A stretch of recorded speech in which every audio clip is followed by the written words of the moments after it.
Hey everybody, it's me. We're here today in the scenic Sea of Clouds. A horrible shithole of a area that sucks to move around in if you can't fly.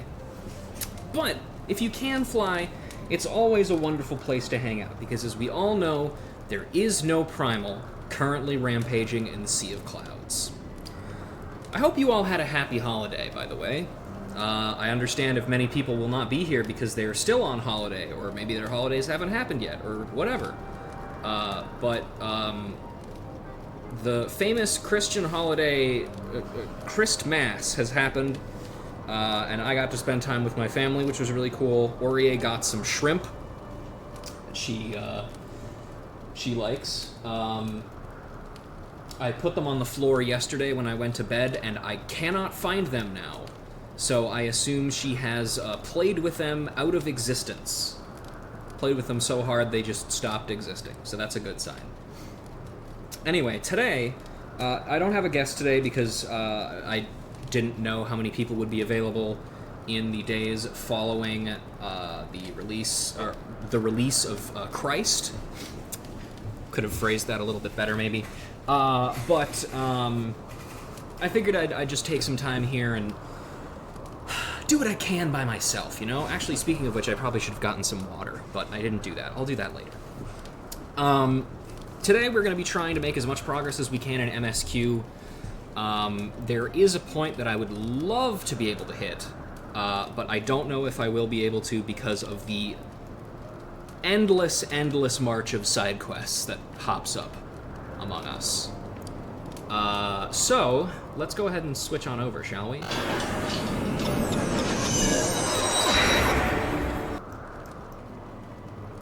Oh, fuck, it's dark out now. Jeez.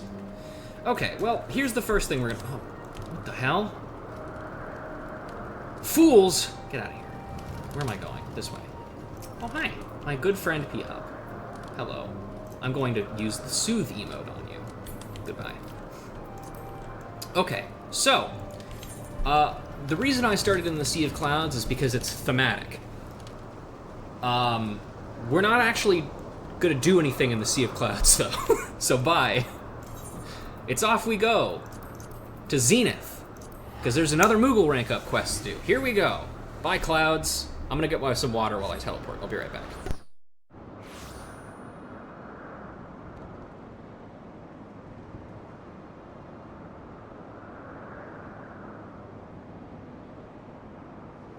Got water. Now nobody can get mad at me. Okay, so up we go. And let's do this on...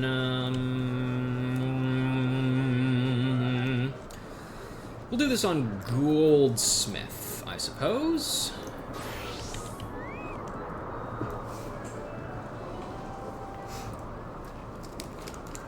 Yeah, I did that because I love my friend P-Op a great deal, but I've raided with you three. I hope that explains it. Okay, a crystalline solution. Master Mogson is fiddling with his hammer excitedly. Ruja, I thought that was you. Terracin has decided where next to focus our efforts, Kupo. Uh-huh. My paws are itching for more work, and Terracin's next idea sounds like the most challenging yet. Hey, big man, what's going on? What are we doing? Thanks to the efforts of Way Off, Barless is now well fortified against any ne'er-do-wells who might wish to deface it. Well, that's what I would say if there was aught in it to deface. I believe now is the most opportune time to start the core of our... Mogson, Terrazin, Ruja, Gulenbursti, he has spoken and he is livid. Old D, my friend, calm yourself. What matter do you speak of? Who is this Gulenbursti? He's an ancient dragon, more ancient than most. In passing, he asked after the Mogmenders and became enraged when I told him of your work here. He demanded I tell you to cease at once. I thought he was only curious, I swear. Please don't be cross with me. Just when things were going so well. Still, I suppose we can count it as a blessing that he did not drive us away by force. Doubtless he is capable. Perhaps the fact that he has not means there is yet hope for reconciliation. Let us parley with Gulenbursti, if for no other reason than to make it clear that we bear no ill will towards him. Ruja, Mogzin, I would ask that you accompany me. Aldi, pray deliver us to where this ancient dragon resides. Certainly. Hopefully Gullenbursty will be willing to listen to reason. With luck, hopefully we can put this incident behind us soon enough. Oh, also, the way that our opening song relates to what we're doing today is because one of the big things in Dishonored is whales. Actually, you know what? I can't think of any way that whales relate to what we're doing right now. Never mind. I should have thought of a better song, I suppose. Oh well.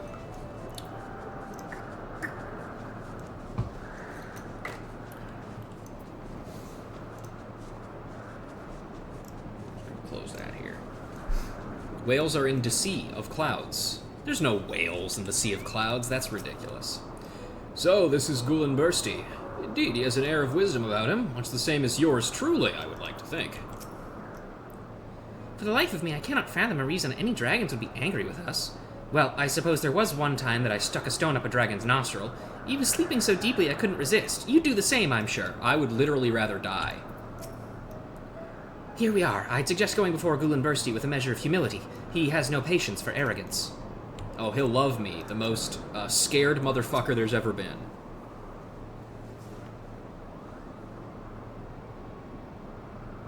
Hi.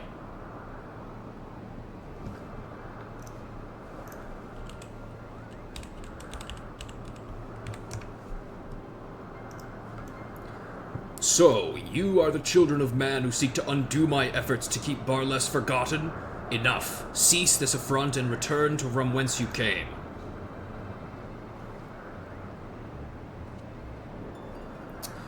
Merciful Gullenbursty, I fear this is a dreadful misunderstanding. It is not by our own volition that we endeavor to repair the plaza. No, we are here at the behest of the Mughals, and in fact our role is merely to teach them of stonemasonry, not more. As you are doubtless aware, the Mughals are bound by an ancient accord with Race Velgar to guard and maintain Zenith. As it happens, several of Race Velgar's own brood are now even lifting stones in a show of support. Forgive my boldness, but do you mean to put a stop to such efforts? Bold indeed. You are right, I cannot oppose the will of Race Velgar, if there is truth in your words. It's true, Kupo. If you require proof, just visit the plaza yourself, and you only need to ask Race Velgar about the covenant we share. My dear Mogzin, please, pray let me handle this matter. We must tread carefully. I would very much like to leave this parley without any singed hairs. Mighty Gullenbursty, I believe a dragon of your strength would have no difficulty driving us from the plaza and razing it to the ground. But I also believe you are wise, too wise to act rashly without knowledge of our intentions or our sincerity. Perhaps, if you would prove your worth, then so be it. Restore the splendor of ages past to Barless, and I shall oppose you no longer. That's it? Well, we're well on our way, Kupo. Rest assured, Barless will be restored in no time. Will it? Long ago, the plaza held a fountain from which flowed an unending stream. To build such a thing now would be an impossible feat. The knowledge of plumbing has been lost to time.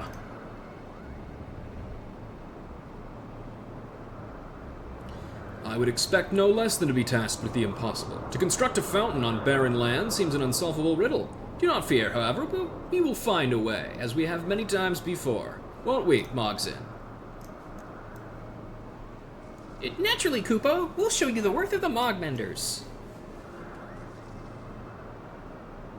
I am also here. Excellent. Well then, my dear Gullenbursty, we shall set to work at once. In the meantime, I trust you will see fit to allow our repairs to resume unimpeded? Very well, child of man. I shall tolerate your presence for the time being.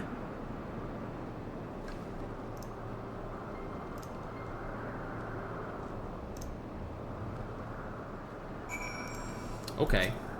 Why do you remain? You will have no help from me. For now, I shall wait.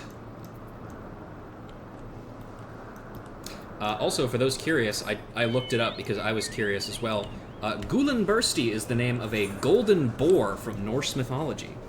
Many dragon names tend to come from Norse mythology in Final Fantasy.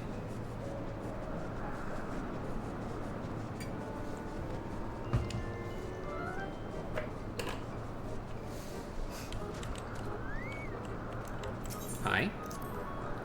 We'll find a way to get water, I'm sure of it, Kupo.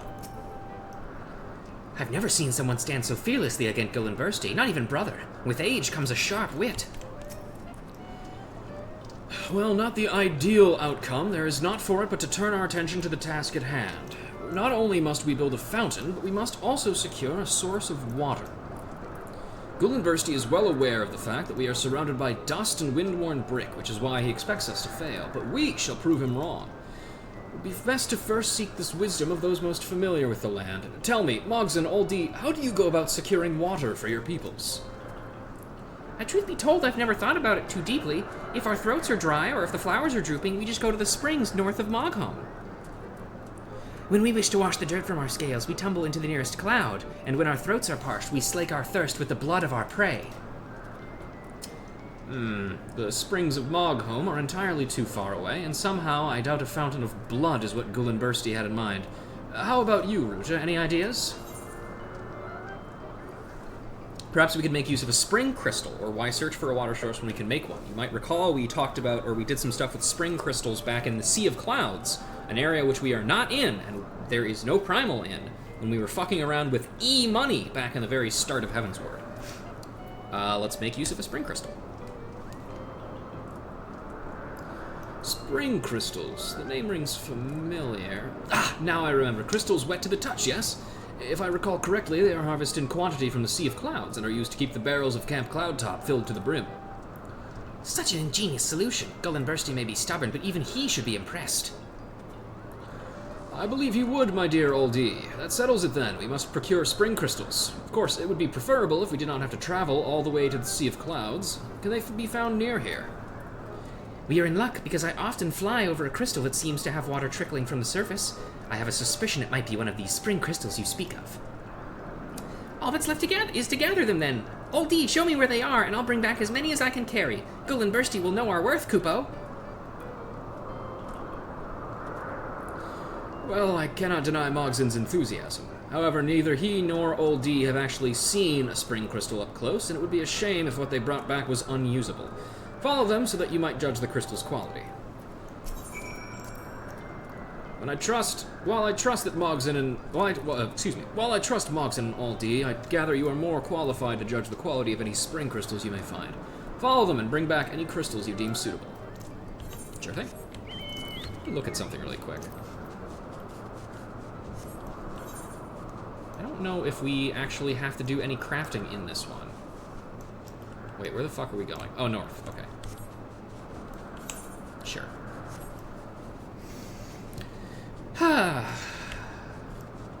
How was everybody's holiday celebrations, if they've happened yet? Were they fun? Did you relax a little bit?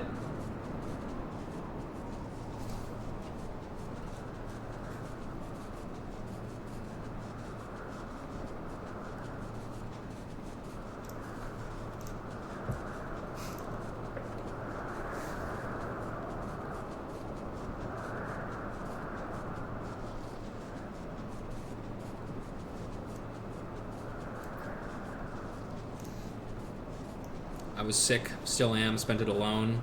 Not great, I'm sorry to hear that up. Dad fucked up my sister's birthday cake and the cupcakes that you worked hard on. Oh, geez, well that's not good. I'm sorry to hear that some of them that did not go well. I know not everybody has super positive memories surrounding the holidays, but it's one of those times a year that you always just wish that people can.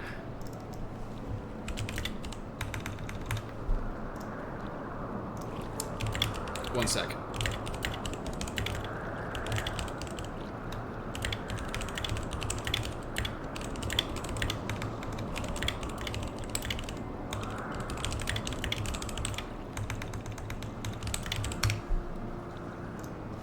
Okay, there we go. Hello. Here it is. Now all we have to do is carry it back. Luckily there are 3 of us, so that should prove no difficulty. Oh, Ruja, I didn't know you were following us, Kupo. Look, there's water trickling from this crystal. Surely this is what we seek, yes? Let's see.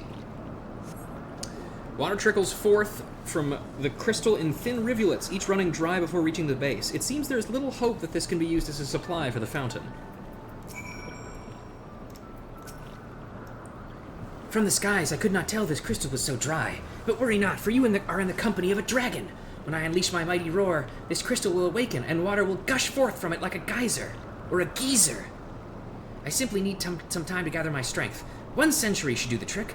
Brother was around that age when he learned to roar. Yeah, we're not doing that. You cannot wait even 100 years? I pity you, truly. Well, I suppose we must ask Brother for his help again. I am certain this time we can skip the trial. I mean, of all these people, I think Ruja probably can wait 100 years. I think Viera can probably live that long. So you're going back to Zenith? I'll wait here and protect the crystal from thieves and monsters, Kupo. I'm sure you will, buddy. Now we get to fly all the way back to Zenith. Probably in order to fly all the way back here yet again.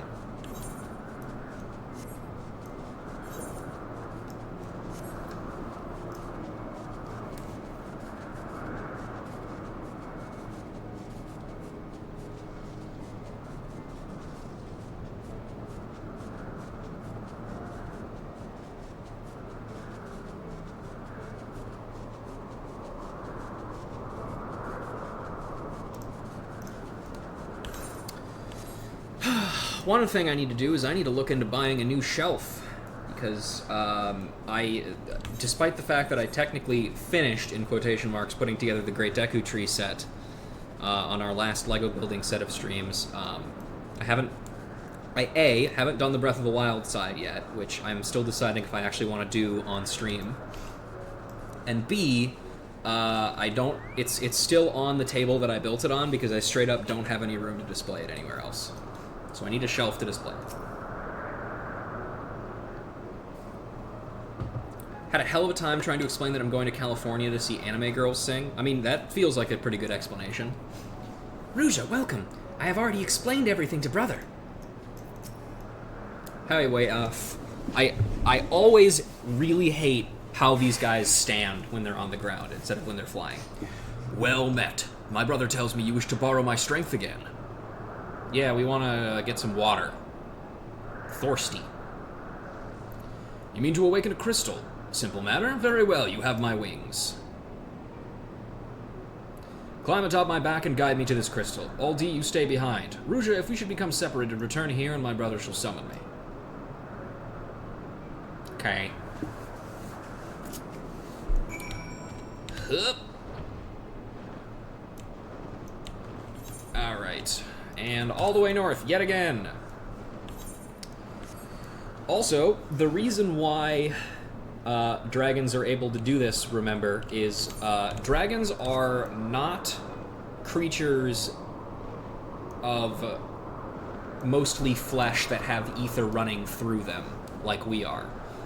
Dragons are almost all essentially, like, basically creatures almost made purely of magic. They still have, like, flesh and stuff, but, like, flesh and blood and all that, but they are wildly magical creatures, and their roars contain more ether than most people do.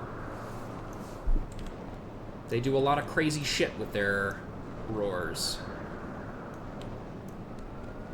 That's why it's called a dragon song, because it's not just a roar. Oh, I have to target it for some reason. Look! The water is sprouting forth, Kupo! This crystal will make the perfect source for our fountain. Now we just need to break off a few shards. I am relieved. I could have just as easily shattered the crystal by mistake. Fortunately, I did not.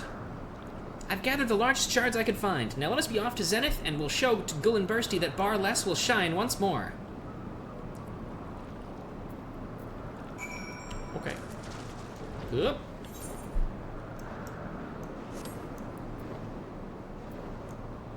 Which anime girls in California did you go to sing? Go to see sing, rather. I know of many anime girls, and many more who sing. But not many of them in California.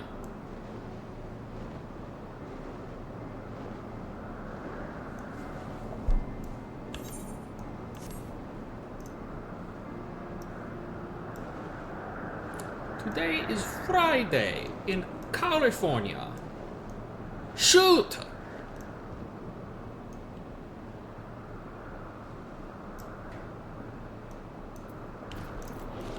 Hey. Ghoul and Bursty will have no choice but to let us build in Bar Less now, Kupo.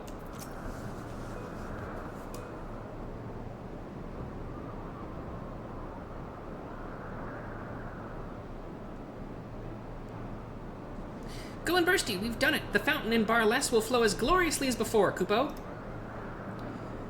So, you have secured a water source? It was a team effort, Kupo. Rouge suggested we use spring crystals, and All D told us where to find one. We've gathered more than enough shards to keep the fountain flowing indefinitely. I know of these crystals, but do not attempt to deceive me. There are none with the strength of which you speak. There were none, Kupo, but through will, perseverance, and determination we were able to find a solution. Those words. It is nothing. Proceed, Moogle. The Calliope Mori concert. Oh, nice. I guess it makes sense that she would have a concert. I guess the whole point of Hololive originally is that they were supposed to be idols too, wasn't it? How's that working out for them so far? With Wei Af's mighty roar, we awakened a spring crystal and now have enough water to make 5 fountains. Surely our deeds have proven that we are worthy to continue our work. Impressive, little one. However, your story only tells of the deeds of man and dragon. What has your kind contributed? There is still much work to be done, and the spring crystal is but one component. From here on out, it's the responsibility of the Mogmenders to see the fountain completed, Kupo. Your words bespeak confidence, more importantly, sincerity. Very well, you may remain in Bar Less. On one condition! Rising from the fountain was once a statue, a monument to friendship and peace. You will see it restored to Bar Less. A statue? We've never built something like that. What if it proves beyond our abilities, Kupo? Then I shall make the plaza dust and rubble once more. Well, it appears we have no choice but to succeed then. Ghoul and Bursty, the statue we raise will be even better than you remember, I promise. There's something unique about that one. Do you not agree? Yeah, he's got a bandana and a hammer. As far as I know, there aren't any other Moogles that have those 2 items.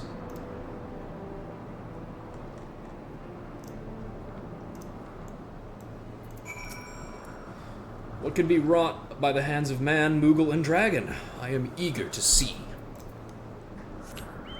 Yep. Cool, we didn't even have to craft anything in that one. Awesome.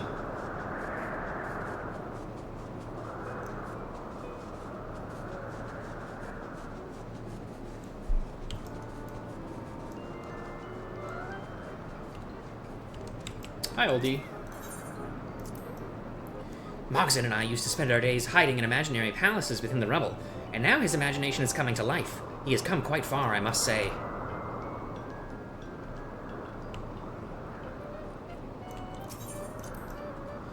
Mogson looks even higher spirits than usual. I take it your meeting with Ghoul and Bursty went well, then.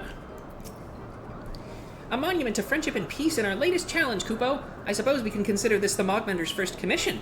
I must admit I'm a bit nervous. Our reputation is at stake. So, the dragon has requested further work be done to the plaza. Mogson, I have no doubt that you and the Mogmender shall rise to this challenge as you have risen to many others. Remember the wisdom I have tried to impart to you. I won't disappoint you, Terracin. Even if it looks like there's no way forward, I'll find one. Now let's begin work on the fountain. I don't know. I'll take craftsmanship. Why not?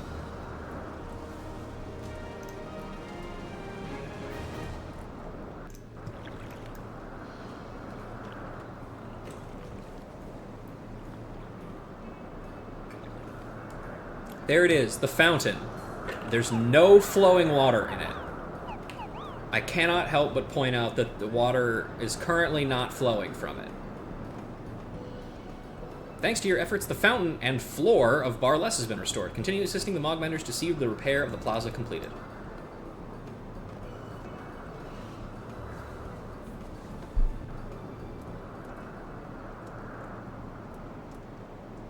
Rank up! Yay. Okay. Let's take a look over there and see, Wow, look at that, yeah. Hi, buddy. To think that this was once nothing but a mountain of dirt and rubble. I dare say it might be the most beautiful plaza in the area. This place is quite pleasant.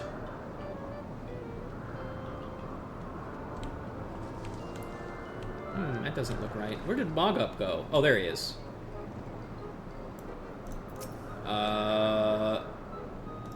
The Mogmenders couldn't be more excited about the restoration, and I have to say their enthusiasm has been quite contagious.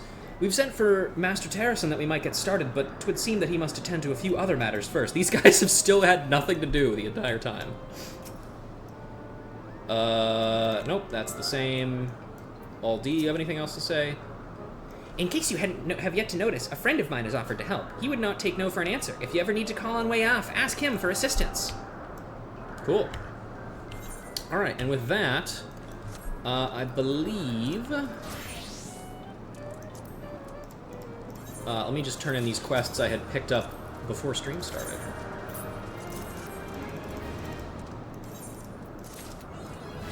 That's another one at 60.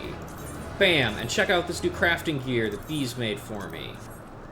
Where did my... What was the last one I did? I did it on armor, I think? Nope, blacksmith. Wait. Does it matter, actually? I'll switch to Weaver and do it, because it's level 57. There we go. Okay. I'll do the rest of those later. How many reps do I need? 720? Awesome. Great. Spectacular. Okay. Back to Foundation now. Now we actually get to start the story. 30 minutes in.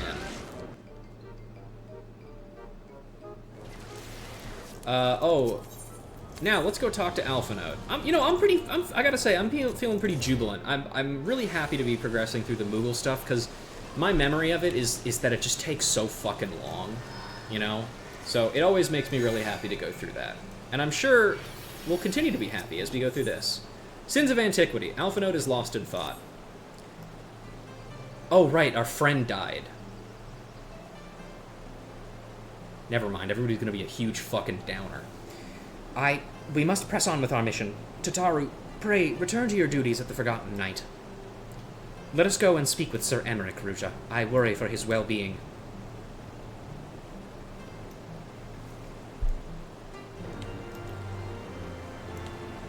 Fine, be that way. What a quest. Okay. What is it, level 57? Cool, we're gonna turn into Samurai. I do actually want to drop by the Forgotten Knight real quick and see if Tataru is back there and if she has any other interesting things to say. Speaking of singing anime girls and also dragons, I watched the GBF Fest, and Wamdis and AWR performing in 3D was pretty hilarious. The funniest part of Granblue, of GBF Fest, by the way, sorry, slight tangent, is when they were doing like the stage performance and like the 6 dragons minus the cat were all mind controlled or whatever, and then Lu Wo just whips out a fucking gun. What an image that is. Everyone's on edge these days. They're drinking more, which is good for business, admittedly, but they're doing it for all the wrong reasons. Yeah, you should be drinking and getting sloshed for good reasons, instead of because their life sucks.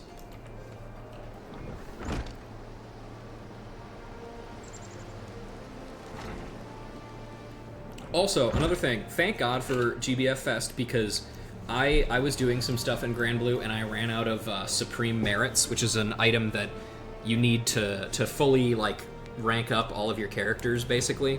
And I'm, like, constantly running out of them. And I finally ran out of them after leveling up some crucial characters, and I was like, God, dude, it's gonna suck to grind these again. And then GBF Fest happened, and then the next time I looked, I just had like 100 of them in my inventory, and I was like, oh, okay. Yeah, for sure, man. How do you feel, by the way? The heretics wreak the greatest havoc in Foundation. In war, it is inevitably the weak and powerless who are made to suffer most of all. It's true. An audience with the Lord Commander? Yes, of course.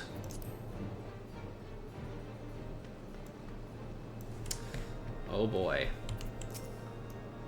Sir Emmerich.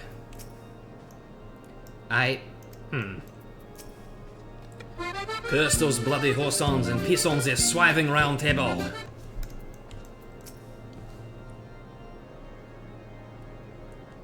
Hey buddy, how you feeling?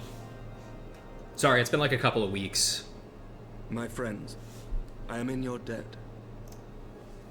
Think nothing of it. Your wounds are healing well, I trust.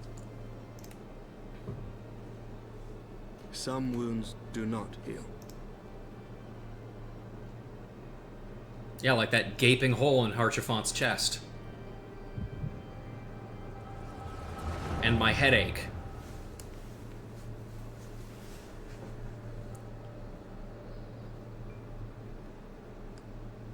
The founding. The scriptures, 1,000 years of lies, all to deceive the common man. Nay, our own brothers and sisters.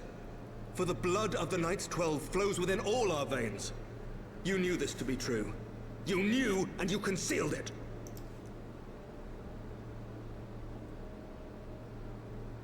I should be interested to hear how you came by this knowledge. But yes, you have the right of it.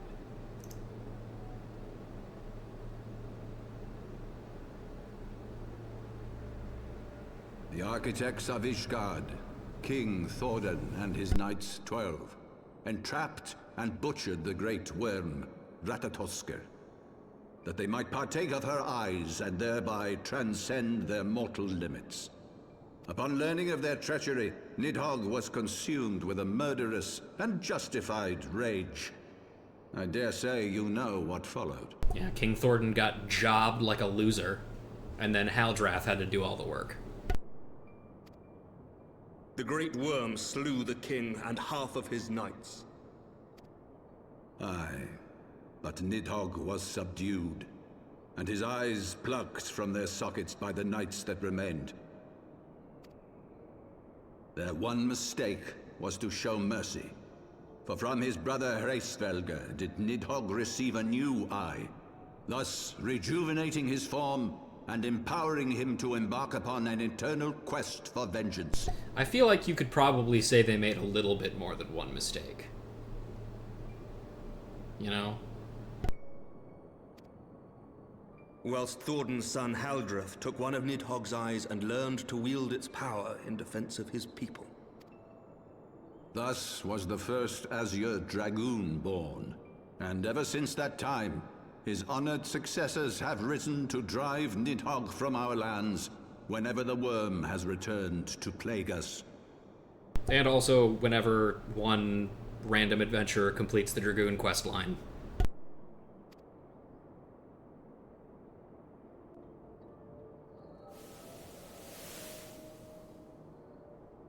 I ask you, my son, will you answer for my sins? Will your son and his son answer for me as well? What do you mean? If a man cannot atone for his sins in the course of his all too fleeting life, must his progeny then be held to account?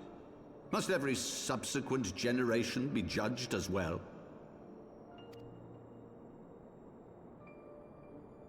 Thorin's betrayal of Ratatoskr was an unconscionable, unforgivable sin. Should we then, as his descendants, meekly surrender ourselves to an eternity of punishment?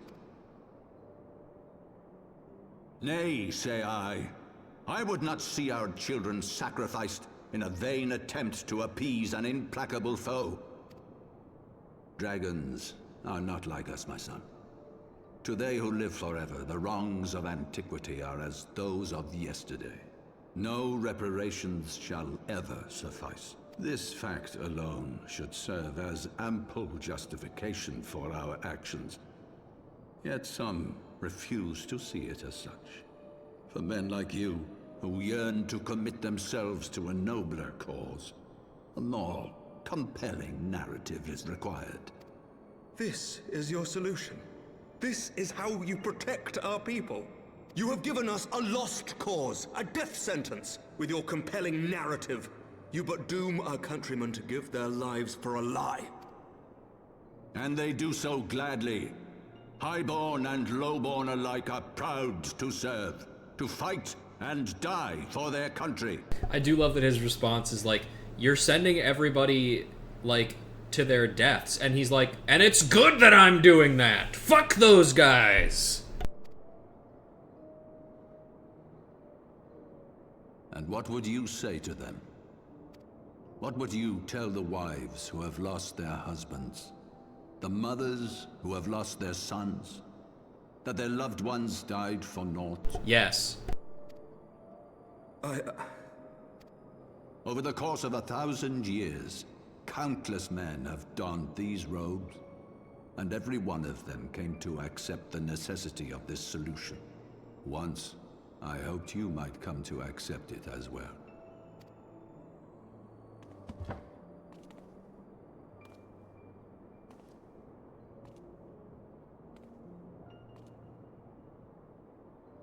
Do not despair, my son.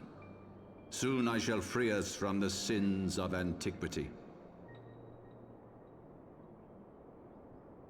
and bring about the change you so fervently desire.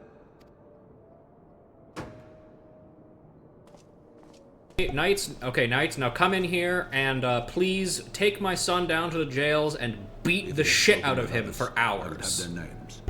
Escort him to a cell and question him thoroughly. Your Eminence.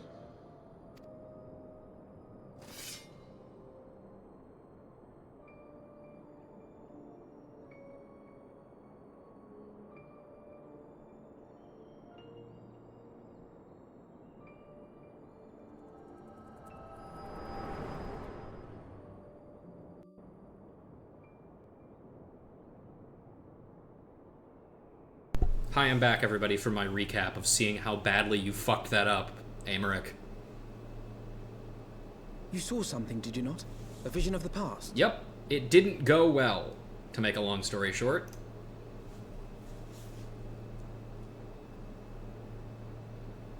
So this is the power of the Echo. Would that it had shown you a finer moment from my past. 'Twas an exercise in futility, as you saw. Faced with the firmity of his conviction and his many ready rejoinders, my words deserted me. To be frank, I am embarrassed to recall it. And also, just to, not to Amaric Defense Squad this, but in his defense, I think that is a fear that I know I have when faced with, like, the idea of debate, especially about things that, like, you really believe. Is, or rather too, like, about things that you have kind of just found out about. Because if you go in with, like, passion and anger, like Emmerich did, like, how the fuck could you let this happen? This is horrible.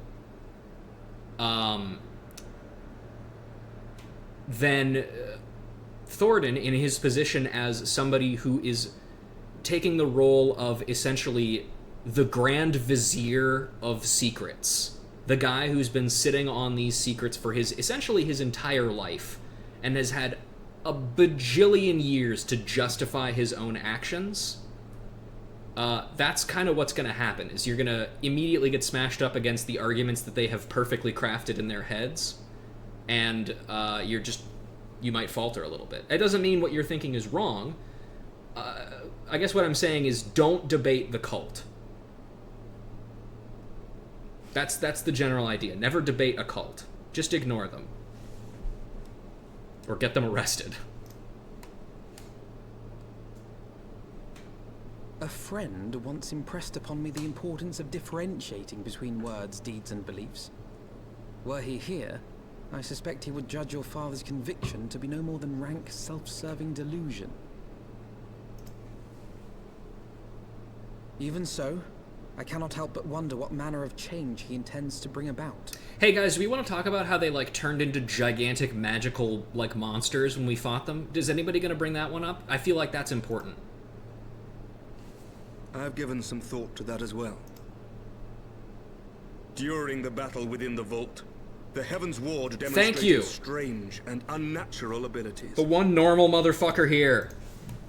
Aye, The manner in which Sir Zephyrin struck down Lord Haurchefant was unlike anything I've ever seen before. I don't know, it's just piercing talon. It is weird that he was able to use that as a Dark Knight, but still.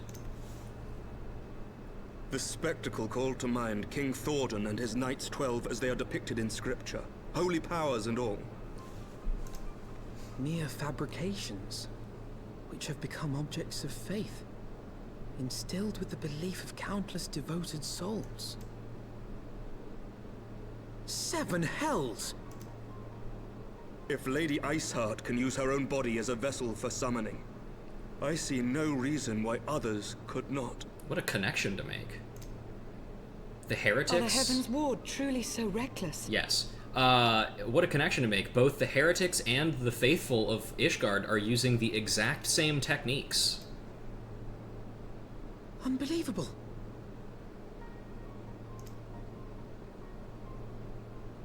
As they fled, my father spoke of Aziz La.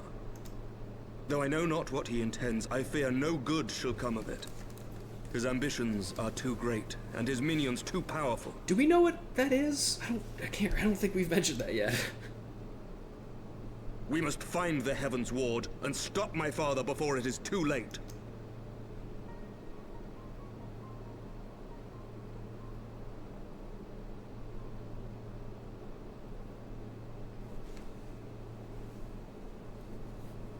I'm really scared there's not going to be a single non-voiced line from the Pope. Because I have a joke that I've been saving up for 1,000,000 years, but I don't know if it's going to happen. I'm going to be so sad if it doesn't. Mistress Lorelei, Master Alphinaud, I, Emmerich, Lord Commander of the Temple Knights of Ishgard, do hereby entreat the aid of the Scions of the Seventh Dawn. All 3 of you who are still here. Our aid in preventing whatever it is that the Archbishop intends. You aid in bringing him to justice. Too much blood has been spilled for the lies he perpetuated. No more. I shall pursue him to the ends of the world if I must. Life for death. I will have Sir Zephyrim's heart for what he did to Haurchefant, and ...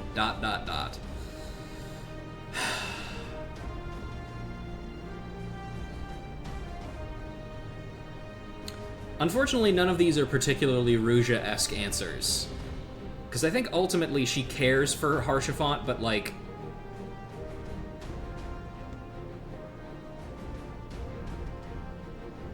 I think that this is too aggressive for her. And this is also too aggressive, so I think I'm just gonna go for silence.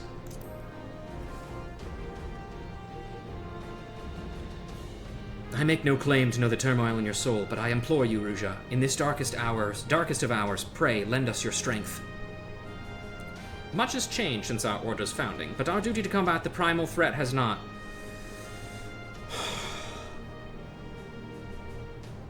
Don't think about it, don't think about it, don't think about it, don't think about it, don't think about it, don't think about it, don't think about it, don't think about it. If the Archbishop and the Heavensward are guilty of the crime of summoning, then Ruja and I will stop them. Would that I could join you in this pursuit, but alas, my father's absence has thrown our government into chaos. Ever since the founding of our nation, there has been an archbishop to serve as a guiding light for the masses, a force for stability to counterbalance the High House's ceaseless maneuvering. Convincing the people to recognize the truth of our origins would have been difficult even with my father's support. The road ahead is that much more fraught with peril without it. Yet walk it we must, for unity is more vital than our survival than ever. After all, Nidhogg's death did not mark the cessation of the Dravanian hostilities. Far from it, we will have great need of each other in the days to come. You may, excuse me, you may ever count on my lance, Sir Emmerich. To my dying breath I shall defend Ishgard from the Horde. If I may, Lord Commander, I would like to assist the Scions in their search for the Archbishop. Ruja, Master Alphinaud, pray attend me outside. Very well. With me, Ruja. I believe we have much to discuss.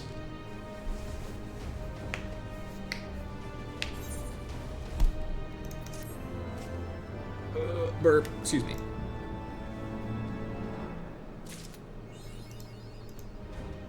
You say you want a revolution. That give us a new title? Yes, it did. We'll put that one on. There we go. Where could they be headed, and what does Aziz La have to do with it? Who can say? Hey, look, more quests have popped up. Wonderful. In Search of the Soleil. My favorite Fire Emblem Fates character, other than... don't worry about it. Lucia appears to have something to say. The Soleil was eastward bound, so I sent word to Camp Cloudtop on the off chance the airship passed nearby. Sure enough, Lady Laniette informed me that it had been sighted by her scouts. Then the Archbishop is somewhere in the Sea of Clouds. Or was, not long ago. The airship has not been seen since it disappeared into the northern reaches near the Blue Window. Alas, because the region is firmly held by the Vanu Vanu and not easily accessible from Camp Cloudtop, House Halienart has been yet to establish a foothold. We will need not only an airship, but a captain bold enough to risk the Beastman's wrath. If only there was some kind of guy who solved all of your problems for you and also had an airship. I think we both know the perfect candidate, Ruja. Let us pay a visit to Master Garland at the Skysteel Manufactory. I see. Then I will take my leave for now. There are other matters which require my attention.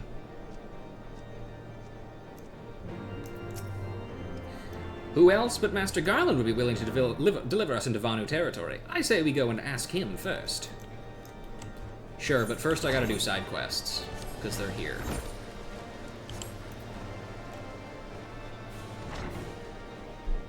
Hooty up! Hey, loser. And also kid. Ow.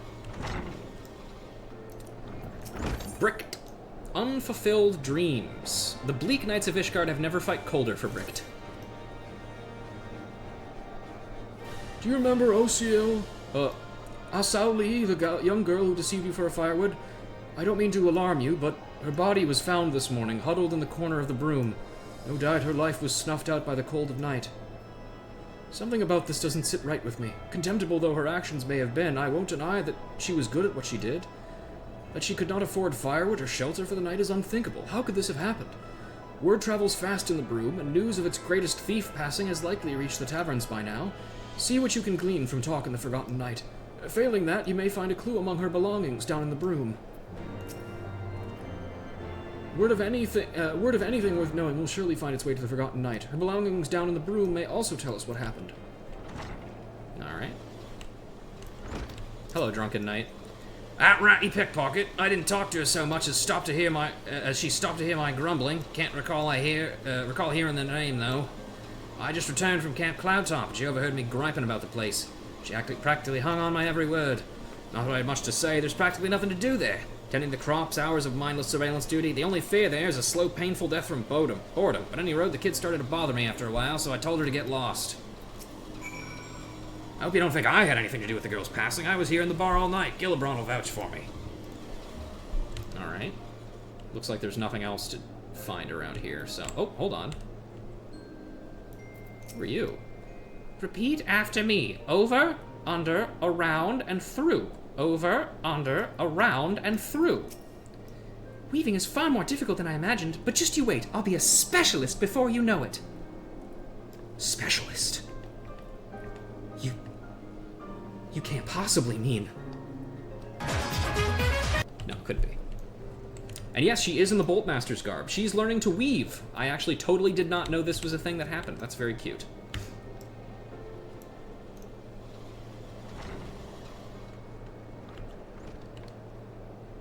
Ouch.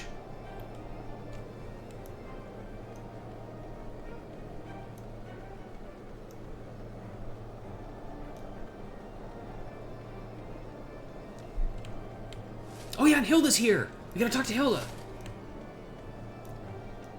And I guess Euston and Sim too, I guess. Room's our home and we'll take good care of it.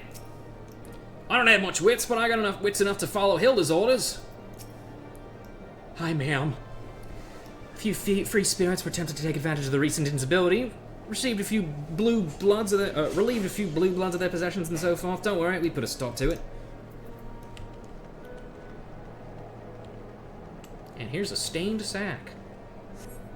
You find a sack filled with Ausauli's belongings. Among them, you discover a sizable amount of gil and recruitment flyers for Camp Cloudtop. Interesting.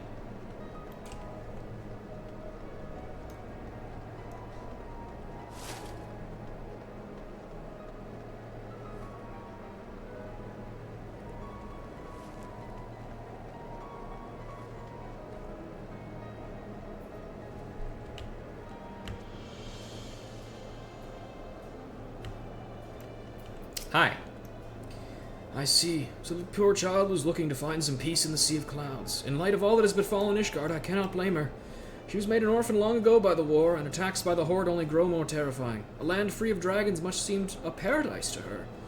But dreams will guard no one from the chill of night. If only she had reached out to someone, anyone at all. Would that I could turn back the hands of time. It saddens my heart to know that she will never see her dreams made reality, but perhaps there is a way we can honor her courage. Would you take her things to Camp Cloudtop? Set up a small memorial of sorts?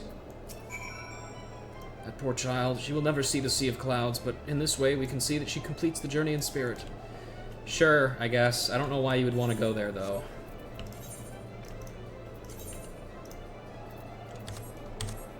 So now we gotta go to Camp Cloudtop, I guess. But first, we gotta go to the manufactory. Before we check in with Cedric, let's go look at this quest over here. I believe I know what this one is. I remember this one pretty distinctly. Ugh! It's a full stomach and a happy Harat. Ian wants to spread a little cheer in Ishgard. Well, aren't you a sight to behold? Rose to your cheeks and a glimmer of optimism besides. So it seems everywhere I turn, people are sullen and dreary-eyed, trudging about if the world's gonna end. Times are tough, to be sure, but they're being a bit dramatic if you ask me. What they need is some cheer, something to warm their hearts and bodies in spite of this blistering cold. I think I got a recipe that'll cure what ails them if you're willing to help. If you see people are sulking or surly or spoiling for about a fisticuff, show 'em a bowl of this here soup, send 'em this way. As I always say, the surest way to the heart is through his stomach. Find anyone down in the dumps, or one whiff of this will have 'em heading here in no time. Okay.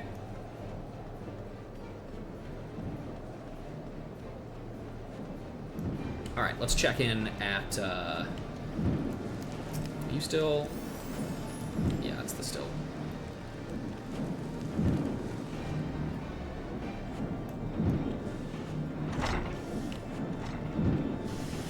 Hey, Steph. Cedric, my man! My dude! What's going on, bro? I like that he turned around from us like, hey, I didn't see you there. Welcome in, dude. Ah, the dastardly duo! What mischief have you two been getting up to lately? I watched my friend die in front of me. You haven't heard, have you? I hardly know where to start. Archifont's dead.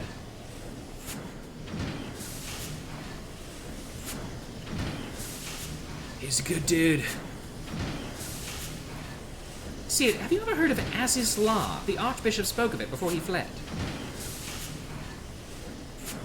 No, but it's probably some source of phenomenal cosmic power that's key to his plans. From what he told Ruja, the Asians tried to tempt him as they tempted Gaius with the Ultima weapon. Even if he spoke true about playing along, I can see him attempting to seize it. Cow a bummer! That's right. As if we needed another reason to pursue him. Well, I'm convinced the Enterprise is at your disposal. Come to the airship landing when you're ready to depart.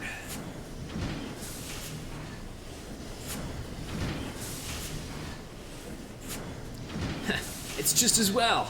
After pulling you out of the fire these last few times, I reckon it was due to deliver you into it. Is that one of the alarms going off? Or is that an actual message?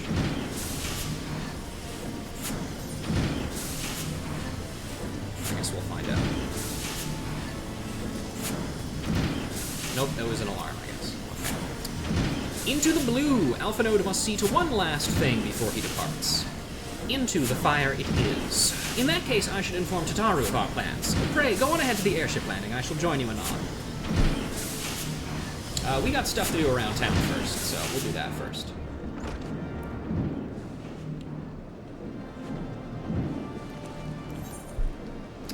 Alright, we'll hit all of these areas around here. We'll swing by Camp Cloudtop to throw the belongings down, and then we'll come back to Ishgard.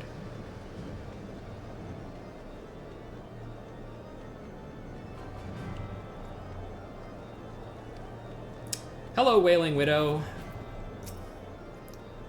Oh, first the biting winds of Korthus drove me from my home, and now the war has taken my dear husband. I don't think I could go alone.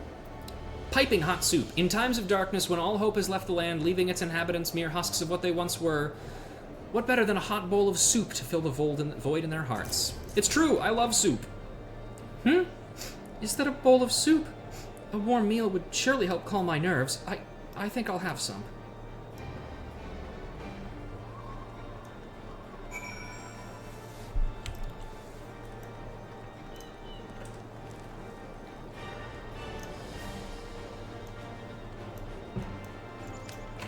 Incandescent commoner.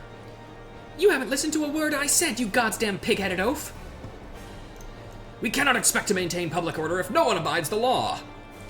All I'm saying is that these rules are too damn strict. Quit blathering about the obvious and listen with those gargantuan Ellison ears, or is your head too bloody thick to understand? What did you say? Everybody, shut the fuck up and have some soup. How about I... What's that smell? We've been arguing for so long I'd forgotten how famished I am. You say there's soup by the holy stables. I suppose I could do with a warm meal about now. My thanks for bringing word of this generous offering. Soup sounds good right about now. My mom has this fantastic recipe for chicken noodle, like vegetable soup. She's made it for years, and we had it for the holiday dinner, and I gotta get the recipe for that, or like have it written down somewhere, because the big problem is that my mom's made that soup for so long that she straight up just doesn't use a recipe. She basically just eyeballs everything. And whenever she makes the soup, it's only ever in, like, gigantic pot size. So I'll need to cut down on that if I want to just make it for myself. But it's delicious. Onions, celery, carrots, basil, pepper, egg noodles, chicken, bouillon. Oh, it's delicious. It's so cold, and I'm so hungry. I wish me mum was here. Soup! That looks awfully tasty, miss, but I don't got any money. You say it's free? Oh boy, I hope there's some left for me. Whippy! Whippy? That's not the right word. Where are we going for the last one? Last Vigil? Makes sense.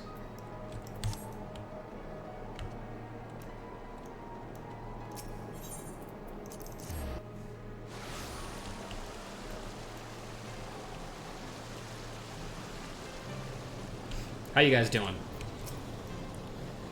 Sometimes I wonder why I bother with you. All this whinging will solve nothing. Do you not grow tired of this war, this endless bloodshed? How long must we suffer, offering up our lives to a cause that has all but forgotten its purpose? Watch your tongue. Our purpose is to protect the people of Ishgard and see that the Horde is wiped clean from the realm. Forgive me, I'm merely tired is all. Oh yeah? What about soup? Soup, eh? Nice warm meal is certainly one way to lift my spirits. You say it's near the holy stables? Well, that settles it. Let's go and have ourselves something to eat.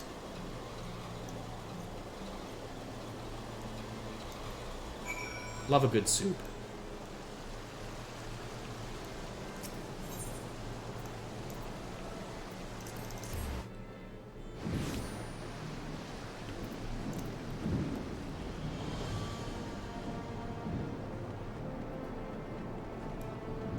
Oh, look, and there's everybody enjoying the soup. Any conversations to be had? No, it doesn't look like it.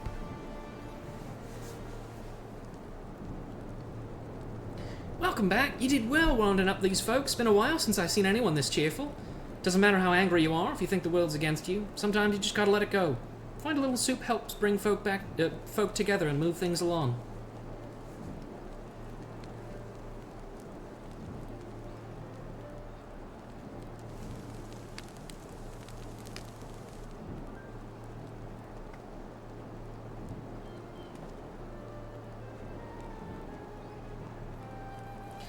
How about you, friend? You look like you've had a rough few days yourself. Why not sit a spell and help yourself to a cup? I like to think the widow adopted the starveling and they're building a happy little life together. That would be very nice to know, yeah. I'll take, let's actually read these first. Damel fricassee, chopped and braised damel meat cooked in a white stew.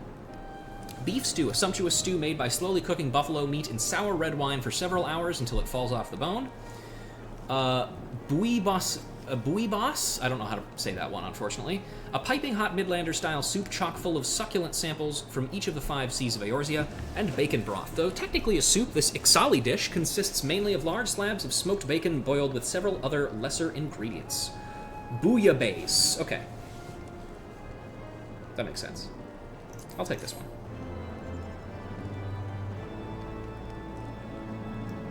That's a cute quest. I really like that one. I know we've fallen on hard times, but you ever see a war ended by crying and complaining? Didn't think so. The moment we lose the resolve to keep going, it's all over. That's right. One day at a time. Favorite in Heavensward? I don't know if I would go that far, because I just really like the Doman Adventurers Guild stuff. But yeah, that one's pretty good too. I do really like that one. All right.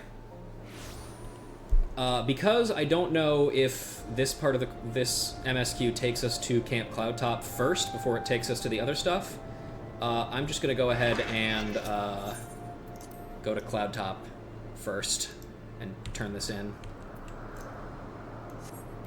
We're finally back. Any new quests? So far, so good.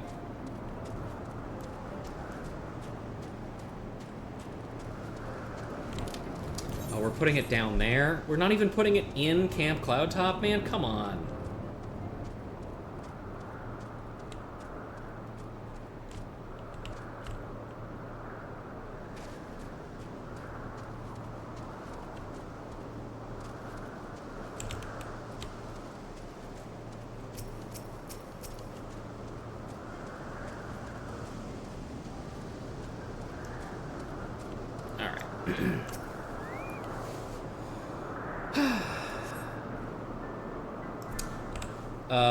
You place Asauli's belongings in the shade of a loud flowering plant. A young girl's laughter seems to echo on the breeze. Oh good, we're going crazy. There's her shit. And then of course we have to go all the way back to Bricked, because why wouldn't we? Fuck this, I'm just hitting return. I don't care.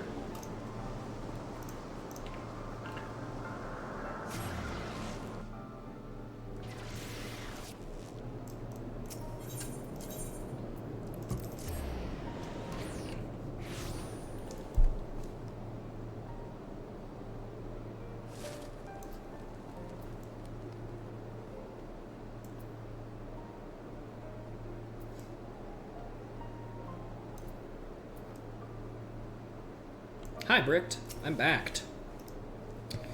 Thank you, friend. Though her life was filled with hardships, perhaps now she will find peace in the hereafter. But no child should have to pay such a high price to know peace, and I believe there will come a day when the dawn rises on an Ishgard free of war. Wouldn't that be nice? Okay, let's go talk to Sid.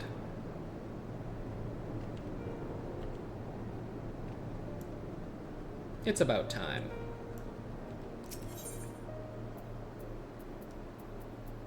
Athenium Astrologicum.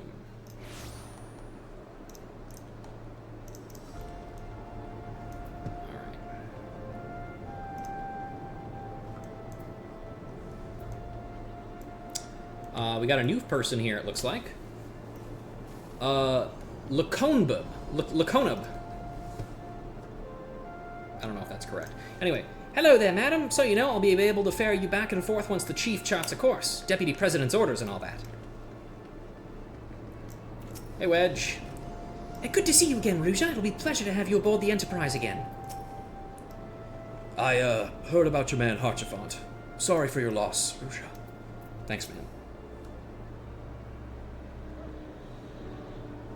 The boys have been hard at work preparing for our flight, and I'm pleased to say we are ready to depart.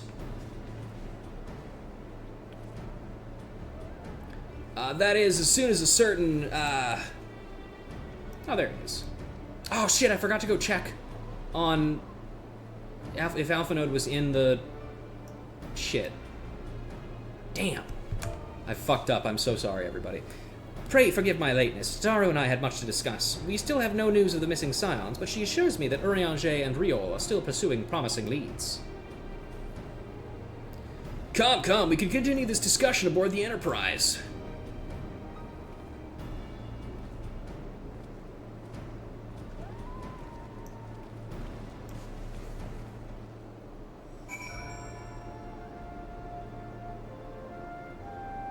Hold on.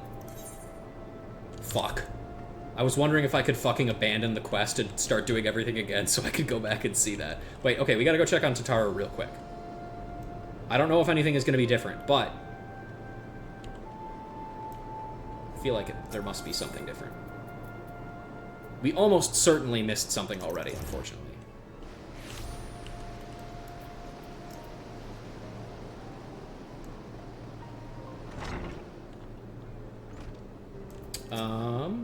Nope, that's the same thing. Never mind then.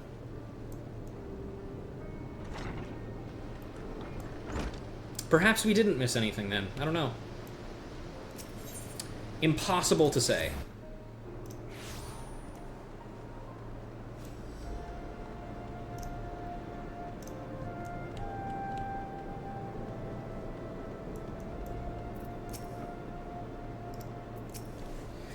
The others are waiting for you aboard the Enterprise, Rusha. Shall we get going? Yeah, let's do it.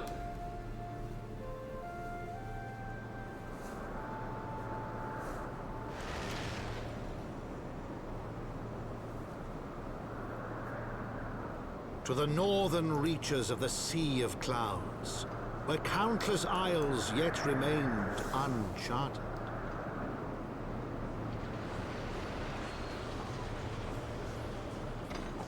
In search of a mysterious land known as Azizlar, and the unmasked villain who sought to claim its secrets.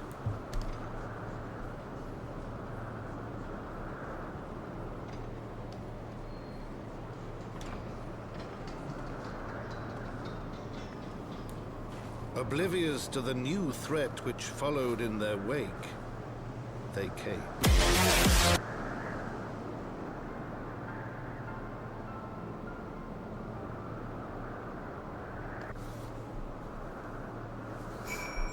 Hi, Dalen.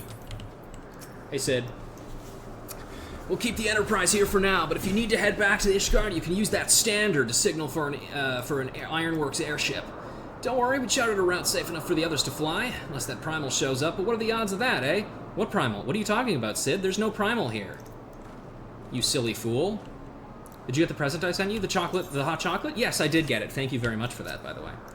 We'll stay in touch with your Temple Knight friend, don't you worry. The Enterprise is ready to fly at the moment's notice. Just come running if you run afoul of something you can't handle. From here, Camp Cloudtop looks rather far. Be on your guard, Rujo. The Vanu could be anywhere, even watching us as we speak. Familiar faces. Alpha Node has a mind to start searching the blue window. Assuming the Soleil is here, I doubt she will come to us. We should begin searching these isles in earnest. Of course, we must remain vigilant for the Vanu scouts as well. I would rather avoid needless bloodshed. If you say so. And there's an Aether Current right away. Hi, Aurier. Hello, kitty. You have a whole new area to explore. Isn't that exciting, everybody? Don't get that excited. It's not all that interesting.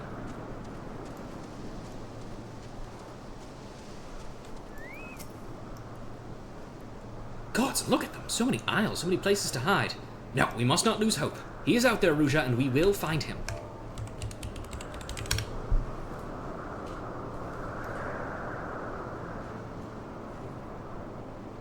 You search the skies for the Soleil, but see nothing resembling the missing airship.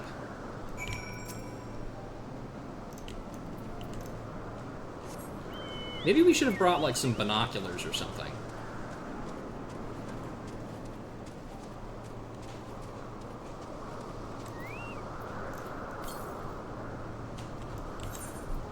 Oh, wow. Something to the north, eh?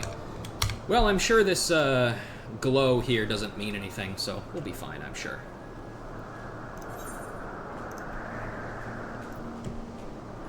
Actually, hold on.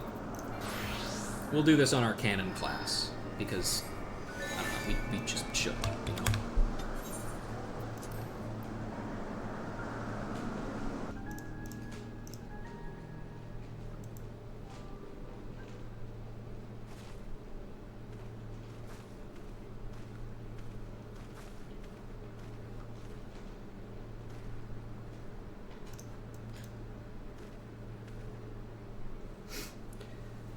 Mayhap this effort was doomed to failure. Alphino, we've been at this for 2 minutes.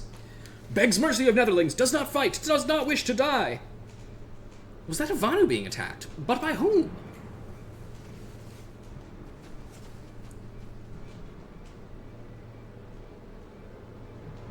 Hey, that one's red. That means it's evil. Over there! Imperial troops!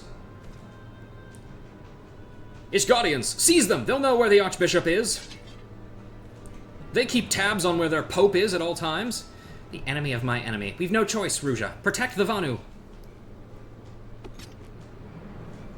Synchronized book drawing. That one's a Medicus. Kill that one first. Remember, Lord Van Hydrus wants them alive. That's an order. Lord Van Hydrus? Regular Van Hydrus? Oh, do you know who that is? Alphinote, is that a name I should know? Oh god, that's just an entire airship. What are you doing? You are a disgrace to the VIth. Subdue these savages. There's no end to them. Hey, there's a Lalafell! There's something you don't see very often, a Lalafell, an Imperial soldier. It's one of the only times I remember seeing one, other than maybe once or twice in A Realm Reborn, maybe.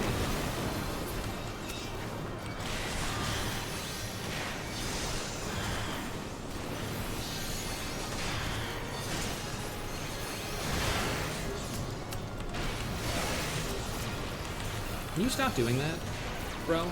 It's really annoying.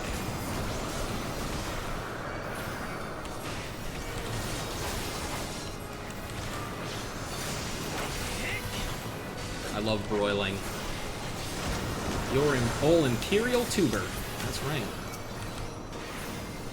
I love how Imperial gunships have like little claws. They're like, eek, eek. Stop. They're like bugs. Alright, buddy, it's just you and me now. And this kid, and his weird cat, and my fairy.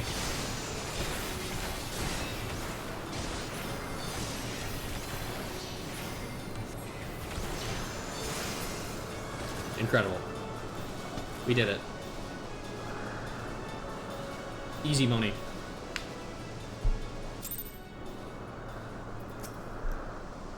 And so we live to fight another day. Netherlings save Lonu Vanu from certain death. Showers Netherlings with thanks like summer squall. Lonu Vanu knows not what wind bears Netherlings to Cloud Sea, but warmly welcomes them, shows gratitude where gratitude is due. It's nice to meet you too. Devourer of Worlds. Wow, that sounds really ominous. Don't know what they could be talking about though. Lonu Vanu would like very much for you to enjoy the hospitality of his village. Lonu Vanu owes much and more to Netherlings. As saviors, as heroes, Zundu welcome you. To village we go, to north, come, come. So the Garleans were searching for the Archbishop and believed that the Vanu Vanu knew something of his whereabouts. Methods notwithstanding, they may have had the right of it. I conclude that we should accept Lonu Vanu's offer of hospitality and visit his village. Okay. Alright. Let's do it.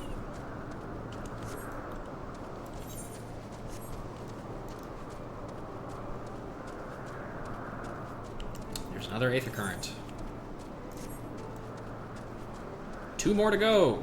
And then we'll be done with finding them, and then we can just have to find them from quests and stuff.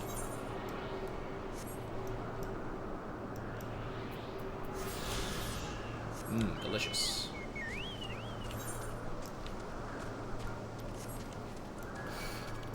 Why don't you fuck off, buddy? Where's my next one? Northeast? God, I forgot how, like, every single one of these is over here, and they're all super clumped together.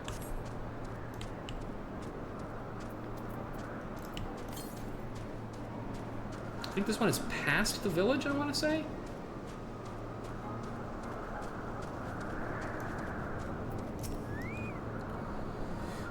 I want to believe Lonuvanu is sincere in his intentions. Nevertheless, keep your eyes open, Ruja. I was going to say we already found THEM, but for all I know, they were a red herring. I mean, they were real. Oh, also, that's right. Hang on a second. I forgot to...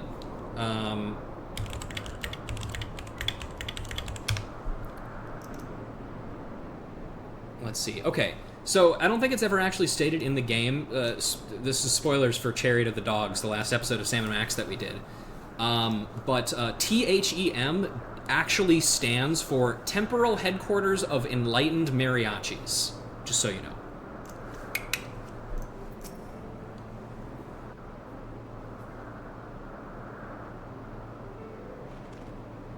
Like breeze guides leaves to rest, come and lay down your burdens, Netherlings. Lonuvanu throws wide arms in greetings. Behold, Oak Zundu!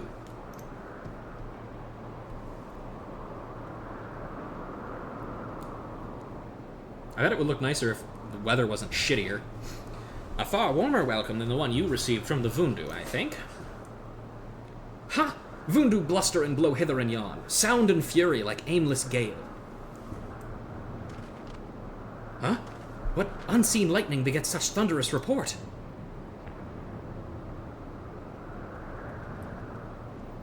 There you are! Did you see it? It's that damn flying whale again. The Imperials are after it. Where? The White? Oh my god, what is that thing? Holy shit, I've never seen it before. He's wounded!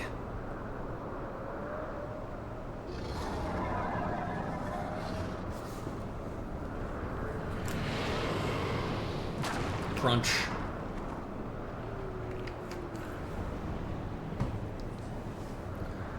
By the 12! Did the beast just eat that island? O insatiable White, O devourer of worlds, why must you torment us? Ah, Lonuvanu wastes no more words on his unfathomable deeds. Come, Netherlings, come and break words with Chief of Zundu.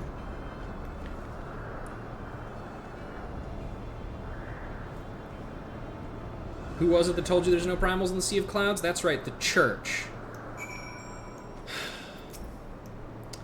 When you described it as a flying feathered whale, I naturally assumed you had taken some liberty. First of all, Alpha Node, fuck you, buddy.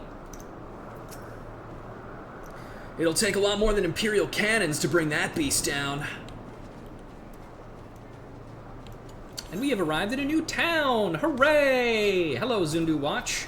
If Netherling is ever needing succor, I drive away beasts with blows furious as a summer squall.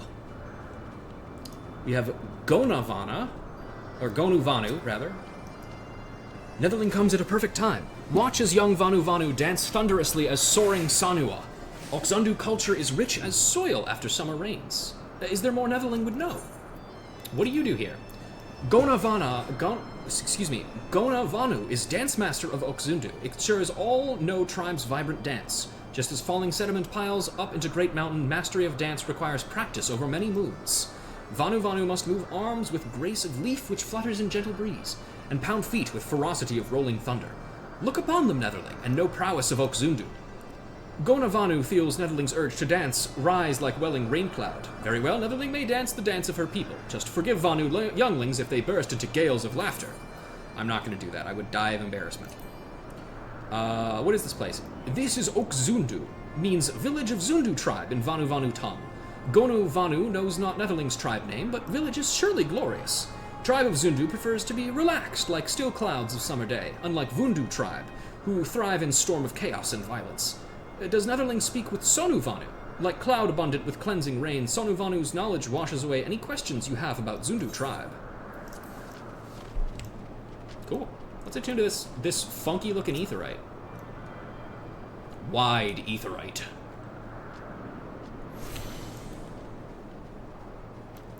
Ganu Valley. Feast your eyes, Netherling. Flower as beauteous as sunset after first spring rain. None in Oxzundu can claim to raise one as splendid. It does look very nice. Look at these guys. Fish in sea are like stars in heavens, ever bountiful. Then why can you catch none? Damn, fucked up.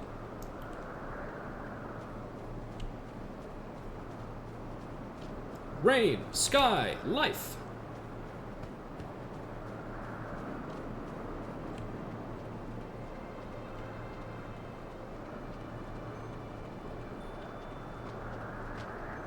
There's the Zundu fix it and the Zundu sell it.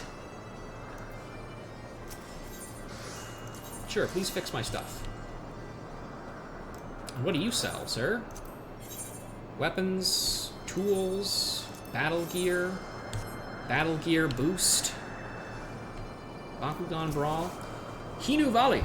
Netherling, if stomach growls like looming storm cloud, just tell Hinu Valley. Oxzundu home to countless tasty bugs, and Hinu Valley great cook. Konu Vanu. Dance of Oxzundu as precious as rising sun that gives nourishment of light. Does Netherling's village have dance as well? Good question. I don't know.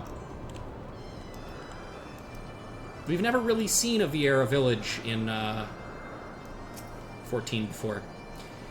Fear not the kites nor the sprites. As Netherlings take shelter to stay dry from rain, I make others feel the pain. Cool.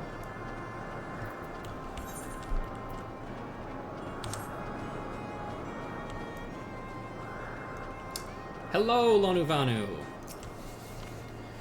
With wisdom deep as nethers and eyes as clear as cloudless blue, Sonu Vanu speaks for Zundu. Hearken to his words.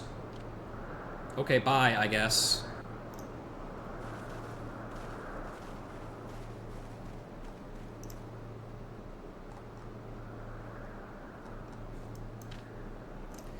Netherlings deliver Lonuvanu from claws of steel-shod fiends and prove nobility. He knows not to ignore zephyr winds and brings before you with all haste. Soft rains to soothe the heart and sunshine to warm. Gratitude of Sonu, chief of Zundu, is boundless. We are honored to meet you, Chief Sonu. I am Alphino Levieur. These are my companions Rouge Lorelei and Sid Garland. We come in search of an airship, a flying vessel of the Nethers, which we believe is somewhere in the Cloud Sea. Ah, like to black steel-shod contraption from which you save Lonuvanu. Alas, no, that ship belongs to the Garlean Empire, an old enemy of ours, though not the enemy we are looking for at present. The men we seek wear armor of purest white and are led by an older man in white robes. Wait, Lonuvanu here tell of these Netherlings? You do? Are you certain? As sun rises and falls and returns, we are. Zundu scouts can testify to words of Lonuvanu. Aye, aye, winds carry purpose of Netherlings to our ears as well. Netherlings seek key to Aziz's Law. Now we're getting somewhere. Tell us, Chief Sonu, what exactly is this Aziz's Law? Beware, Netherlings, for blackest clouds portend greatest danger. Look not into the heart of the tempest. There lies ancient birthplace of sin, home of forbidden secrets. To speak more is to call the wind. But the white devours isle, where key is kept. Deep within bowels of mighty Bismarck it lies, beyond reach of the foolhardy.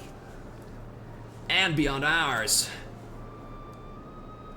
Rejoice not in his gluttony, Lonuvanu, for as stones give way to water and wind, all yields to the white. This he knows, Chief Sonu. Madness of Vundu bodes ill for all Zavanu.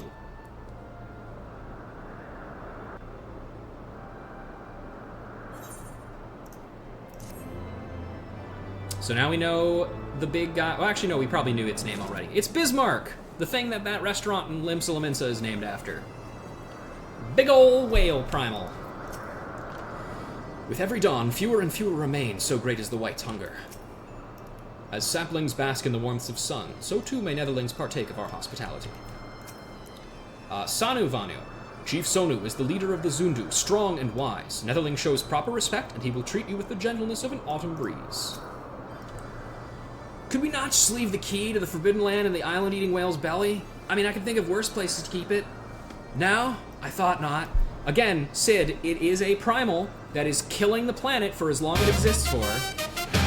Ash, hello! Welcome in, Ashen Raiders. If you don't know who I am, first of all, Bahama Joe, thank you for the follow. You should play Ghost Trick. My name is Official Pun Guy, or Vo, yeah, sorry, Vo. Welcome in, Raiders of Vo's channel. I'm Official Pun Guy, and this is my series called The Heavensward Reread. It is a series that started back in A Realm Reborn, in which I go through Final Fantasy XIV and read every single line of dialogue that I possibly can ever.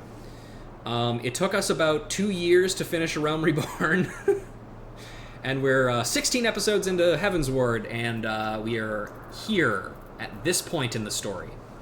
I was just discussing with my my chat here about how angry the fact that we're not killing Bismarck from the moment he showed up is. But now we have an actual reason to kill Bismarck other than it is our job to kill primals as soon as they appear, and also it's killing the planet, and it's also destroying the entire Cloud Sea. We also want the key that he ate. Black and the white. Alpha Node has that familiar look in his eye, which can only mean one thing.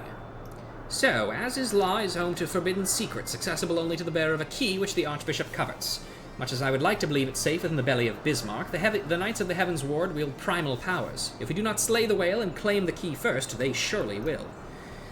Quite how we will go about it is another matter. As was the case with our battle with Leviathan, we are out of our element, and this time we have far fewer allies to call upon. Be that as it may, our customary approach still holds true. We must begin by learning more about the White. Let us each question the residents of the village, then regroup here to share our findings anon. Sid, are you gonna help? Buddy? No? Okay, awesome. Thanks, man. If Netherlings seek knowledge of the White, then speak with Kunu Vali, foremost keeper of tales. But neglect not to present self with humility and respect. As sun yields to moon and moon to sun, Netherlings must greet Kunu Vali with a bow. Kunu Vali holds traditions in highest regard, and so must Netherlings, if they wish to hear tales of the White. Last ether current is further northeast. Okay.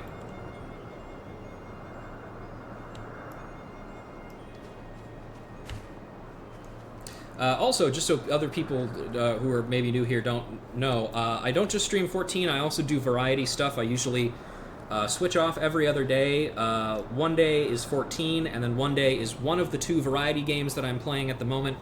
The first one is a series called ACAB, also known as Affable Canine Anarchical Bunny, where I play through all of the Telltale Sam & Max games.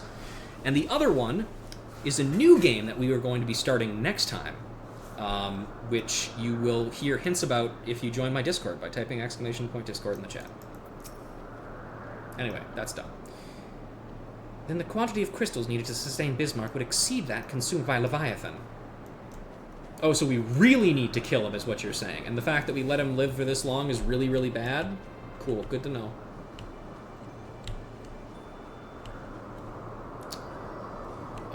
Where is this person? There they are. Kunu Vali. Hi. What ill-mannered beast comes before Kunu Vali and begs to hear tales? None who deserve aught, that much she knows. I will bow. Here you go. Zephyr winds at your back and sunshine warm your brow, traveler from below. Kunu Vali, keeper of tales, hears your words and she remembers. In times long ago, in lands elsewhere, before even the Cloud Sea, the White is one among many. Newborn, he swims beside his many brothers in seas of endless water. But hated the White is, for his brothers are purest black. So great is their contempt, their loathing, that they turn upon him and rend his flesh asunder. And so he falls, only to rise again, for merciful gods raise him to the heavens, and there he is reborn. The White still longs for the sea to which he cannot return, but in rebirth a splinter of the divine is shared, and so he opens his maw from whence come the clouds, and a new sea is born, home to him alone. Content he gazes below, and sees others who are as he, hated and hunted. He weeps, and in his benevolence he raises up isles of earth and guides these people to the Cloud Sea. Such is the tale of his rebirth and the salvation of the Vanu. May it never be forgot. But this demon which menaces the Cloud Sea, his rage is that of the Vundu, his hunger that of a wild beast. The isles are his gift to us, yet now he must consume them. Kunuvali knows no tales like this. The Lord of the Mists is merciful and kind, not so this demon. I like that tale of Bismarck. It's very fun.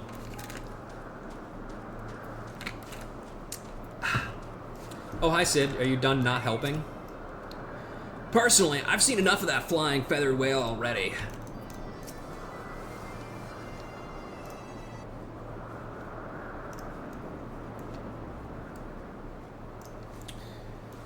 Here's what I learned, Alpha Node. So, according to the Vanu Vanu, the Sea of Clouds and the floating islands were gifts from Bismarck to his people. Gifts which he's taken to eating, yes. Technically within his rights, I suppose, if perhaps a little ungenerous. Gods, eh? But what of you, Alpha Node? Did you learn aught of value?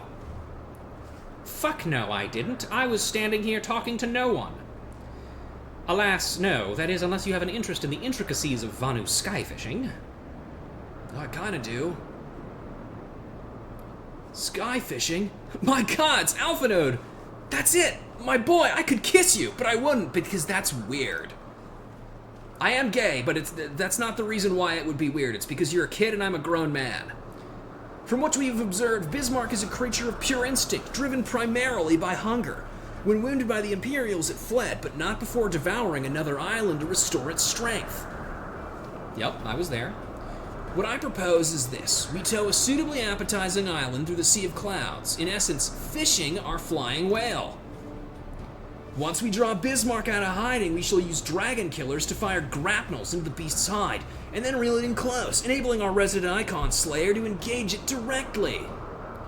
A bold plan, Master Garland, but an exceedingly dangerous one. Should Ruja fail to subdue this creature, she would almost certainly be eaten, along with the rest of your appetizing island. I would prefer not to be eaten, thank you. Oh, she won't fail. And if anything does go wrong, I'll be at the helm of the Enterprise, ready to tow her out of trouble. I wouldn't have treated a task like this to anyone else.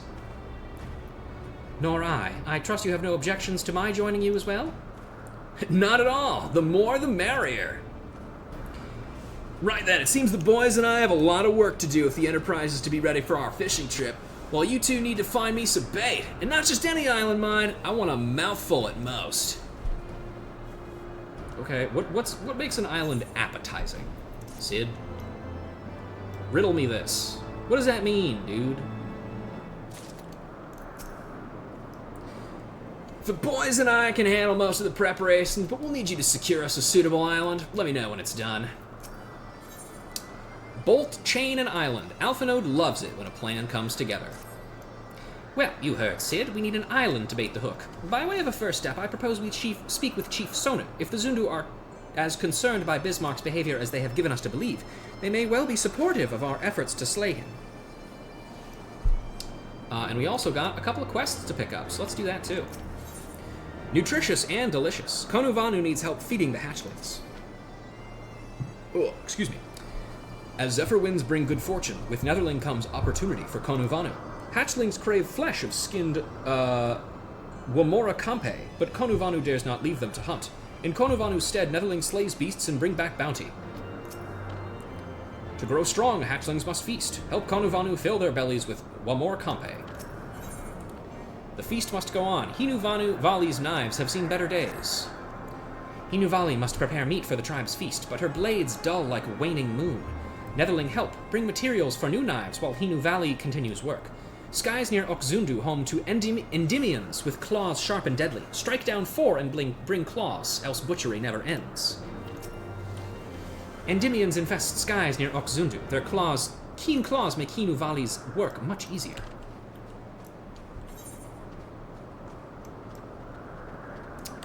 And then we'll talk to these two with these blue quests. Flying the Nest. Gunavanu wishes that he could choose his family. Netherling's coming is fortuitous as late-season rains. Gunavanu and Gunavanu's family faces desperate times. His brother verges on failing Zundu's rite of passage again. All Vanu Vanu in Oxundu must undergo rite of passage for respect of others in tribe, otherwise no better than nestling. Brother fails trials 7 times, must try for the 8th time soon. 8 times! No Vanu Vanu ever fails trial 8 times. If brother fails again, gales of laughter from others in tribe shame family until day, sun, and sky no longer burns. Gunavanu sees Netherling help others like wind, which brings seeds to bloom, and Gunavanu would ask for her help as well. Rite of passage rules very strict, but Gunavanu has plans. Rules forbid aid from other members of tribe, but say nothing of Netherlings. Help my brother and quell impending storm of derision in our family's faces. Brother's name is Gunuvanu. Oh, good. And he roosts. Gunavanu knows not where. Brother's temperament changes faster than breeze in autumn. Ask other Vanu Vanu and seek him out, or Gunuvanu stay nestling forever. Gunuvanu too lazy to go far from Oxundu. Ask other Vanu Vanu to seek him out. Help pass rite of passage at last.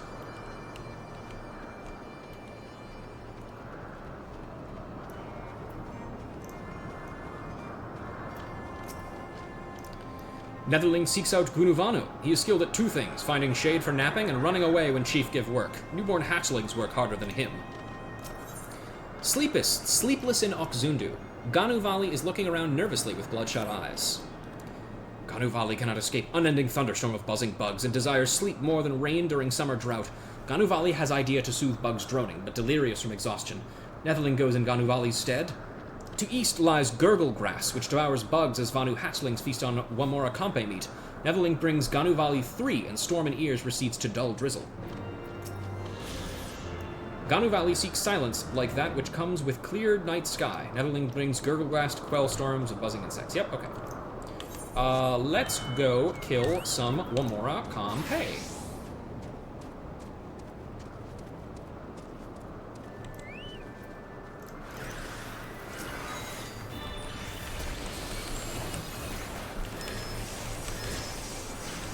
We need to kill 5 of these.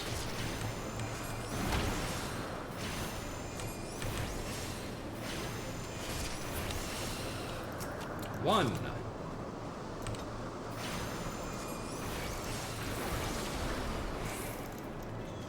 We can only kill the larvae, too.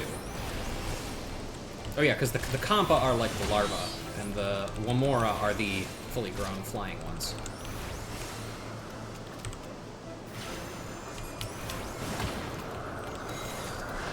Whew.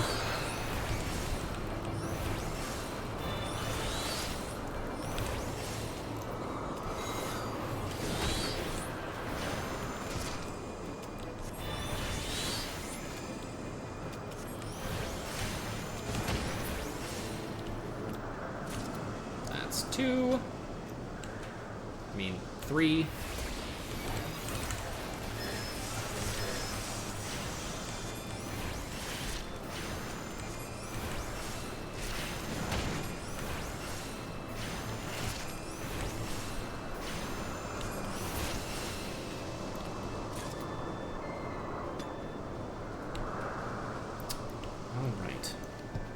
One more, and then we can move on. Thank God.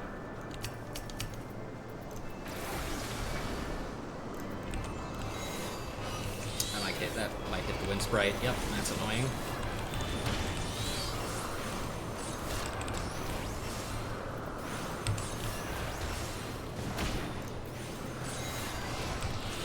Help me, Carbuncle, help me!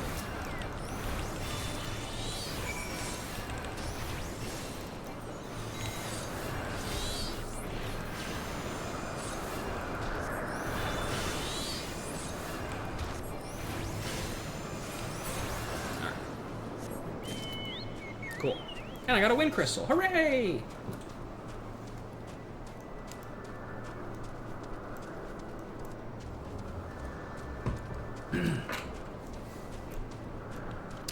Let's also keep looking for people who know where that one guy is.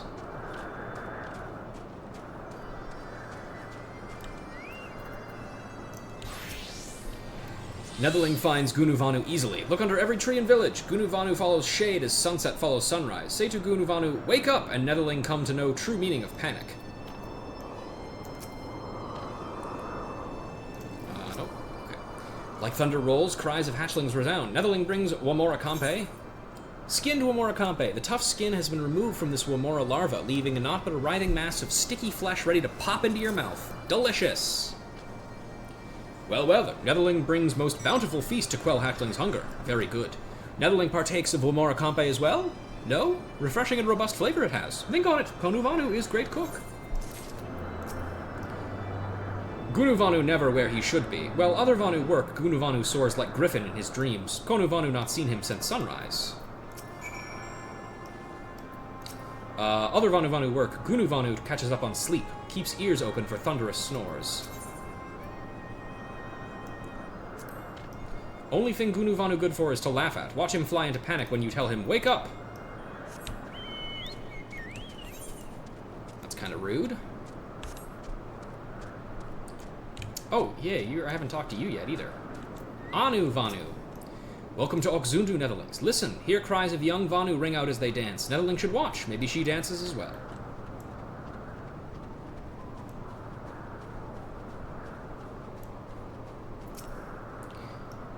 We can but ask. The Tramontane is upon us. The white feasts and Vundu rejoice in his carnage. Hear me, Chief Sanu. This creature which torments you is not the deity who raised the floating islands and made them a gift to you. He is a perversion of your beliefs given form by the Vundu, a false savior who consumes that which he should rightly safeguard. Yet it need not be this way, Chief Sanu. We have the power to strike down this impostor, but we must beg of you an island to see it done. Moats against the tempest. In vain do they struggle. Yet who is Sonu to speak of what may be? Perhaps even the Tramontane can turn to the potentiate. Very well, Netherlings. When you are ready, tell Zundu scouts what manner of island you require, and they guide you to it. We shall not fail, Chief Sonu. On that you have my word. Come, Ruja, let us see how Sid's preparations are progressing. May soft rains come to cleanse us of these sins. And where are we going? Is that... Oh, that's really far. Okay, that's up towards the feast must go on. Got it. Sure. Alright, out we go. Slash, say, wake up.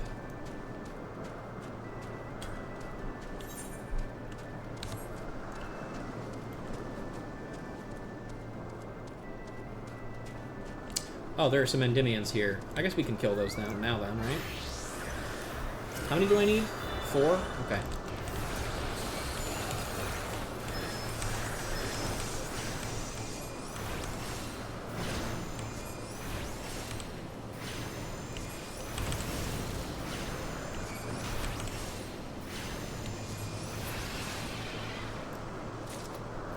That's one.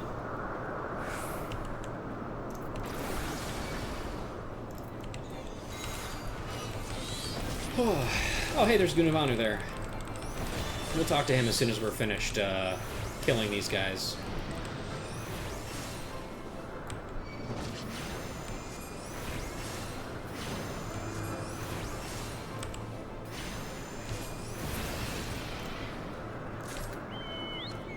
Two and one. No, 2 more.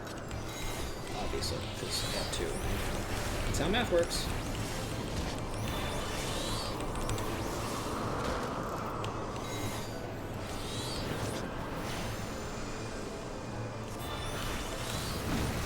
Ow. By the way, I was doing a run of, come on, where's the fucking thing? There we go. I was doing a run of Som All recently, the other day, leveling Samurai, I think, and I got hit by, like, a targeted fireball from one of the dragons, and it crit me for 8,000 damage, and I died instantly. So that was an interesting feeling.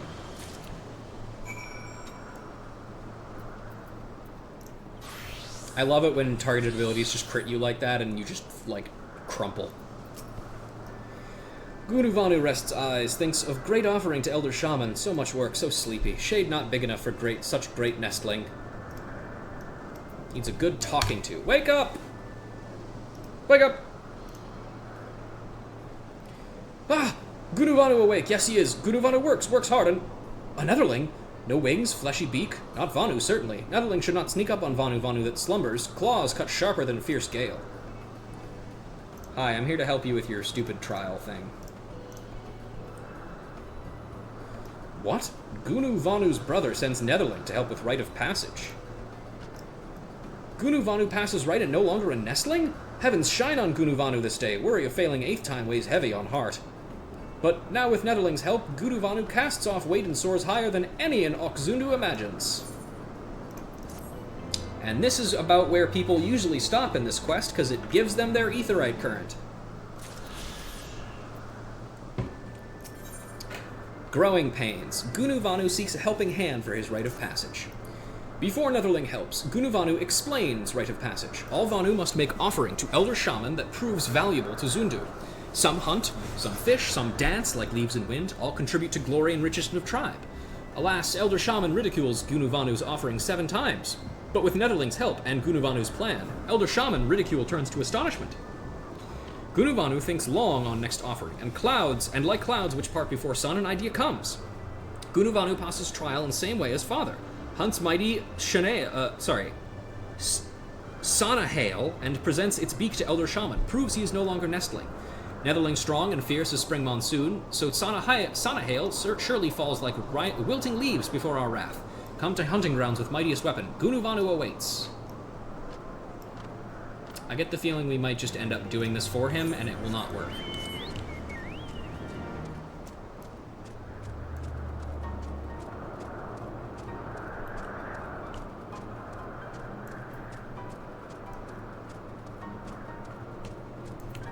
How close are we to the ether current?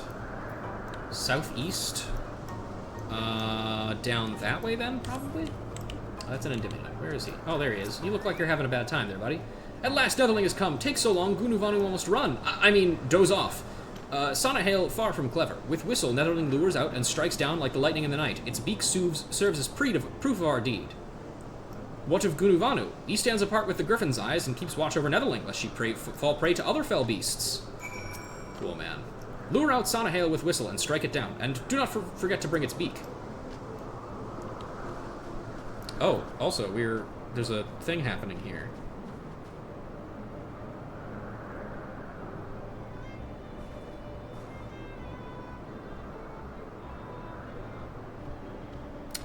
Two-Winged Zundu, my brother, your heart seems as restless as the stormy sea. Were you perhaps chased here by the cruel Vundu? Worry not, for I shall guide you home on a gentle breeze. Come and take shelter under my wing. Thank you, brother, my heart shines like the sun. Your breathing grows heavy, brother, let us rest here. Ah, the rest refreshes me like a mountain spring. Thank you, brother. Now let us be off before the storms come. Why rush? I see no clouds on the horizon.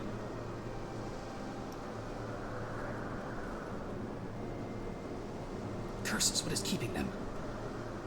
You speak, brother? No, it was just the rustling of the wind.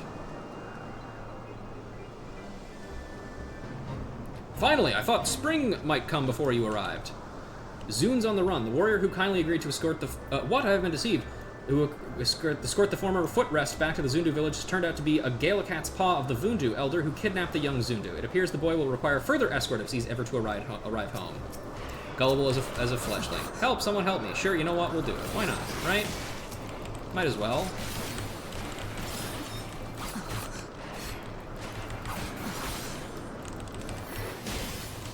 You have escaped Vundu clutches for the last time. Proud, peaceful Zundu is not a piece of furniture. Oh, also, unfortunate news. I saw the fate that I was looking for in the Porthos Western Highlands, the Spike Butt fate, but I was not streaming at the time when it was up, so I couldn't show it to people. Such treachery. Foolish Zundu, time to return to your fate as a footstool. Such treachery like a dark cloud on a summer's day. There he is.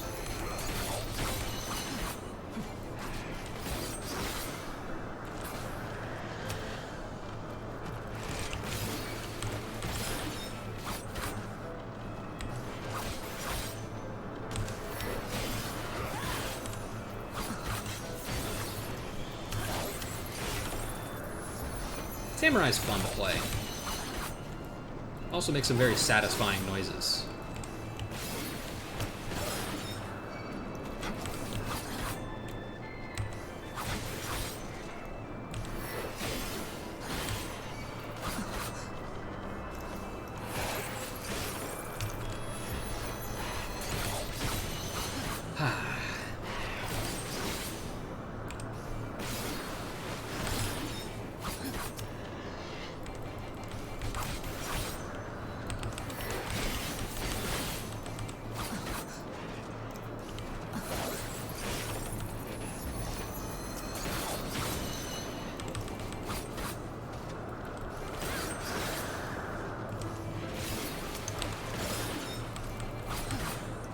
We should... Okay, these should be the last two, then. And then we're done. I hope. Oh yeah, that'll be the last one for sure.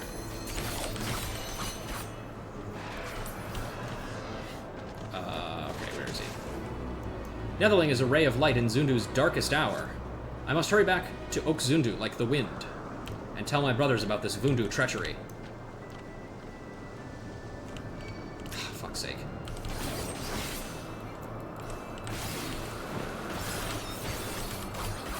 No. No bombination. You can flame spitter all you want. I don't care.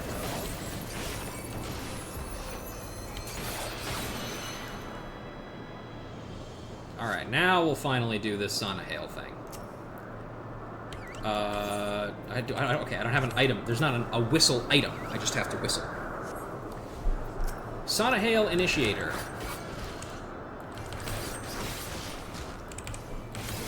Transpierce? What? How is that possible?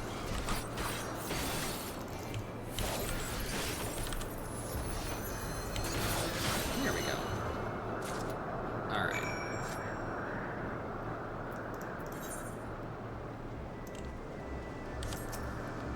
Huh? Oh, yes, Gunuvanu sees all. A Netherling brings the Sonahale Beak.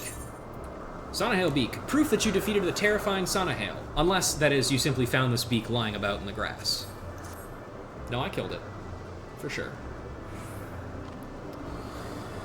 Yes, this beak helps Gunuvanu escape drudgery of nestlingdom. Elder Shaman cannot deny such magnificent offering. Come, Netherling, ride winds of haste to Shaman's Roost.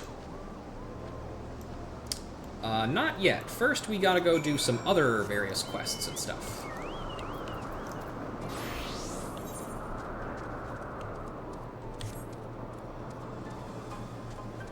Pretty sure talking to that over there will unlock our trial, because, spoilers, there's a trial that we're gonna do.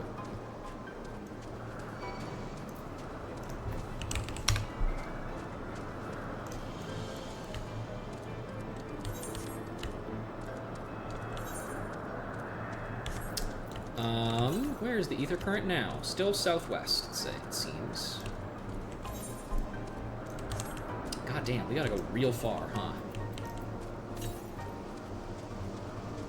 Oh wait, southwest now. So maybe this way?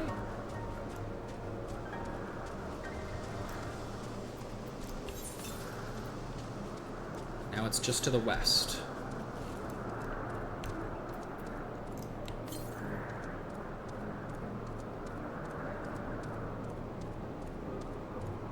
Is it? Oh, it's probably over there, I think.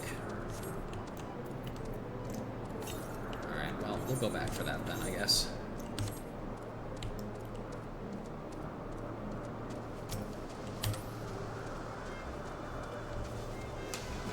Time to drink some water.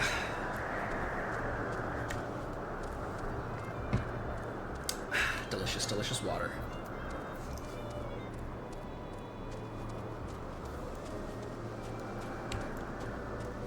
And we have some gurgle grass.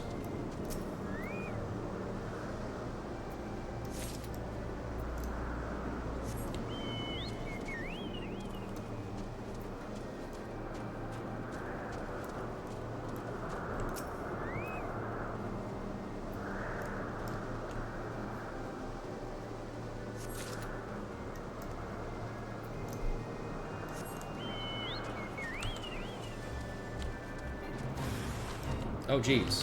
What the fuck?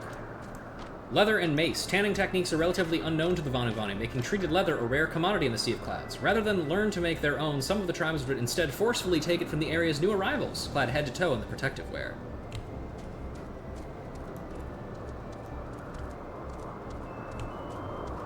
There's the last one.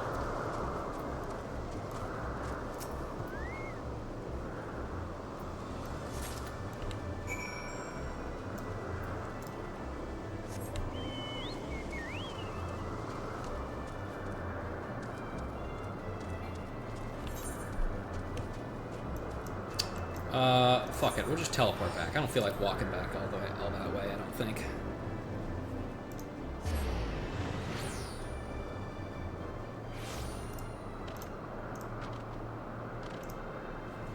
Alright.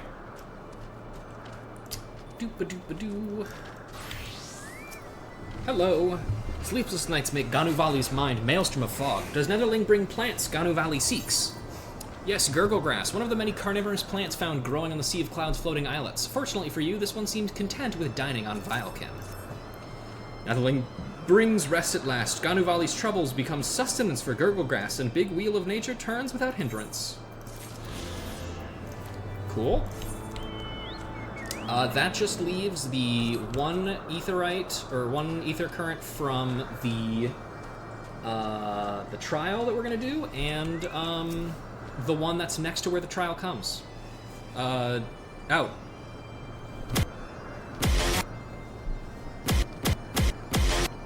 Endymions, which blot skies like thunderclouds, fall to earth in Netherling's wake. Does she bring their claws? Endymion claws, the carefully sharpened claw of a violent Endymion. Master of magic. Yes, as Endymion's claws cut through prey, Hinu Valley's new knives slice effortlessly through meat. Netherling eases Hinu Valley's work. Tribe feasts tonight. Alright, and that, so far, is the end of side quests in this area. Pause. Right?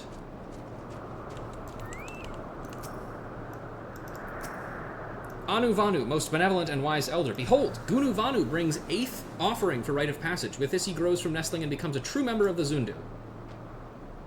Well, well, like father before him, Gunu Vanu comes with beak of savage Sonahale. Such an offering is most unexpected. But as surely as moon sets in west, Gunu Vanu shies from hunt and runs from bloodshed. Does he expect Elder Shaman to believe this is no longer so? Do not lie to Anu Vanu. Gunu Vanu not become warrior overnight. Does he receive help from another? Gunu Vanu knows rules. Help from others is forbidden. He knows if he dares break, consequences most grave. Wait, Elder, make not hasty decisions. Slayer of Sunahale, not Gunu Vanu. This is true, but Slayer is not other Vanu. It is Netherling. Rules of right forbid help from Vanu, but make no mention of Netherlings. See, Elder Shaman, Gunu Vanu breaks no rules. Gunu Vanu twists words as Weaver braids rope. Very well, Anu Vanu acknowledges Gunu Vanu not break rules, but nestling he remains. Gunu Vanu must try again. Again? Damn, that sucks, bro. Oxzundu's got talent. Unfortunately, I don't think I want any of these dyes colors. Gunu Vanu has a mischievous glint in his eyes. Gunu Vanu must try again, but knows not what satisfies Elder Shaman. Maybe... Yes, Netherling, Gunu Vanu knows. Gunu Vanu follows in Father's path and fails, but we'll try... Next, we'll try Mother's path. Mother offers vegetables unlike any other in Oxzundu, quells Elder Shaman's thunderous hunger.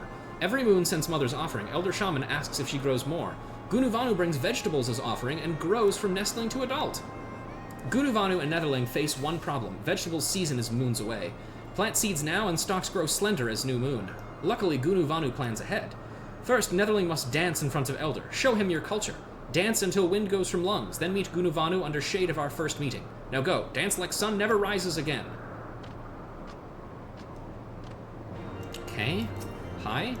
Gunu Vanu up to old tricks again. Dance. Spin. And that's it. That's the entire dance. Anu Vanu busy with ceremony preparations. No time for Netherlings. Ah, but she dances as a leaf which flutters in gentle breeze. Netherling steps soothe Anu Vanu's weathered bones. Could Netherling show more of her people's dance? Netherling, show dance of people once more. Okay. Here I go. Spin, spin, whee!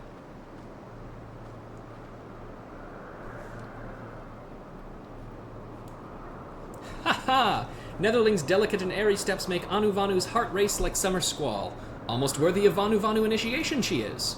Dance of Okzundu is the tribe's pride, brings all closer to heavens. Since Netherling dances for Anu Vanu dances for Netherling. Anu Vanu's dance riles Netherling's imagination. Look well and behold the thunderous dance of Okzundu.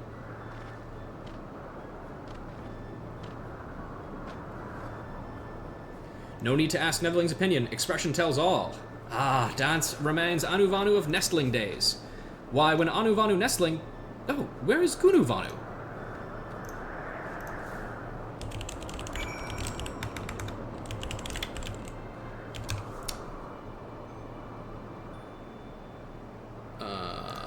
Okay. Alright, I'm gonna go to the bathroom real quick, folks. I will be right back. Give me just a moment. It's pissin' time.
I'm back. Alright, and I also wanted to double check something. I googled the name to make sure I'm getting it correctly. But I believe the Vanu Vanu are kind of based on Pacific Islander culture, which is always really fun whenever it's based on like a real world culture and they talk like cavemen people. It's always a good sign. But the dances they do, I believe, are based on, and I don't 100% know if I'm pronouncing this correctly, but I believe it's pronounced a haka. It's a very similar kind of style of, like, stomping dance. That might not be a great way to describe it, but it's something that you do in, like, very large crowds, generally. And it's very cool to actually watch. But there you go. If you didn't already know, now you do. Gunu Vanu naps under tree, no doubt.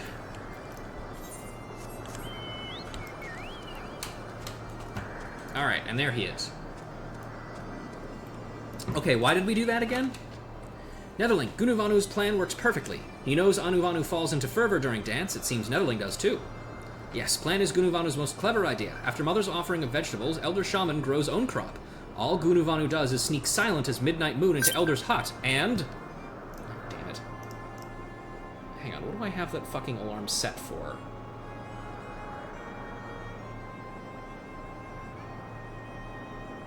I don't have any timed nodes anymore. Sorry about that, folks. Feast and glory, Netherlings. Vegetables glow plump and flesh. Prove Gunu Vanu too good for nestlings now. Gunu Vanu no longer laughingstock of tribe. Isn't he gonna know? Steal? No, Netherling. Gunu Vanu borrows vegetables from Elder. Netherling, come, now show offering to Elder Shaman. Okay, buddy. I can tell why you keep failing this, actually.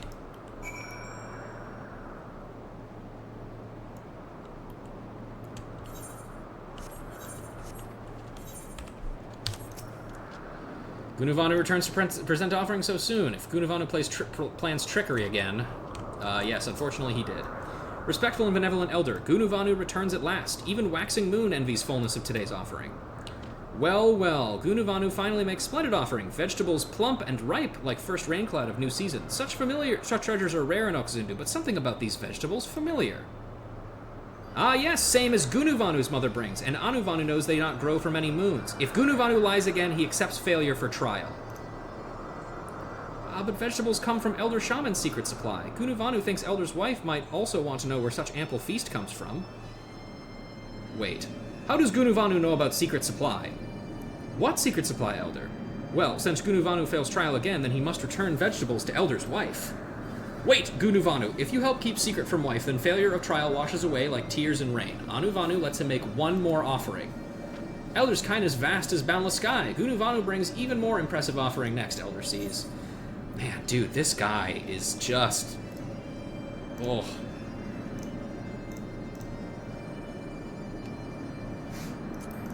Alright, give me the fucking brown, I guess. Lazing Sadles. Gunuvanu is running out of ideas to borrow for his rite of passage. Gunuvanu knows not what to offer to Elder next. Only one idea can Gunuvanu think of, but his heart fills with fear darker than blackest storm cloud. Netherling remembers Gunuvanu's brother, yes? Brother completes rite of passage by soaring on wings of Sanua, mounts which Vanu ride to traverse wind currents. No other choice is left to Gunuvanu. He must do as brother does. But Gunuvanu raises not his own Sanua, and to tame wild Sanua more difficult than to quell summer monsoon. And Gunuvanu can do neither, but Netherling's strength can lay low the white himself. Netherling helps capture Sanua, and Gunuvanu mounts it to show he too holds sway over the forces of nature. Netherling worries not. Gunuvanu, as always, plans out every step. Meet at the blue window. Gunuvanu goes ahead for Netherling's safety. This fucking guy. Oh god, all the way out there? Man, come on!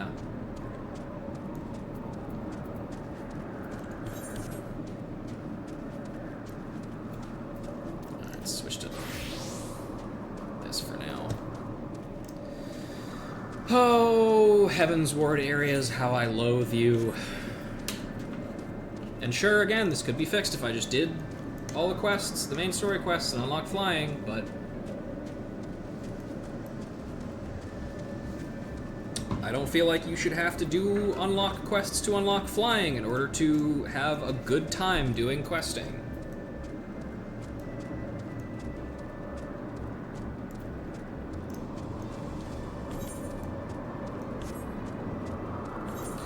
Let's check on that location that I thought the current was in real quick.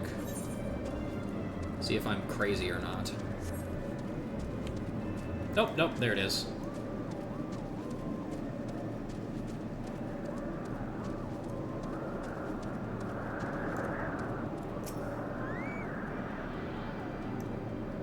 Alright, you know what? We are gonna do this and unlock it just so I can fucking get this out of the way. My, that took hardly any time at all. The Ironworks engineers do not disappoint. Are we really going to go sky fishing for a primal?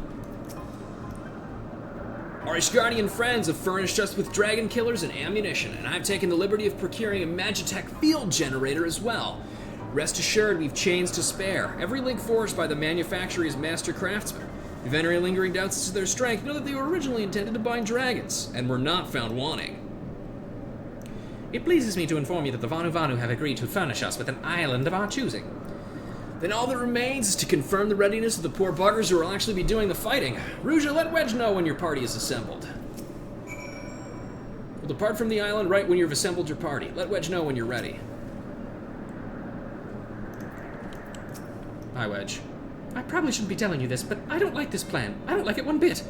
But I can't help but being excited all the same. So tell me, Ruja, are you ready to hunt the white whale? Sure. After you then, Ruja. All aboard. The Limitless Blue. Hard. Now available. And we'll do that in a moment. But first, other quests. Just so I don't have to walk back.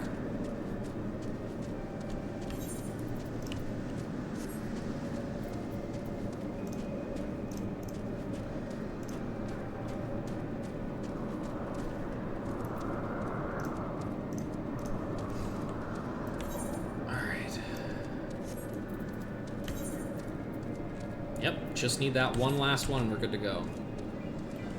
Luckily, Dalen does not spontaneously turn into Odin for this one. That's good. I think.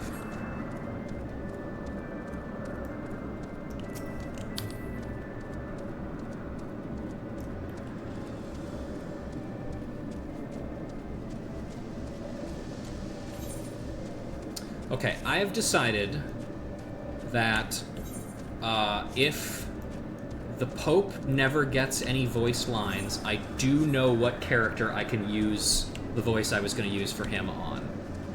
And it still technically works. I'm pretty sure he has some non-voice lines.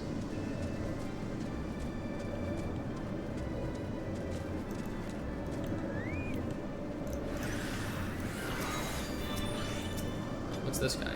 The Sanyua gazes coldly in your direction. Ah, Netherling comes at last. Gunuvanu brings something that helps capture Sanyua, make it obey like newborn nestling. Behold, Sanyua reigns! But wild Sanyua fierce as monsoon rains. Even Netherling cannot hope to capture wild beast. But use these reins on already tame Sanyua, and it obeys all commands. Gunuvanu cares not to show Elder Shaman how to capture Sanyua, but to ride Sanyua as gracefully as seed floating on gentle breeze. Once Elder sees Gunuvanu flit elegantly along wind currents, how Sanyua is captured matters not. Even Elder could not make more perfect plan.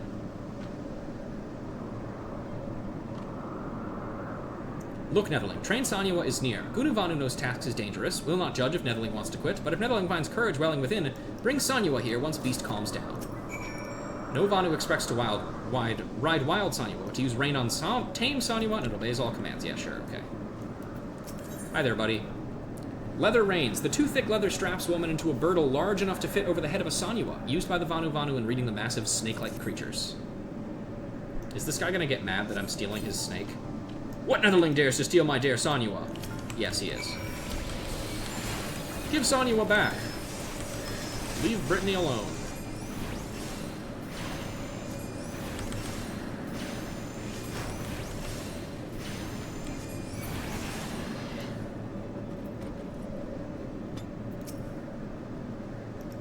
Sanyua gazes coldly in your direction. Allow me. Does this calm you down? Look at my freaky hand.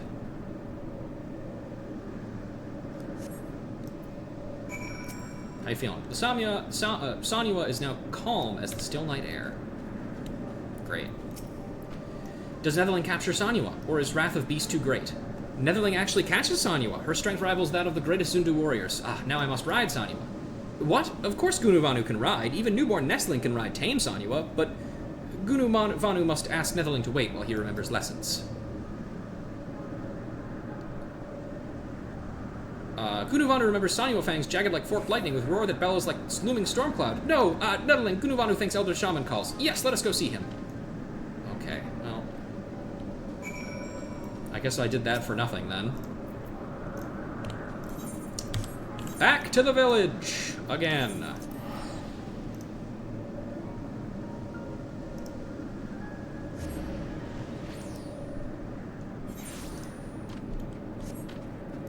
Please, God, let there only be one more after this.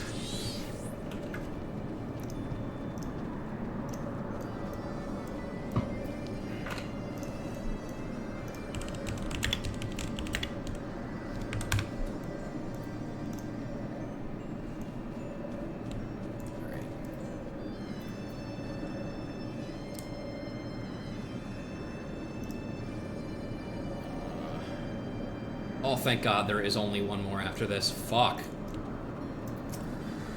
Okay. Netherling. Gunuvanu apologizes for making haste to Elder Shaman's roost. No time to ride Wings of Sanyua, but Netherling need not worry. Let Gunuvanu do the talking. Noble and benevolent Elder, humble nestling Gunuvanu asks again for honor to give offering. Gunuvanu comes again, this time with hands empty as sun-scorched desert. But offering stands before Elder. Gunuvanu teaches this Netherling ways of taming and handling noble Sanyua. Yes, Gunuvanu's wisdom and kindness more bountiful than summer rains. With this offering, culture of Oxundu spreads farther than rays of morning sun. Gunuvanu's beguiling tongue may work on fellow nestlings, but Anuvanu not fall for tricks. Can Anuvanu touch wisdom? Can Anuvanu see kindness? Such offering Anuvanu does not accept. But Elder, Gunuvanu still simple nestling, understands not subtle rules of tribe's trial, fault not on him. For that, Elder give Gunuvanu one more chance. Vanu never flies Sanywa if scales slippery as Gunuvanu's words. Very well, Gunuvanu has one more chance, but if offering fails once more, then forever nestling he shall remain. The Black Storm. Gunuvanu is all out of ideas and second chances. Try as he might to think of next offering, Gunuvanu's head remains empty like cloudless sky. Only one option remains. We go to Brother, who advises Gunuvanu since he day is newborn hatchling. As certain as wheel of nature turns, he gives advice for next step.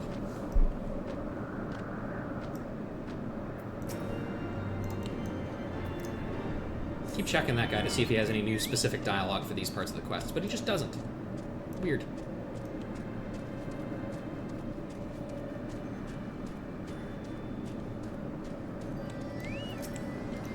As surely as sun provides lights for crops to grow, Brother gives idea for rite of passage.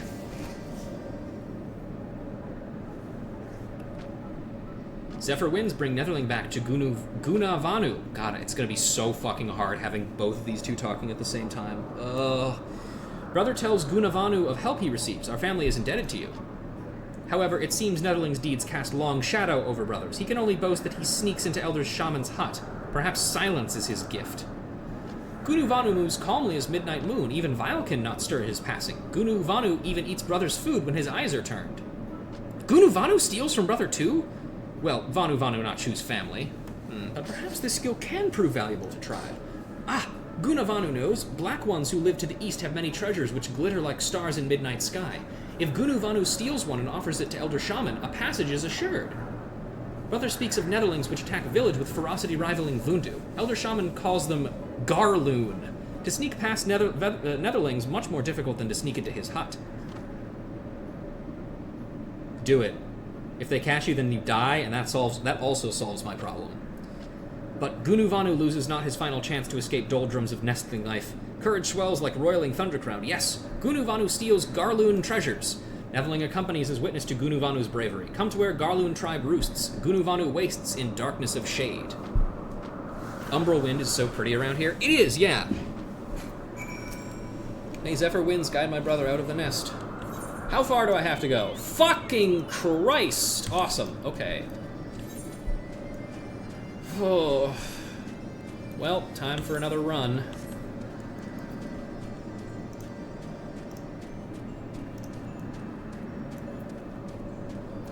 Oh, actually, hold on a second. Do you have anything else to say? Like rain from cloudless sky, the white comes without warning to consume, all for the madness of the Vundu. Just wanted to make sure she had she didn't have any quests that, or text, dialogue that was unrelated to not being in a quest. Yeah.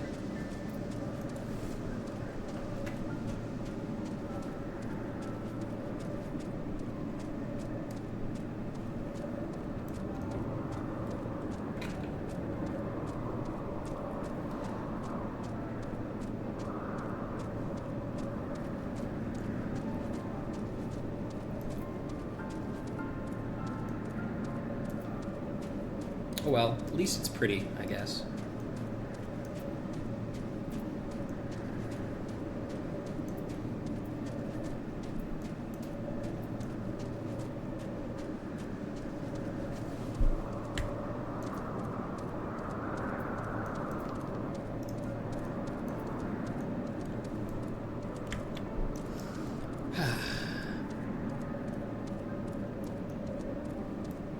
The good news is, the next time I'll have to come back here for stream story content is like for tribe quest leveling.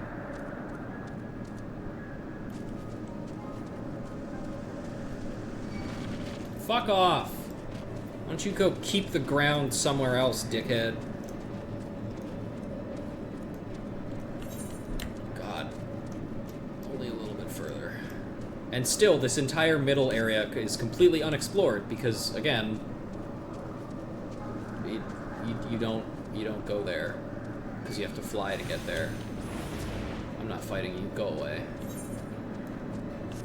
Oh, good, a second one. Excuse me, sir. I'm just gonna go behind you.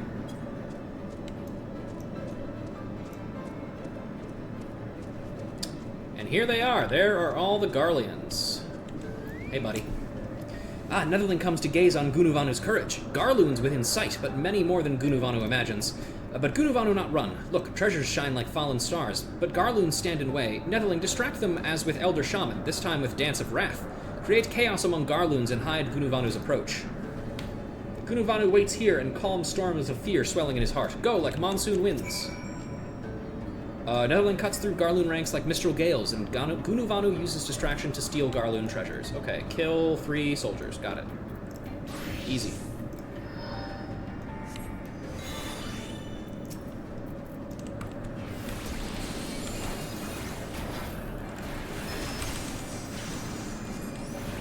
I always think it's so funny when you attack a hostile enemy next to another one. How, like, that guy just, like, he's just like, oh, cool, that my friend is being attacked? Whatever. I hated that guy. Now she's coming for me. Well, now I gotta kill her.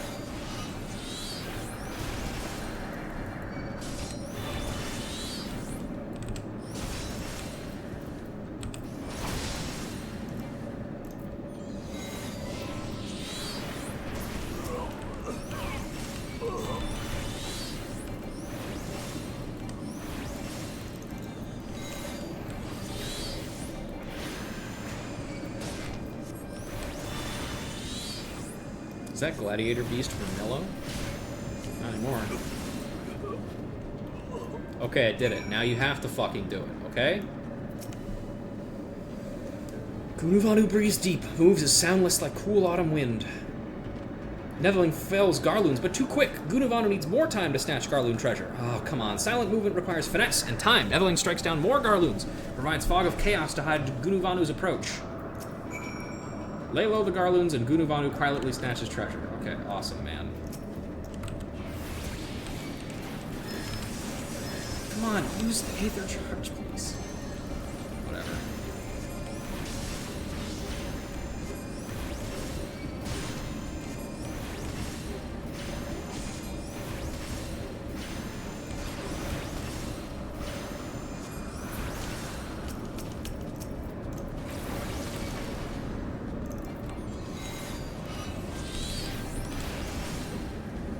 That almost fucking hit the wind sprite. I really don't want to have to deal with that again.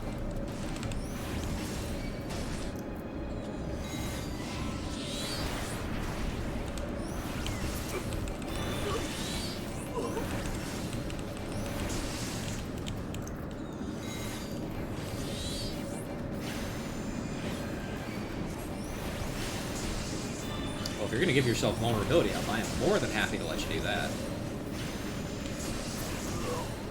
Okay, did you do it this time, or am I gonna have to do this again? Gunuvanu becomes like silent wind. Ah, Netherling fells Garloon troops already. Gunuvanu not ready, must wait for perfect moment. Once more, Netherling, show Garloons no mercy and give Gunuvanu time to sneak. Okay, buddy. Fell Garloon troops and throw them into confusion. Gunuvanu sneaks camp, steals treasure. Yeah, okay. There's Gladiator Beast Bestiari.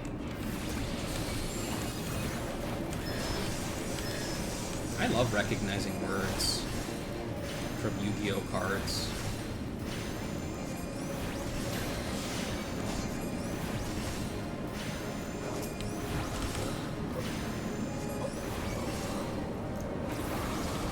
Fuck, it hit the wind sprite. God damn it. Oh, the pain and suffering of 1,000 million wind sprites is upon me.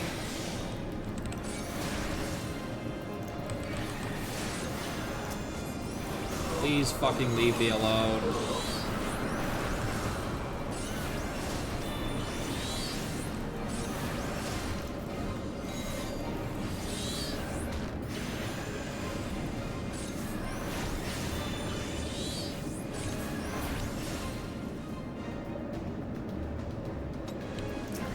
Alright.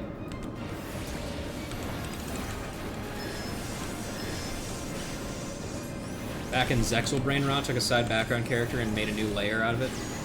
Classic. What side character / background character? Is it the guy who has trucks as his deck? trucks guy. There are so many fucking jobber characters in Zexal. Oh, the prince from Alito's past. Okay. Fair enough.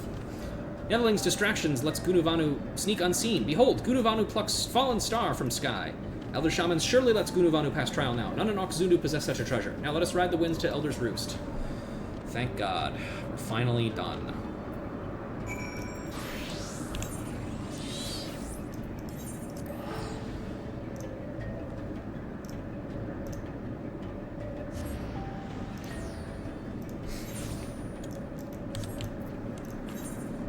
Please.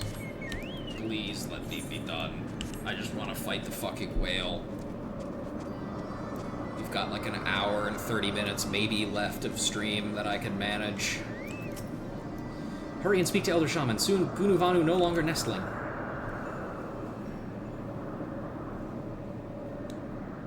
Gunuvanu approaches with flustered breath and disheveled feathers.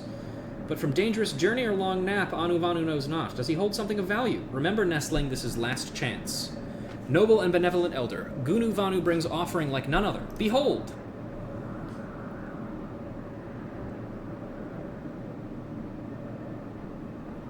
Offering surprises even Elder Shaman, yes? Gunuvanu sneak into Garloon camp, unseen and unheard, and bring Zundu their greatest treasure. Oh, such material does not exist in Oxzundu. More sturdy and solid than totem pole with strongest magic wards. Zundu legends tell of enormous flying beast which covers land in midnight shade. This must be its feather. For bringing such precious offering, Gunuvanu completes rite of passage. Gunuvanu deserves title which befits his deeds. For as long as rising moon follows setting sun, Gunuvanu shall be known as Bringer of Shade. At last, passage is complete. Gunuvanu, Bringer of Shade, no longer oldest of nestlings. But now, Gunuvanu wants nothing more than rest. Trial saps all energy from Gunuvanu. Leave further hard work for nestlings. Gunuvanu, Bringer of Shade, must find great tree to nap under.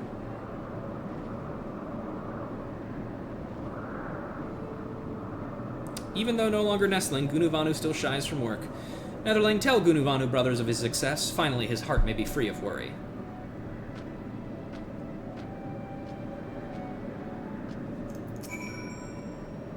Tell Gunuvanu of his brother's success. At last, fear of everlasting ridicule vanishes. I was just about to do that. Thank you. You read my mind.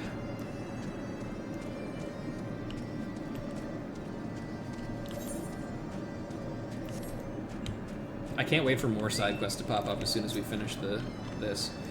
Netherlings, news travels fast as spring gale. Gunuvanu passes trial. But Netherling knows Gunuvanu as well as any Zundu. Change does not come for many moons, if at all. Gunuvanu hopes passage of right gives brother courage to grow into responsible Vanu, but must remain patient.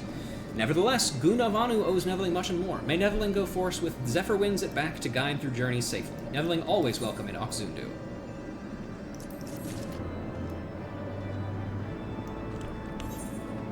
Alright.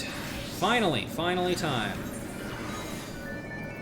Trials. The limitless blue hard. Inspiration often finds us in surprising ways. So it was that a casual mention of skyfishing helped Sid Garland conceive a plan to lure out Bismarck, the Lord of the Mists, by using the Enterprise to tow an island through the Sea of Clouds. After binding the beast with chains fired from dragon killers, he hopes you can engage it in the traditional fashion. Though the plan is somewhat sound in theory, there is no telling how effective it will be in practice. Nevertheless, the engineer has seen you through many a dangerous situation in the past, so at least the odds are in his favor. And I think we're ready to go. Yeah, let's do it. And now we sit and wait.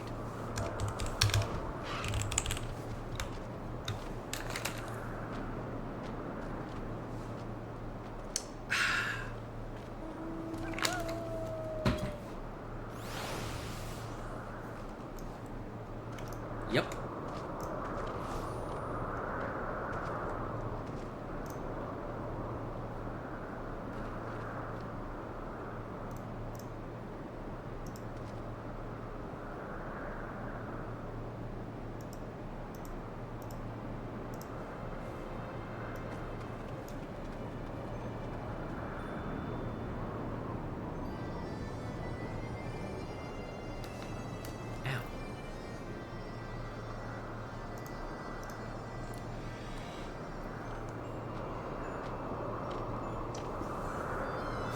Time to rest and relax, folks.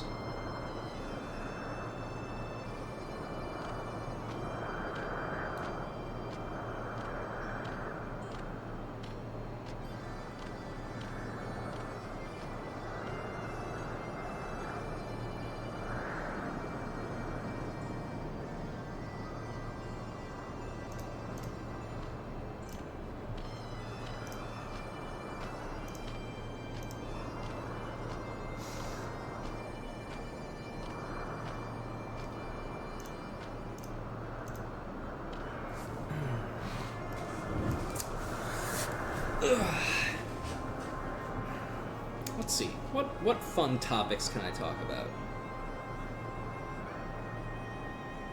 Well, I have I'm off of work for a week. Next time I go back into work is a week from today, which is pretty cool. I'm looking forward to just kind of rotting in bed for a week. That'll be nice. Plenty of time for me to go around and do whatever else it is I need to do. I do unfortunately have a lot of things that I need to do because of various things. I need to look for a shelf to buy so we can continue doing LEGO streams.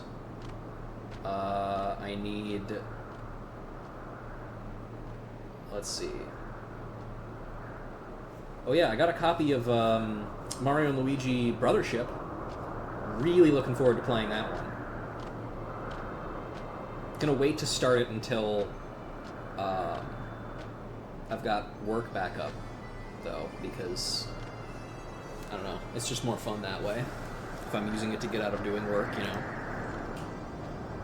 Or to relax at work, rather.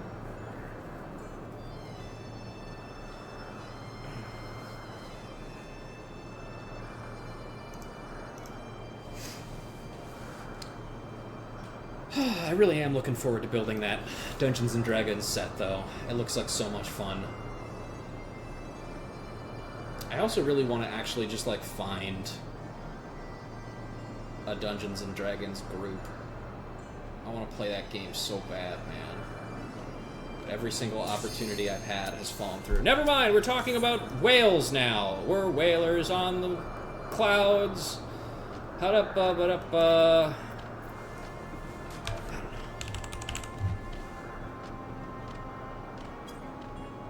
Like the little mushroom dudes. Yeah! Hello, other tank? Please? Please? I'm begging you, dude.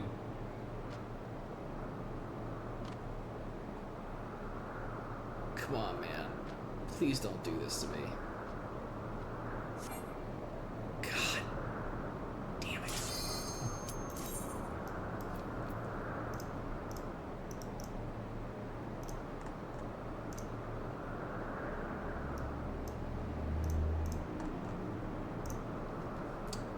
I swear to God, if it's the same thing that happens again... Pay attention when you queue up for things, please. I am not perfect. I have also had this... I've also let queues pass me by before. But, for fuck's sake, man. We're just looking at the thing, and she's like, come on. Do it. Get in there. Wait, I should... Fucking goddamn it. I don't know. And it's not... It's worth noting, that's 2 tanks in a row that have done that. What the fuck?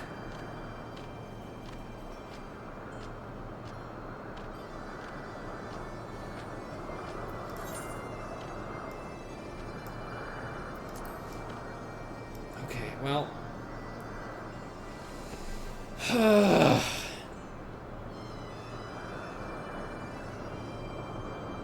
I don't want to sit in Party Finder, though. I just want to fucking queue. That's why queues are there. So you don't have to sit in Party Finder.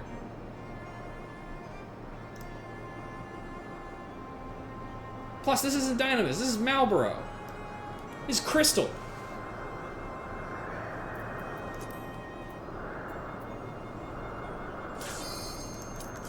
Alright, I swear to God, don't do it a 3rd time in a row. Okay, that's 2 tanks. Come on, DPS and healer. Come on, dude. Okay, that's just the DPS now. Come on. Please.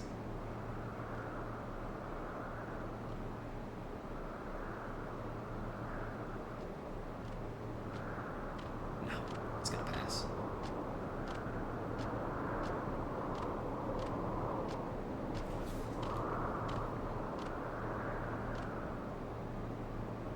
I'm so mad, dude. Why do you keep doing this to me? Okay, attempt number what is this, 4? Why? Why is this so hard? Fuck.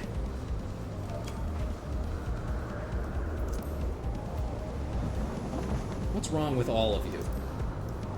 Do more things. Hello, Bismarak.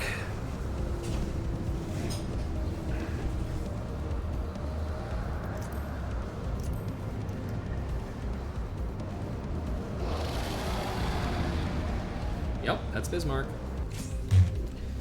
Alright, let's begin.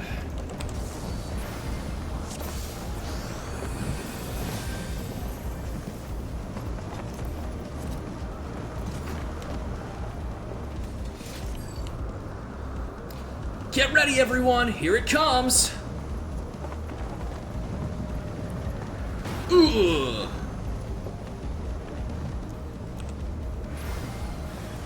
Use the field generator. If the island goes, so do you.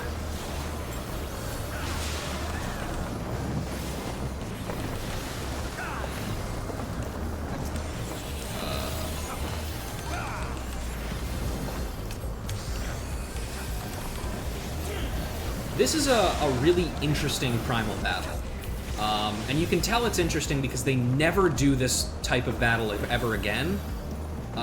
Because it wasn't done very well. But it is interesting. You know? Interesting derogatory is what I would say.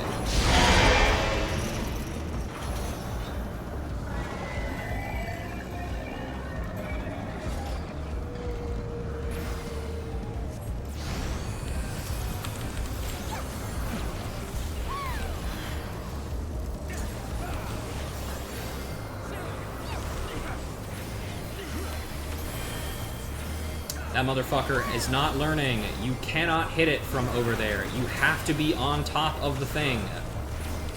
Oh my god, we're not going to kill it because of that. That's crazy. Oh, okay. Nope, we didn't kill it. How is that? I've only seen that once before, and it is exactly because people do not climb onto the back.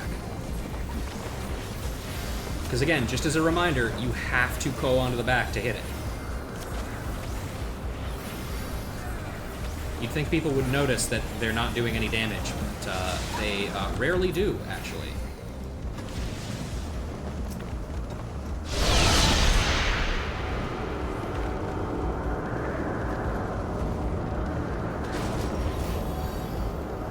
Nope. Dragon killers.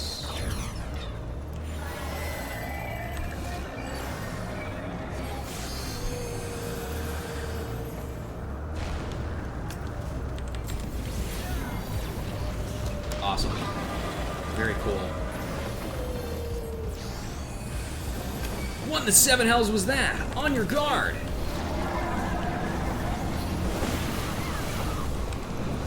There's a lot of Bismarck doing, like, crazy shit. And also tanks not doing very well. You gotta pull them apart. You gotta pull them apart. Otaku, get them apart now. Thank you.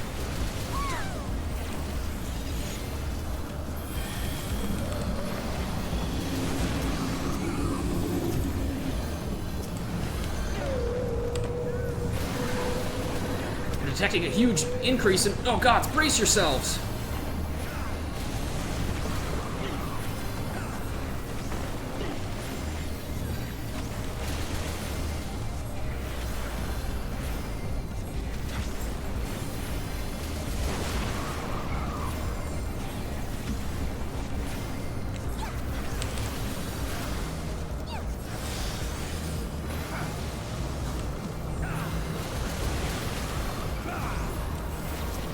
Why is that guy taking so much damage? Cut it out.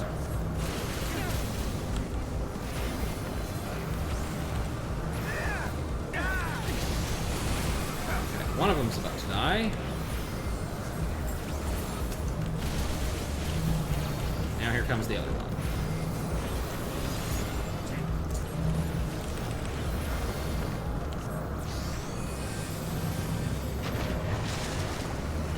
he is. Bismarck Blast. Also known as Breach Blast. And now the Magitech Field Generator is destroyed, which is bad. Damn it! We've lost the generator! And here comes the immediate cessation rage.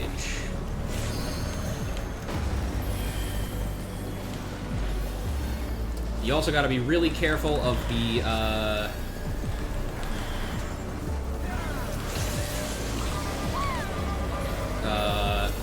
casts that the Vundus do, because they will knock you off. Seizes control of the clouds.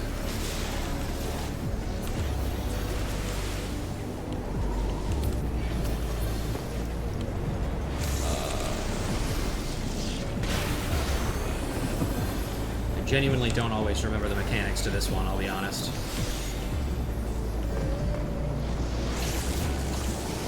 Okay, Dragon Killers are readied. Uh-oh.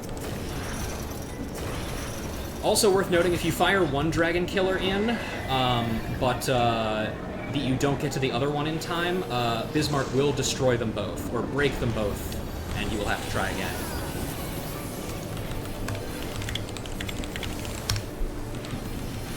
I'm just gonna straight up tell them to get on the back this time.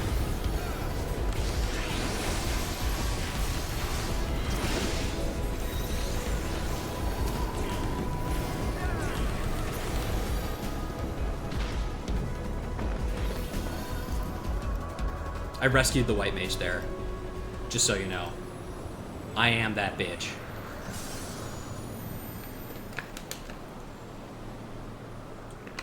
I think Nico would be proud of me.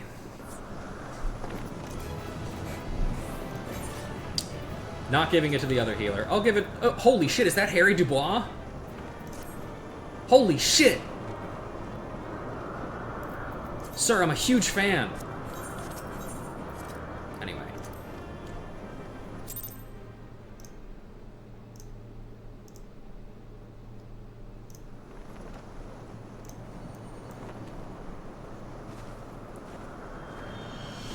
Yeah, the other tank is DCing. It is very funny. Hey, we got the funny thing. Okay, pick it up. Quickly, quickly, pick it up. Go, go, go, go, go, go, go, go, go. No, okay, well. We could have at least started walking towards it, man. Oh yeah, one of my funny rocks is gonna turn back on.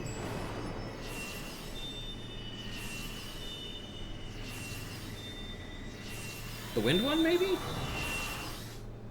Yeah, it's the wind one. Yay! Warrior light, beloved Eidolon, all made darkness, light to none known. Harker, receiver, blessing, s'more. S'mores?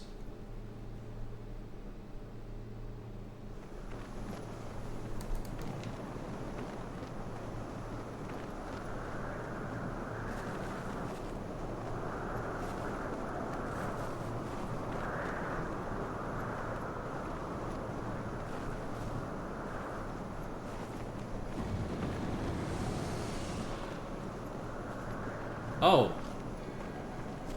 Hello. So falls the Lord of Mists, as did all others before him. How many times does this make, Warrior of Light? Ah, how much you have grown. Far beyond the limits of mere mortals. Woman? She has what we seek.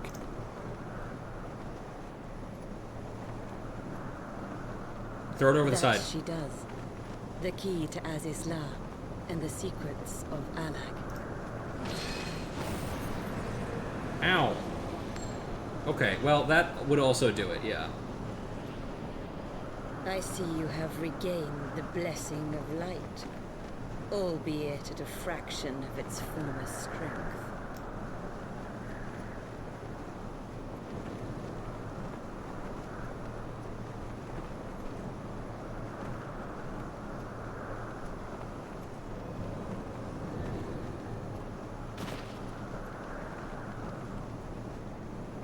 My thanks to you, Asian. And to you as well, Warrior of Light, for saving us the effort of slaying Bismarck.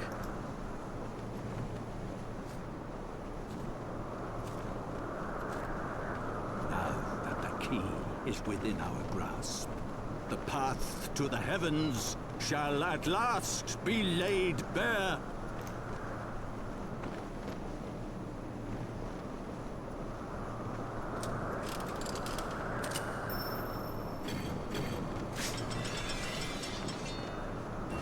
Whoa.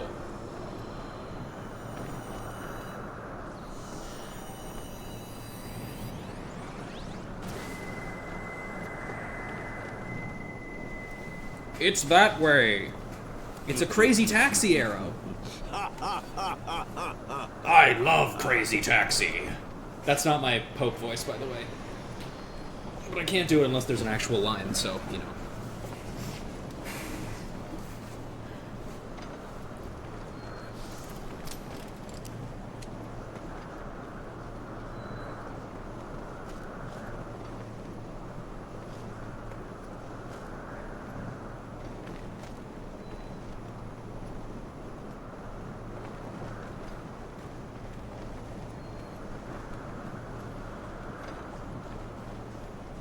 By our deeds shall the wrongs of antiquity be righted, and man reclaim the reins of history.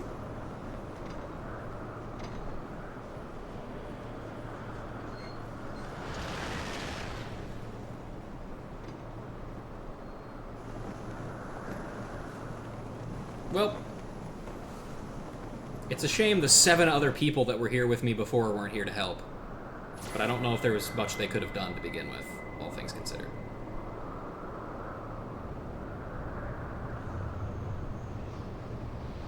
Oh.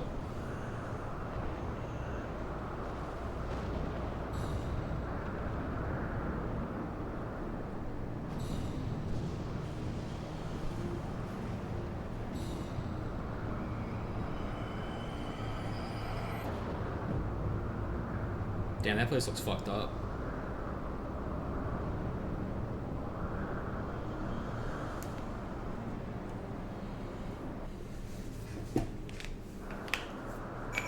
We did it! Yay!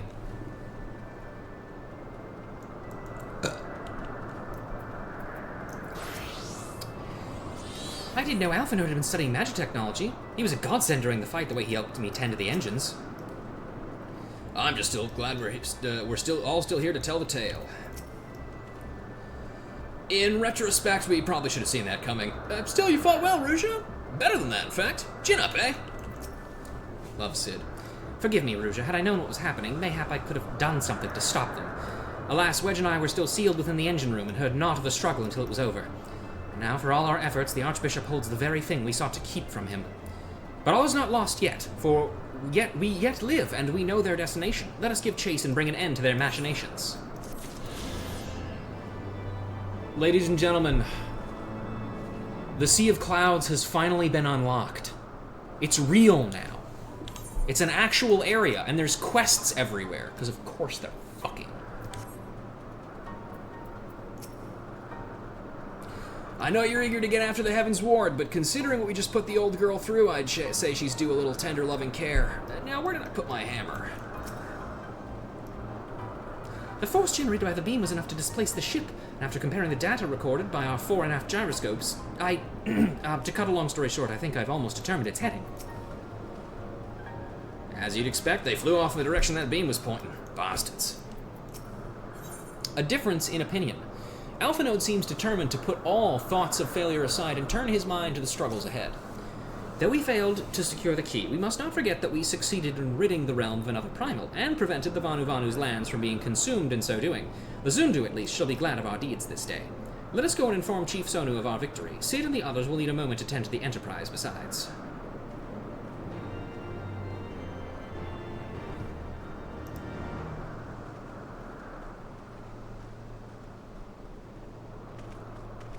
Wait, something is amiss.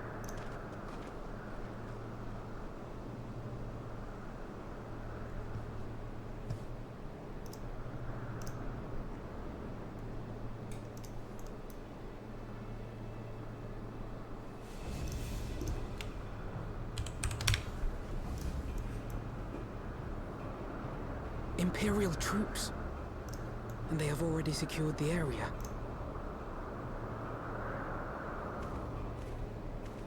Reveal yourselves at once! He just immediately knows we're here. Yeah, it's my boy, Regula Van Hydrus. I love this guy. The only cool Garlean. And unfortunately, a massive jobber.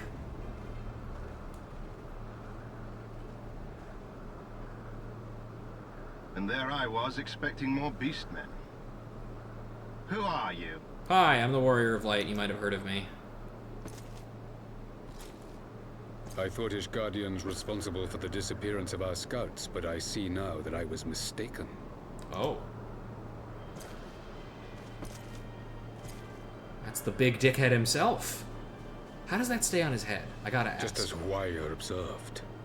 The Warrior of Light is wont to appear at the most inopportune times. The Warrior of Light? She who bested Van Baelsar? Oh, also, he mentions Royale there. He's talking about the Ivy. The spy that we helped oust.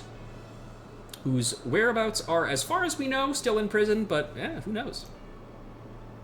It would seem that the famous hero of Eorzea seeks Aziz Lar as well. Hardly unexpected. The secrets of the Allagan's power to bind icons to their will could scarcely fail to interest the scions of the Seventh Door. You know as well as we what will ensue should these insatiable creatures be allowed to roam free. That their very existence threatens the life of this star. Yep, I've been saying that. We but disagree on the solution to the problem. Genocide has ever been the Empire's favored recourse. And that is why we will continue to oppose your every attempt to claim Eorzea. You do not hesitate to speak your mind, even when your every word could be your last. Alas, your sentiments betray the narrowness of your view. The fate of Eorzea and its inhabitants is of little concern next to the fate of the world. Hi, speaking from a point of foresight here, I gotta say, aside from...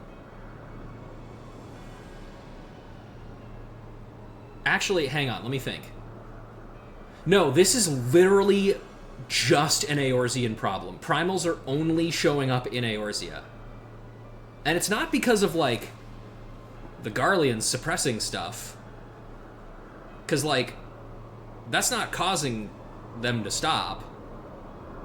Primals only show up in Eorzea. It's only here. At least so far.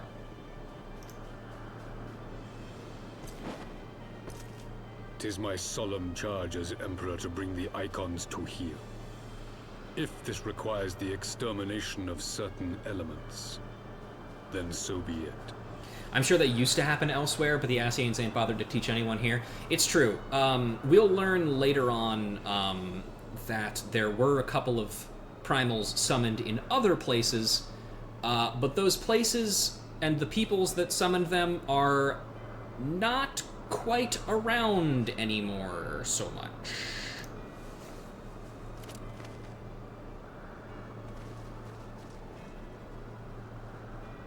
Alright, once we kill these 3 assholes, it will stop primal summoning forever.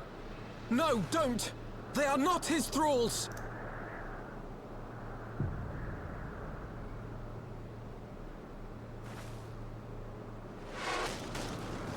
Oh, okay.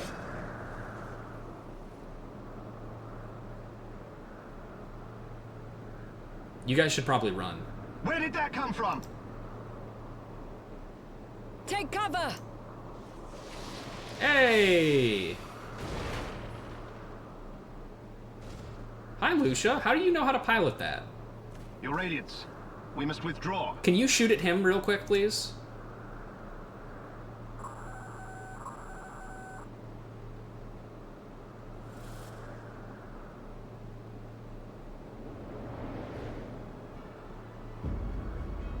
Hey, how did we miss this? My god. It's the Mechonis.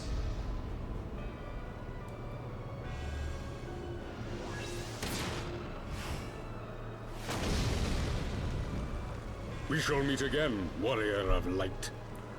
On that you have my word.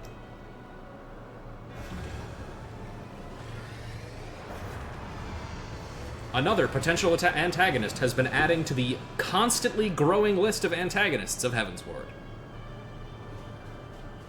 So many. Garlemald too has designs on Azizlar. But why would the Emperor himself elect to lead the expedition? Probably because it's really fucking important. And he gets off on this stuff. You could see that spike that was coming out of his chest, but what you couldn't see is the spike beneath his pants because of all this shit, you know? You know what I'm saying? You know what I mean? You know what I'm saying? You get what I'm saying? You know what I'm saying? Get it? Hi, Lucia. Ah, the armor. I had it sent here as a precautionary measure. Never in my wildest dreams did I think I would stand less than 20 paces from the Emperor of Garlemald, Varus Zalt's Galvus in the flesh. I assume the commander that accompanied him must be the legatus of whom the centurion spoke. Ah, forgive me. This is neither the time nor place for such idle speculation. Pray, return to the Enterprise at once. It occurs to me that our friends may have run afoul of Imperial forces as well. I have yet to apprise Chief Sonu of all that has occurred, but once I have, we shall rejoin you at the airship. If you fear for our safety, may I direct you to the attention of the suit of Magitech armor nearby and its exceedingly capable pilot? Yeah, fair enough. Alright. I'm going to take a piss real quick, and I will be right back. In the meantime, I'm going to try and decide how I want to handle these side quests, because I have some ideas, but we'll see. I'll be right back.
Okay, I'm back. I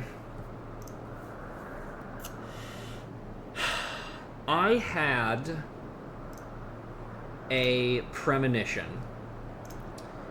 and I decided to look up just like Heavensward side quests in general.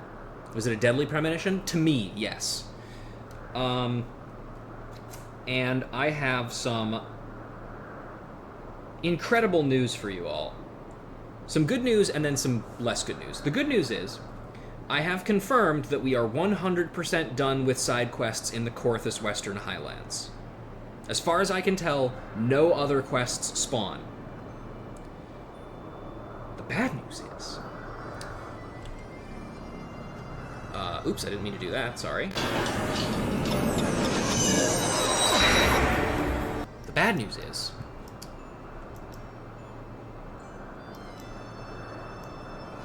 not only will completing these quests spawn more, of course, naturally, progressing to a point in the MSQ that I would like to get to will unlock more quests in Sea of Cloud, not in the Churning Mists, and in the Dravanian Forelands as well.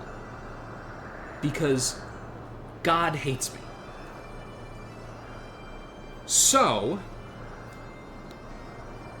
here's what I'm going to do.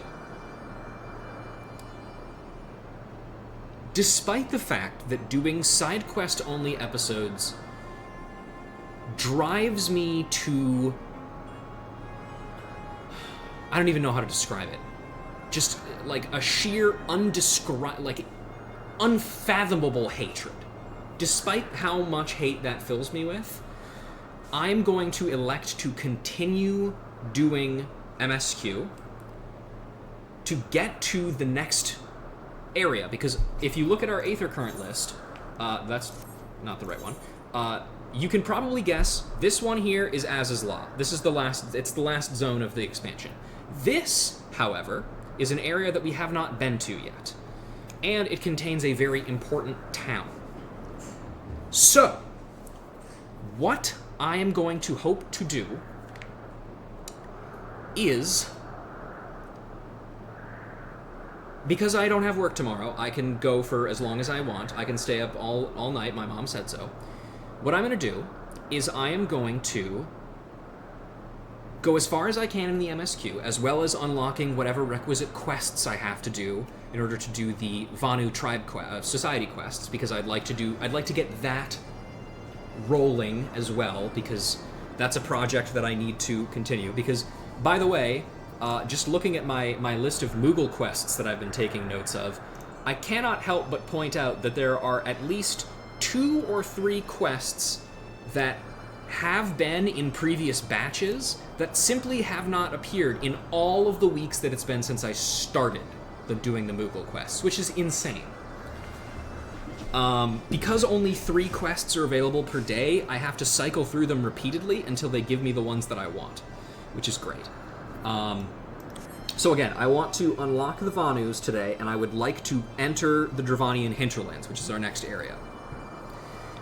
Whether this means we go for 5 hours is up for grabs, but in terms of side quests, I have decided that I'm going to be knocking out... we're going to be doing another side quest stream probably after this one. So, yeah, that's going to be the plan right now. I apologize to everyone who hates that idea, including myself, but it's simply what has to be done. As saplings bask in the warmth of the sun, so too may netherlings partake of our hospitality. Let me see if anybody else has any particular lines to say about how we fucking killed Bismarck.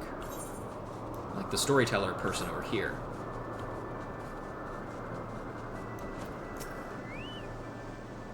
Nope. Okay, well, back to Sid then. Okay. Oh, we're going this way.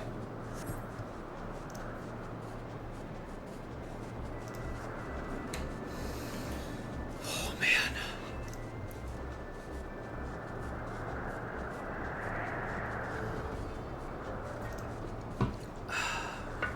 Can you guys believe how much work I do for this stream.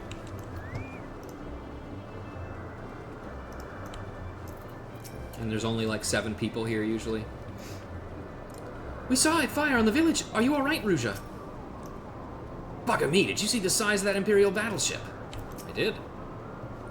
A random Transformers fact? Sure thing. Oh, let me get that ginned up real quick here.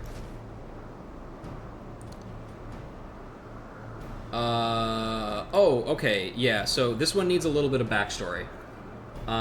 Because these next couple ones are all related to each other. So, the last Transformers fact that somebody redeemed, which was like a shit zillion years ago, because nobody does that anymore, I guess. Everybody's too interested in the Ghost Trick Challenge, which is never going to be finished instead. I talked about the IDW continuity for Transformers Roadbuster, and how he ran a training camp until he didn't because he started hearing the Transformers God of Death, Mortuus, Mortalis, talking to him, who told him to brutally murder all of his trainees and throw them into a pit and kill them. And he did that, and then they arrested him for very understandable reasons, and then they released him with no rehab and no training because he couldn't hear the voice anymore. But the reason why he was hearing that voice is because the character Tarantulas, who you might know from Beast Wars, originally known as Methuselah in IDW, used size-changing powers to shrink down into a tiny size, crawled into his ear, and whispered to him, and told him and tried to convince him to do those things so Tarantulas could harvest the dead recruits for parts. Isn't that cool? Thank the 12 you're alive, Ruja. When that battleship appeared and fired on the village, we feared the game was up for you and Alpha Node. What in the 7 hells happened out there? If you want to hear the end of that story, by the way, I just need one more redeem. First the Archbishop turns up with an Ascian in tow, and now the goddamn Emperor pays us a visit? What is this? A procession of notable bastards? Who's next? The Keeper of the 7th Bloody Gate?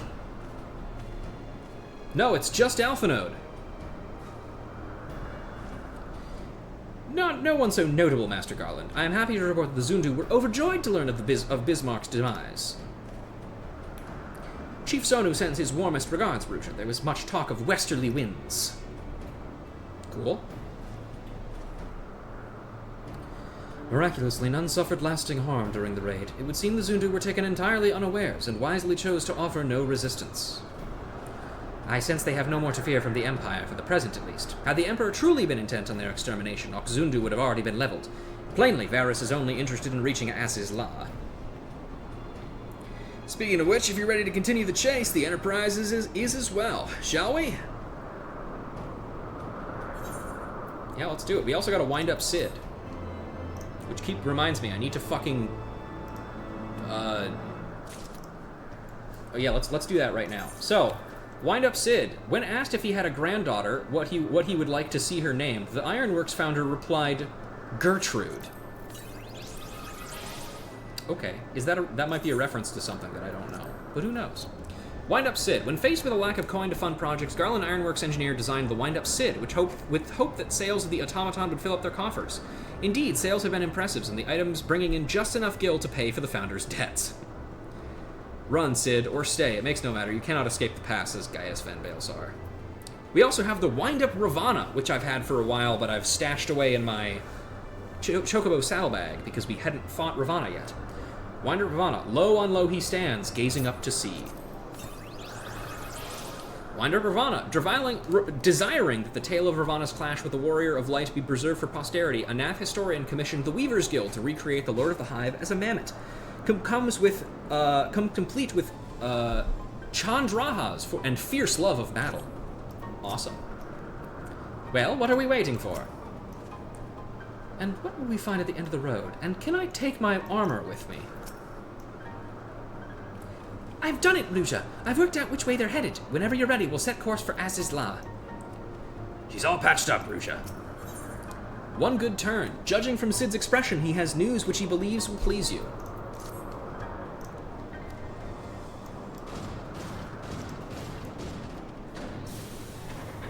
Oh, I guess they are putting it on the ship. Okay. Sure, why not? The Midlander thumbs up animation is the best one, I have to say. Lest you wonder, Wedge was able to calculate the heading indicated by the beam of light emitted by the key. If Az's Law lies in that direction, we'll find it. Cool. The Solea may have a lead on us, but she's no Enterprise. We'll catch him, you see.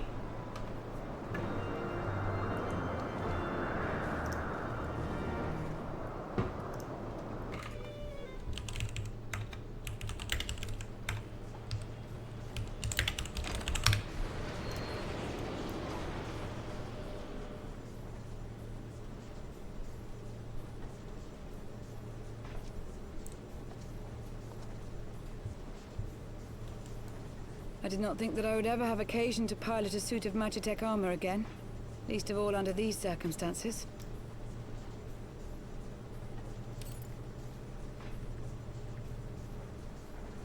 My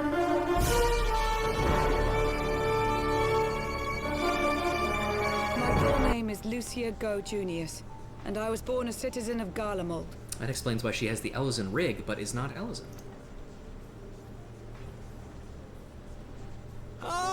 That explains it. When we first met in Ishgard, I very nearly called you Livia. Livia? Livia Sasjunius? The Tribunus who served under Gaius van Baelsar? The one with the really funny, insane love with it for him? Yeah, that lady? Aye, she was my sister, though we spent little time together. After our parents were killed in an uprising, we were sent to live in different households, setting us on separate paths. I do think it is a little funny, not to like belittle these two characters, because unfortunately, well, I mean, they are interesting characters. Well, one of them is an interesting character because she exists for longer than 2 minutes and doesn't. And the most notable thing she does is not limited to roundhouse kicking a cabbage. But I do think it's funny that these two, both of their life paths were decided because of an intense devotion to a male superior officer. Livia felt at home on the battlefield and chose to become a soldier, while I underwent training to become a spy. She roundhouse kicked so many cabbages in training. Ishgard was... My mission. It was believed that Allagan relics of great worth were stored in the vault, and I was sent to investigate. Though I was given little information at the time, I now suspect I was searching for the key we but recently lost. And then I met Sir Emmerich.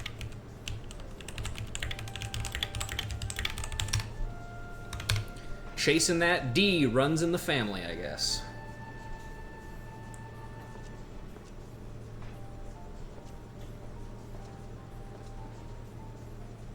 'Twas his usefulness to my mission which prompted me to approach him. But I soon found myself drawn to him for other reasons. Yeah, because he's a pretty elf. He too was a prisoner of his past, judged for his heritage as a bastard son of the Archbishop. Yet unlike my sister and I, he did not curse his fate. He simply rose above it. In time, I came to realize that I had found a man worth following, and a new home besides. And when I subsequently confessed all to Sir Emmerich, he was good enough to accept me into his service. I do not question your loyalty to Sir Emmerich. It is your loyalty to your sister which concerns me. Oh, that crazy bitch? I don't care about her. I have long been of the opinion that those who dwell in the past risk losing sight of mine, their that was future. mine. Don't worry about Otaku. I'm hungry. You can go My check your sister oven too if fought you for want, her though. convictions and for those she held dear. So do I. So must we all. Okay, as far as the things go on my roommate's desk that Aurier is allowed to play with, that USB cap is probably the least important one. As long as she doesn't try and eat it.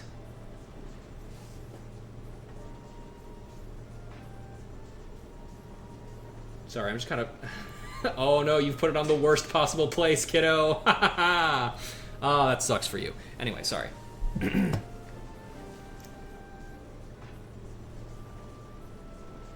Well, I, for one, am happy to welcome a fellow Garlean to our merry band. Especially one who can make Magitech armor sing. Careful, Sid. With lines like that, people might start to think you're straight. Chief, we should be getting close. Once we break through those clouds, we'll be right where the light was pointing. Right where Aziz's Law should be. Hold on, everyone! 1 sec.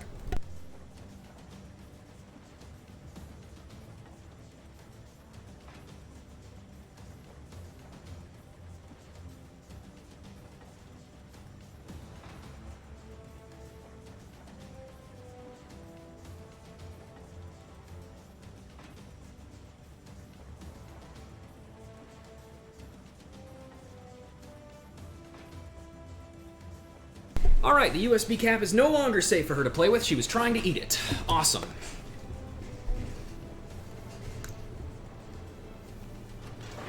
Speaking of eating it...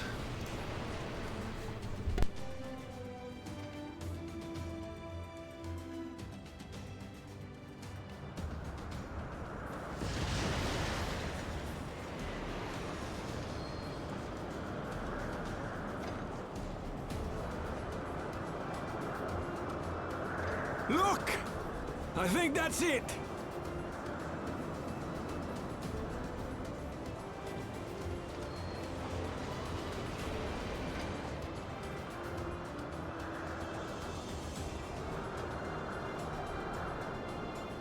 Chief, is that Allegan?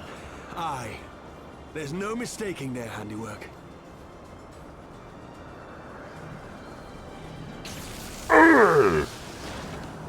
What was that? I think that's a thwomp? Some sort of barrier. There's always a fucking barrier, bro. She won't hold, Chief! She's breaking up! I've lost the auxiliary propeller! Sid, it's no use! We must return to Ishgard and find another way! God damn it all! Why do the Allegans always have to make everything so bloody complicated? Kind of a load of shit coming from you, man, but whatever. Gloria, you knocked over my Morgana plush.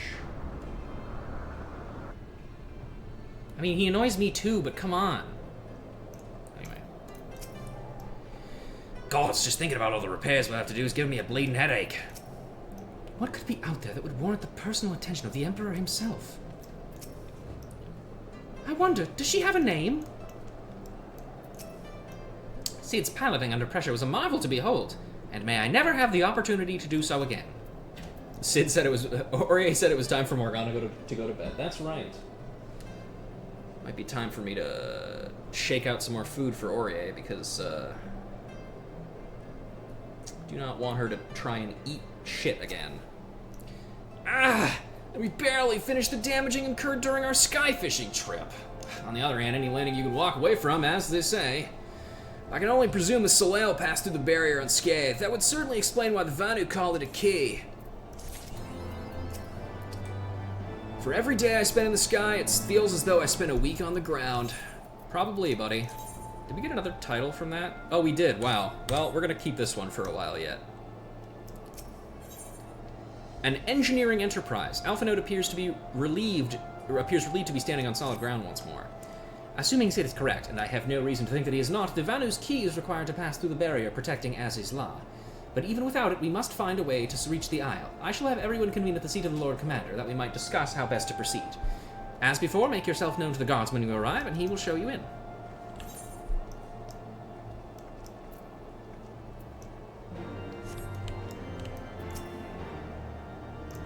Okay, that's just gonna be the same then. Excuse me.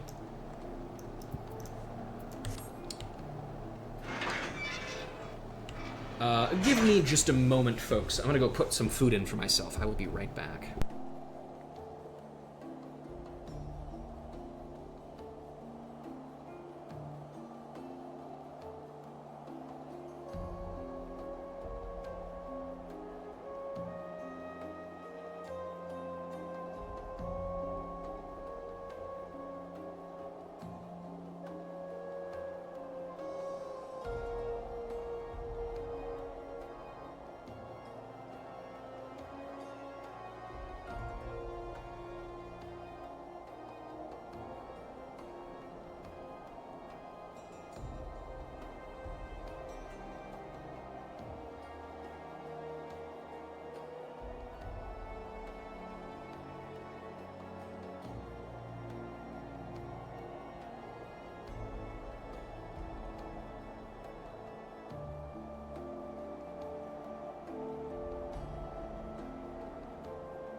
Okay, I'm back.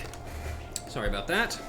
Oh good, we're at 3 hours and 30 minutes. We're making great time. I'm definitely sure that we will make it to where I want to go by the end of the stream. He said, not believing his own words in the slightest.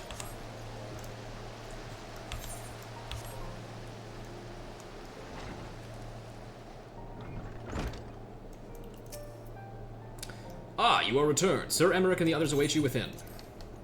Oh boy. Hey, what the fuck has Estinian been doing this whole time, by the way?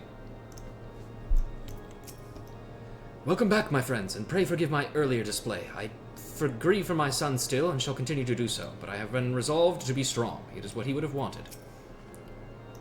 Though we know little and less of Aziz's law, one thing is plain. The Archbishop and the Garleans cannot be allowed to avail themselves of its secrets. Not cleaning his armor, that's for sure. Exactly. I swear, whenever there's an Allegan ruin, there's trouble just waiting to happen. I suppose that's why they erected such damnably convoluted defenses around everything. If the Empire has an interest in Aziz's law, we have all the more reason to hurry. I would not see its secrets fall into the hands of either the Archbishop or the Emperor.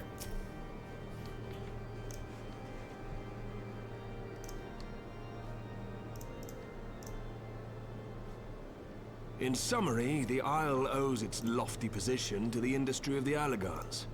And we can be all but certain that the Archbishop and his cronies are enjoying the view from its top. I see. If we are to join them, we will first need to pass through the Isle's etheric barrier, which is, alas, more powerful than most.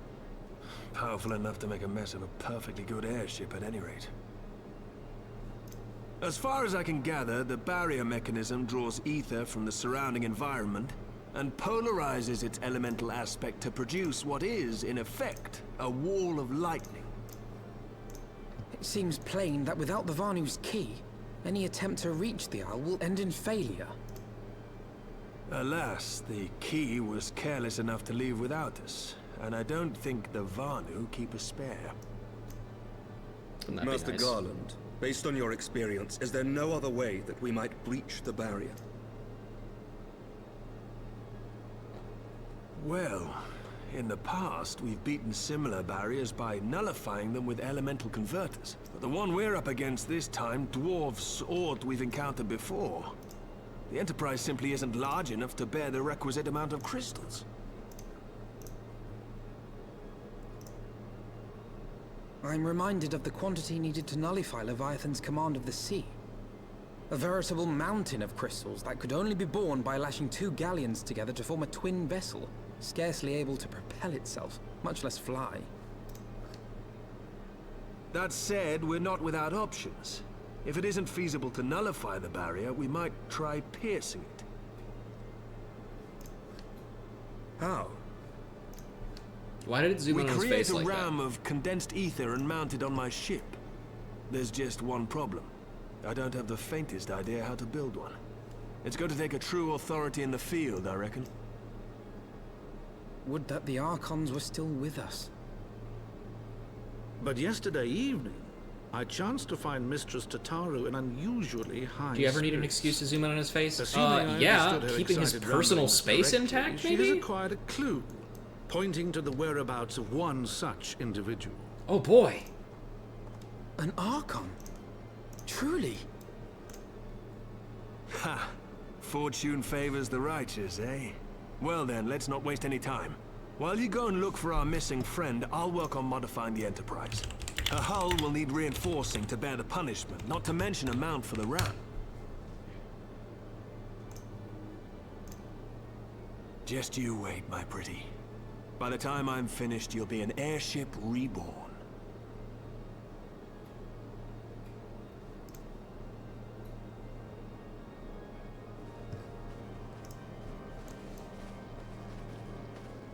He said the thing. He said reborn.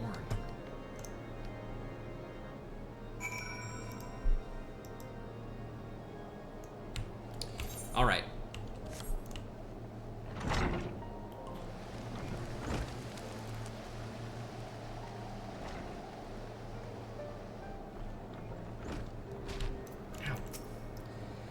She may not spend her days slaying primals, but Taro is no less a scion than you or me. Full oft has her knack for acquiring information proven vital to our endeavors.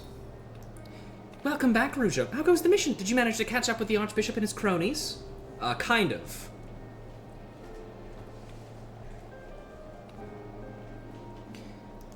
So you've finally arrived at Aziz's Law, only to find your way barred by some sort of barrier. Typical. But it's not all bad. I've made progress in the search for our friends. Don't worry, Rougeau. We'll get to Aziz's Law yet. Ethereal Trail. Tataru is eager to share her progress in the search for the missing scions. When you fled the Victory Feast, you used the ancient watercourse beneath the city, right? Well, shortly after things went back to normal in Ul'dah, I asked Marshal Tarapin to have the tunnels searched. A logical place to look. It was there that you lost contact with Minfilia, Thancred, and Y'shtola, was it not? Dare I ask what the Marshal found? I don't actually know. Pippin's message just said that there had been a discovery, and we were to come to the Hall of Flames at our earliest convenience. I dare not think what it might be. We shall depart at once. Tataru, let Urianger know that he is to join us in Ul'dah. He will wish to be present as well. Yes, sir!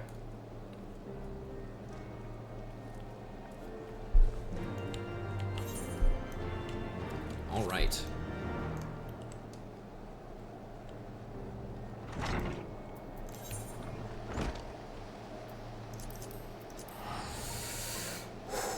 We're gonna have to go for quite a while if we want to get to where I want to go and also unlock the Vanu. But I am determined to do it. Even if nobody is watching still.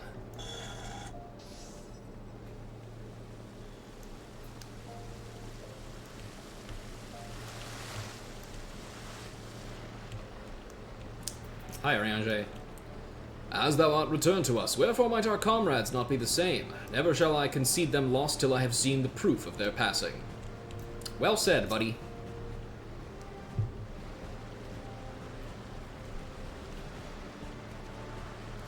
We are grateful for your assistance, Marshal Tarapin.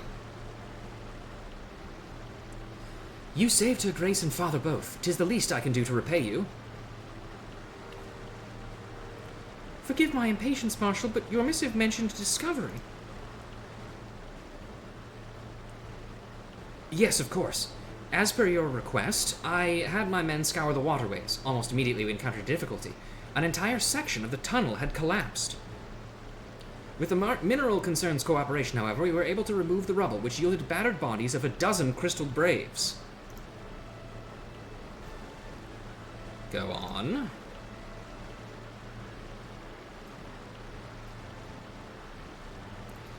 Be at ease, Master Alphanode. Your friends were not among the deceased. That alone is cause for hope. And then there is this.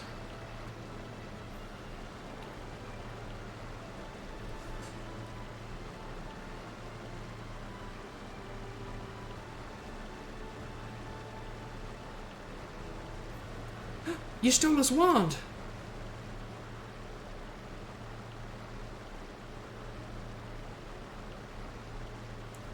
I had assumed as much. If I may, Marshal.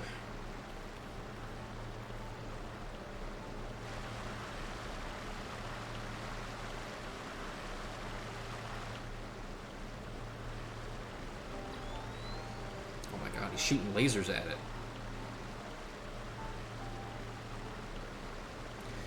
"'Tis as I did surmise. Judging by the etheric imprint that yet lingereth upon this wand, it hath assuredly been employed in the casting of a most uncommon magic."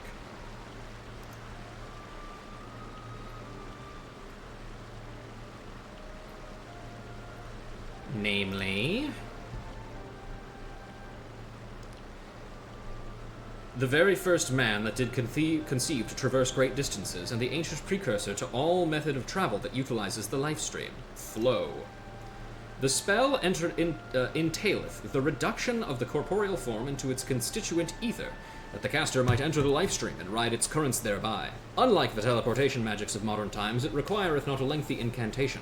That Y'shtola should choose to employ such a spell bespeaketh the need for haste." All of which would suggest that she managed to escape. Would that it were so simple. Know that the scholars of Charlian forbade the use of this spell, and with good reason. The caster hath but limited control over his course. For every mage who came safe into his destination, another would be set adrift in the life stream, never to emerge. What? No, you can't mean... Be not downcast, my friend, for there is yet hope. 'Tis like that Y'shtola's passage hath left traces in Lifestream. Could we but follow these from the point at which the magic was involved, we may yet find her. To the Silda excavation site, then. Oh, thanks for your aid, Marshal. Do not mention it. I shall pray for Lady Y'shtola's safe return. Voices are kind of getting mixed a little bit together there. I apologize. I love Pippin so much. He's so cool.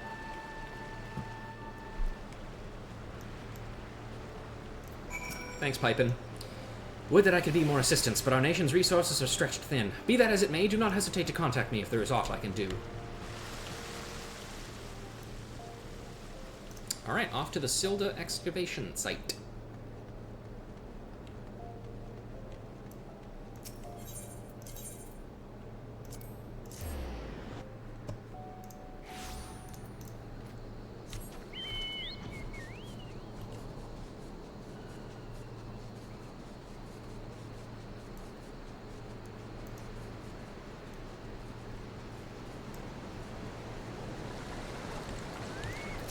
Tataru? If our friends weren't in the tunnel, it must mean they're somewhere else. Simply being here calls to mind the events of that fateful day. Evidence of Y'shtola's passage will have been made faint by time, but mayhap some few scant traces yet remain to guide our steps.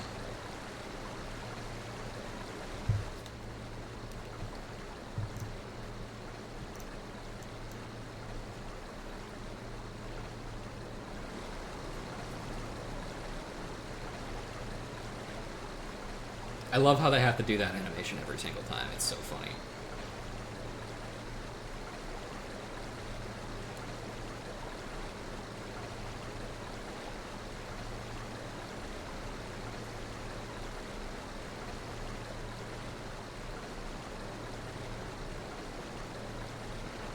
You'd think they would have figured out a way to do an animation of taking goggles off by now. But maybe it's the fact that he's wearing a hood that complicates things.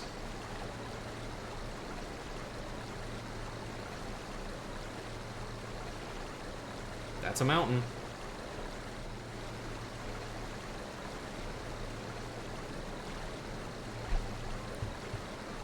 The trail leadeth to the north and east. And my trail leadeth me back to my oven because my food's ready. I'll be right back.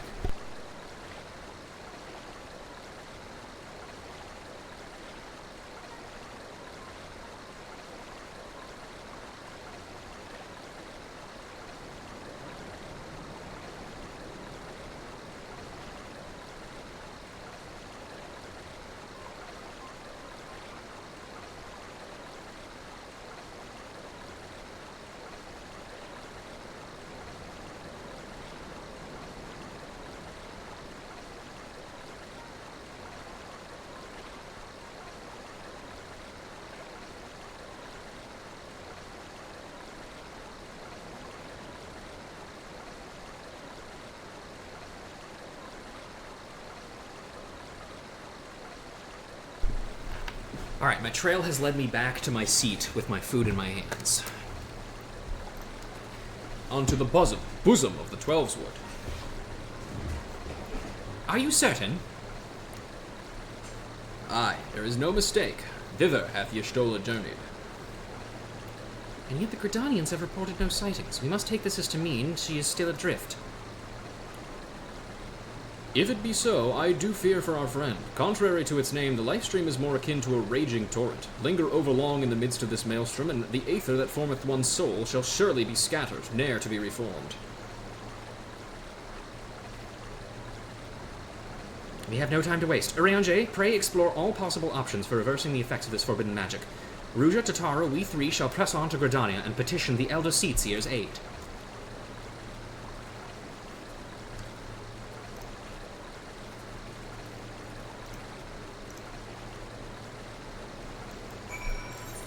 And off to Nafka's altar. Whee!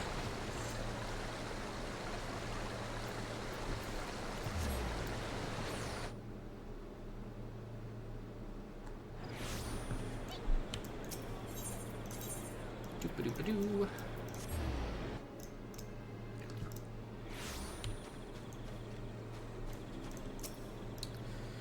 Hold on, Y'shtola, we're coming for you. It is said that the elementals perceive the life stream. If, as we suspect, Y'shtola is still adrift in its midst, they may be able to find her. But if we are to appeal to them for assistance, we must do so through their chosen, the Padgel. It is imperative, therefore, that we speak with Kani Senna without delay.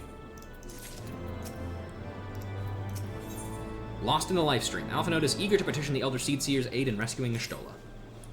I have already requested an audience with the Elder Seedseer. She will receive us in the Lotus Stand presently. We need but speak with the Conjurer yonder to be admitted. The Seedseer is ready to receive us in the Lotus Stand. We need but speak with the Conjurer yonder to be... Okay, yeah, I know how that works. Thanks, man.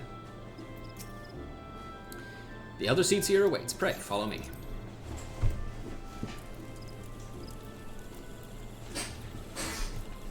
Oh, good. We get to walk around in here. How exciting.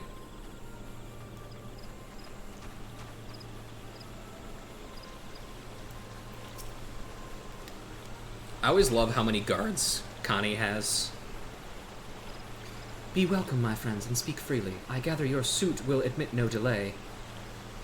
It will not, my lady. Pray forgive the abrupt nature of our request, but it is a matter of life and death.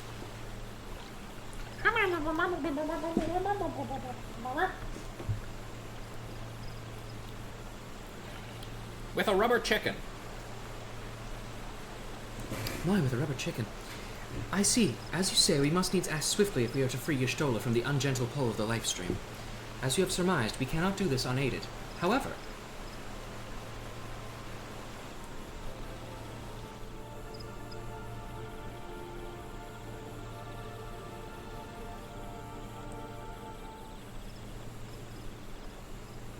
In requesting the Elemental's assistance to find Y'shtola, you must needs be aware of one difficulty. A difficulty born of the fundamental difference between man and Elemental. That being? In perceiving the world around him, man relies upon senses such as sight and sound. For the sake of convenience, he gives names to such things as are near or dear to him.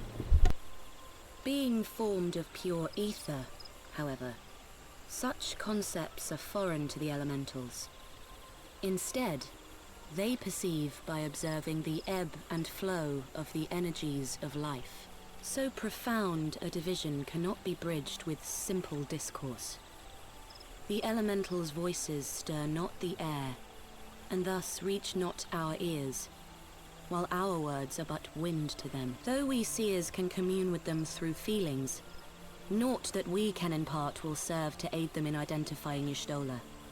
Nay, they must needs be presented with ether which is akin to hers. If you could but find a family member. Well, funny story. Oh! I know just the person! Y'shtola has a sister who came to live in Gridania. This is the one fucking time this ever comes up, by the way. Never mentioned again. Insane. Oh, that is most fortunate indeed. Pray, seek this sister out then, and bring her to Evershade. There, we shall petition the Great One's aid in finding your lost companion.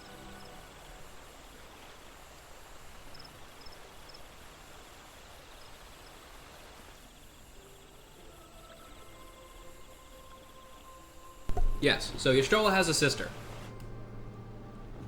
I don't think she's like her full blood related sister, but she is still a sister. I was not aware that Y'shtola had a family member here in Gridania. How very convenient. Forgive me, I have grown so accustomed to being laughed at by the Fates, I cannot help but mistrust them when they smile upon us. We must, of course, seek the woman out at once. If memory serves, Y'shtola's sister is named Ymitra.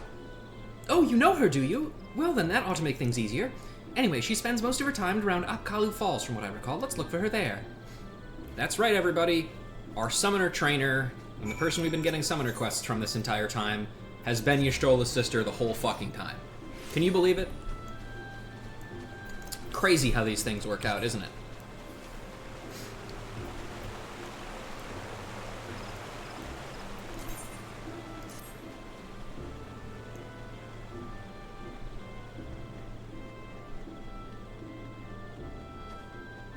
I hate going to Apkalu Falls so much.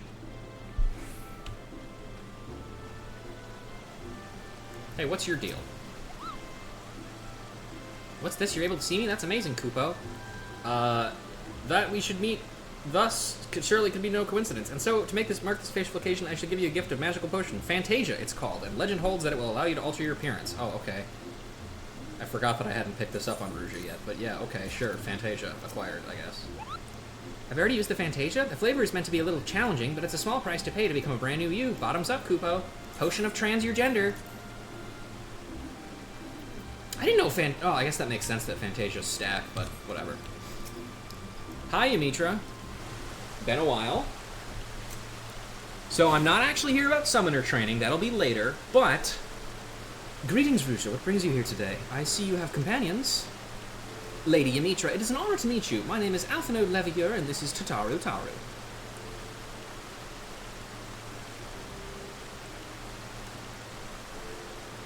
So you know how your sister is missing? So, you are my sister's comrades in the Scions of the Seventh Dawn. How did that not come up at all during the time that we've known each other?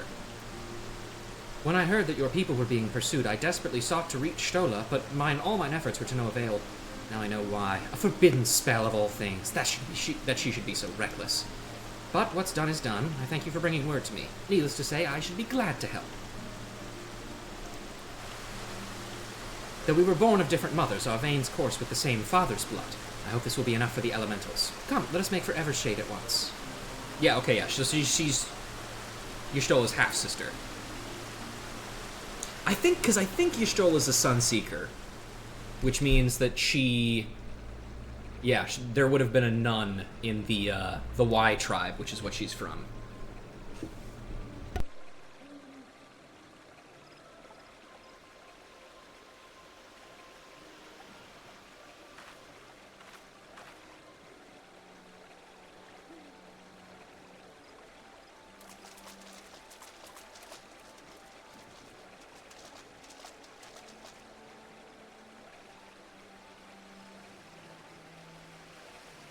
Let us begin. Raya O, Arun, if you would.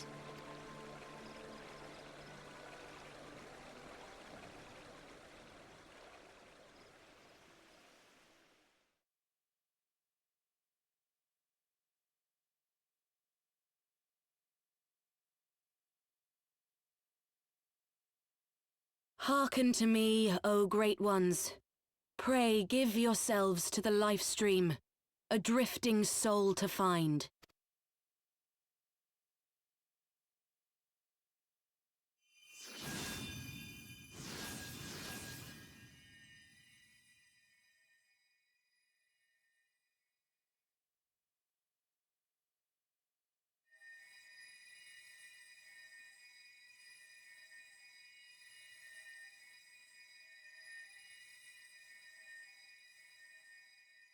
Please, Y'shtola. Please come back to us.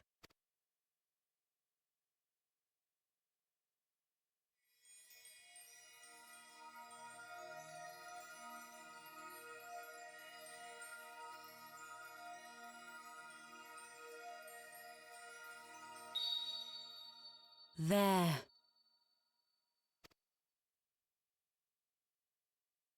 Now!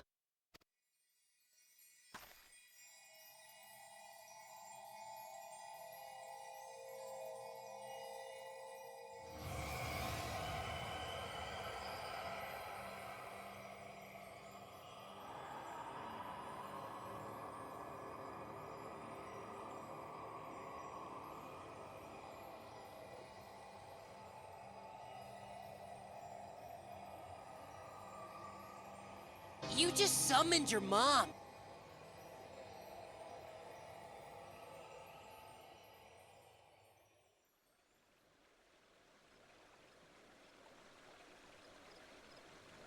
Naked!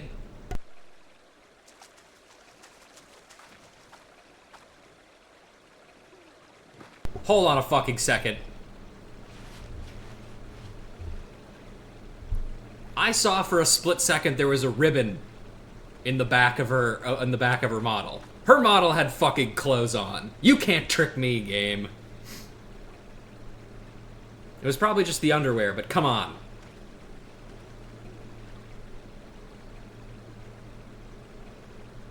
Yeah, the model has obligatory small clothes. If they would have asked any of the NSFW modders, I'm sure they would have provided them with a naked Makote female model. I mean, come on, guys.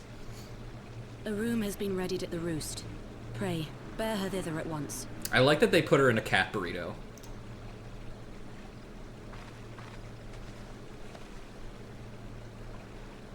Okay, bye, Yumitra. You'll never be in part of MSQ things again, nor will you be mentioned again. Bye-bye. See ya. Goodbye. It was fun while it lasted, I guess.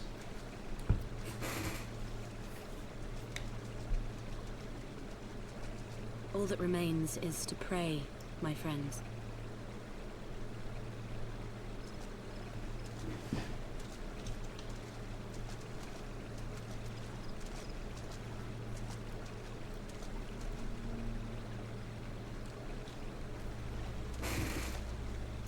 Hi.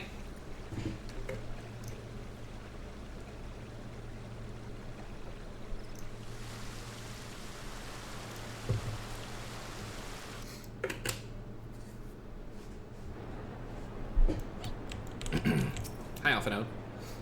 Let us pray that Y'shtola awakens. Oh, Y'shtola. Just seeing your face again, oh, I've been so worried. Tataru's surprised. Tataru needs you to fetch a few items for a crafting endeavor. Y'shtola is resting within an inn room. Though she's still unconscious, the signs are positive. The conjurers say she is in sound health and should awaken before long. Isn't that wonderful? Now, while we wait for Y'shtola to wake up, I thought I'd take this opportunity to finish my little surprise for her.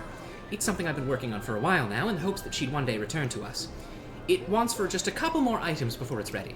I've already placed orders for these items. Could I ask you to retrieve them for me? One is with the Leatherworkers Guild, another workers the Conjurers Guild. Speak with Mistress Geva and Brother Isumiyan, and they ought to take care of you. Without the Seedseer's aid, Y'shtola may have been forever lost to us. I shall go to the Lotus Stand to offer them my heartfelt thanks. How about you help with my fucking errands, buddy? Please fetch the items I ordered. One is with the Leatherworkers Guild, and one is with the... Okay, yeah, that's the same line. Who cares? Let's get out of here.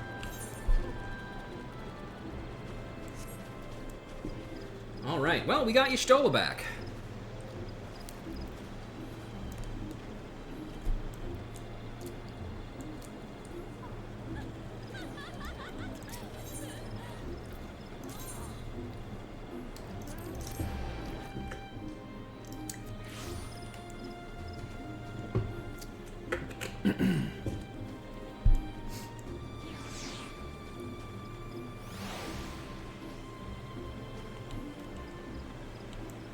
We get to see Miss Geva, too.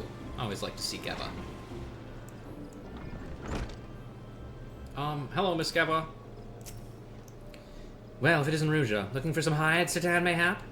Here to retrieve an order for Mistress Tataru, you say? You come at a good time. I finished it moments ago. There's no small coup working to her specifications, but I did it nonetheless. Payment has already been settled. However, did that girl come by chimerical hide anyway? You need either balls of steel or a bottomless coin purse, and it seemed to me that she had neither. I don't know. Okay, yeah, same line there. Alright, Isumiyan. We'll be back to see Geva eventually. I always fucking walk through that door, man.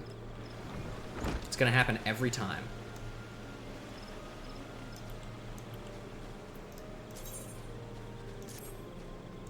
Okay, Conjurers Guild.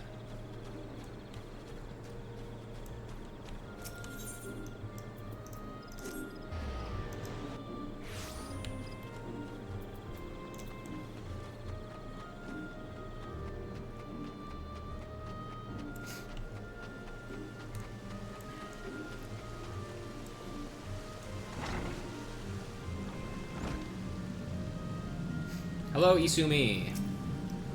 Greetings, Ruja. I trust you have been well. Is there aught you require of me? Ah, yes, Mistress Tataru's order. As requested, it has been sanctified in the sight of the elementals. I know not what she intends for the staff, but it is a most singular artifact. Even one possessed of my expertise would struggle to wield it. Okay, same line. Alright, that's both of those ready.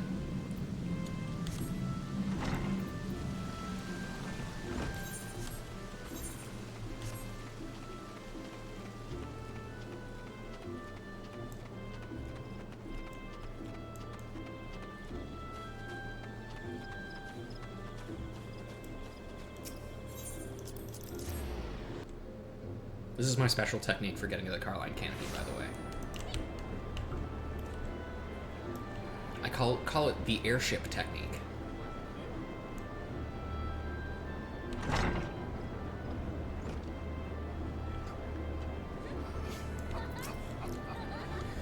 The Seed Seers are gracious souls. It gives me heart to know that they are our allies. Ah, you're back. You have the items, I hope? Yes, Tataru's Leatherwork Commission and Tataru's Conjury Commission.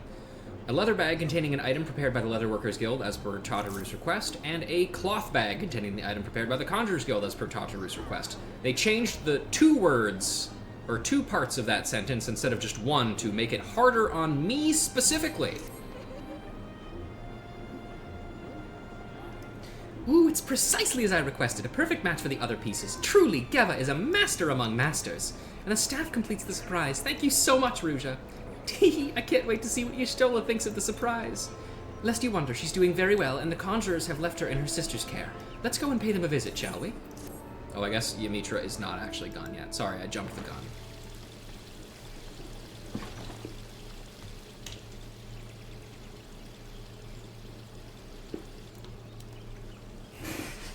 Hi! Y'shtola! I'm so glad you're back! Tataru.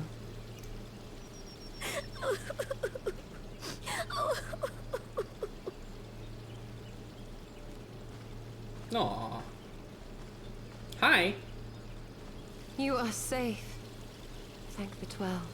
And I think this is the first time we get to hear Y'shtola's new voice actress, who is also, the role that I know her as is Sarah from Dragon Age Inquisition, which is a hilarious dichotomy of characters.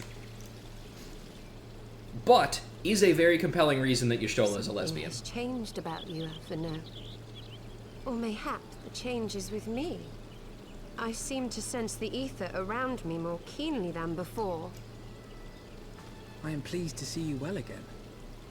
Do you feel strong enough to talk? Worry not. I am well enough. And now Ymitra's gone forever. Tell us then, what befell you after you fled the feast? We were told that there had been a tunnel collapse. That was my doing. I brought the tunnel down that you and Minfidia might escape. Yeah, I killed all those people. What of it? At the last moment, I invoked a teleportation magic, in hopes of spiriting Thancred away at least. Did you tell him you were going to do It that? did not go quite as planned, and I found myself adrift in the life stream. The others, where are they? Did they not escape? They remain unaccounted for. You were the only one we have been able to find. To be fair, we have been very busy. I am truly sorry. It was the Crystal Braves who pursued you that day. My hubris that led to our undoing. No apologies are necessary, Alphino. You are not to blame for what occurred. Know that were our comrades here, they would commend you for keeping the light of hope alive. Don't worry. The others are alive and well, I'm sure of it. We just need to find them. Indeed, Tataru. Let us find our friends and rebuild the Scions. Ha! There is the Alphino I remember. And I feel much the better for his return. 'Tis time I arose. Also, Y'shtola, your eyes look different.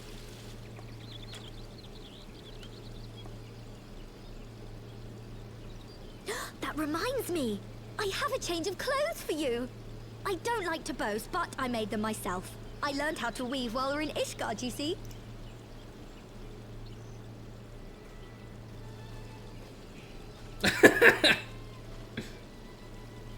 I can stay, though. Oh, okay, I guess I'll leave too. Fine. Be that way.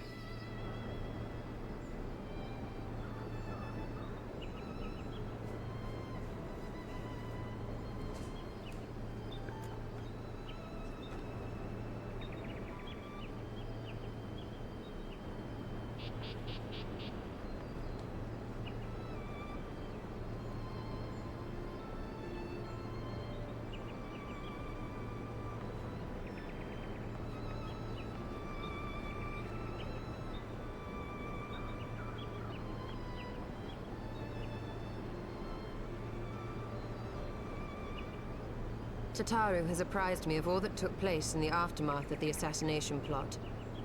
It would seem I have been away for some while.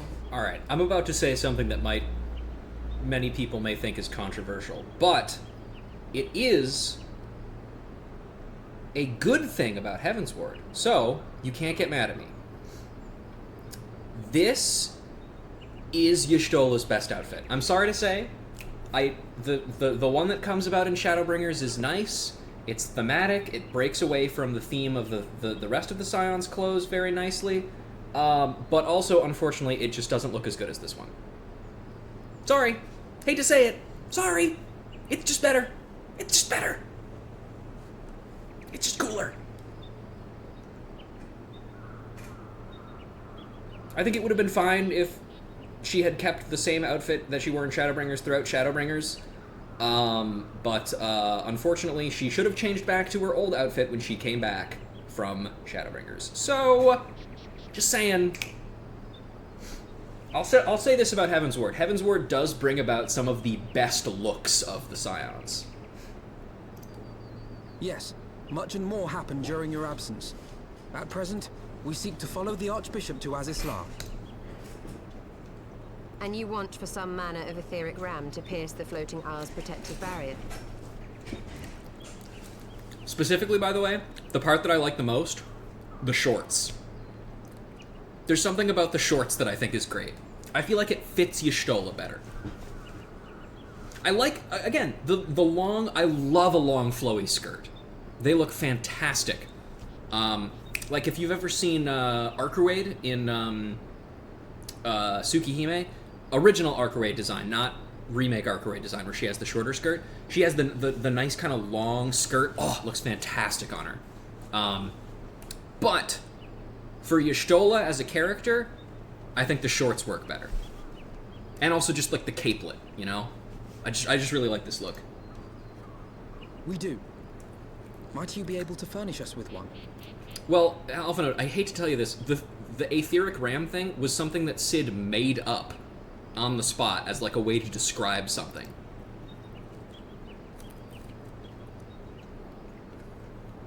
A means to prise open a hole in an Allagan barrier. And one large enough to admit an airship, no less. Nay, I lack the knowledge to devise such a weapon.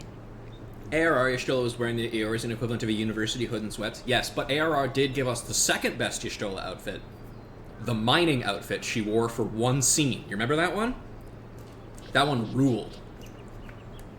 Again, Y'shtola in pants. Fantastic.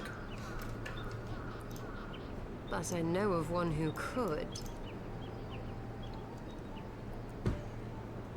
A leading figure in the field of etheric research, and one of the finest scholars ever to grace Sharlayan. Matoya, my former master. Cool. That's nice, I guess.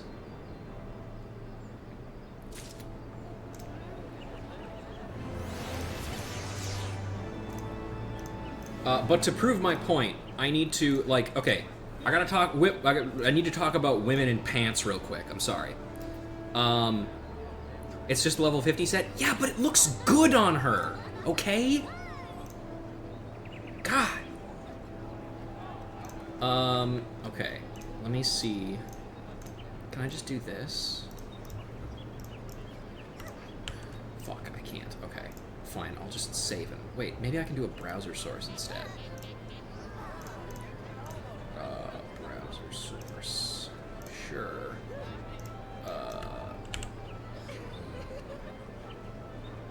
Nope. Wait. Is that right? That doesn't seem like it would be right. I mean, apparently it is. Okay. Does that work? Yeah, there we go. This is a picture of the character Michael in Grand Blue Fantasy. She just got this outfit recently. She's normally like a holy angel in full plate mail and stuff.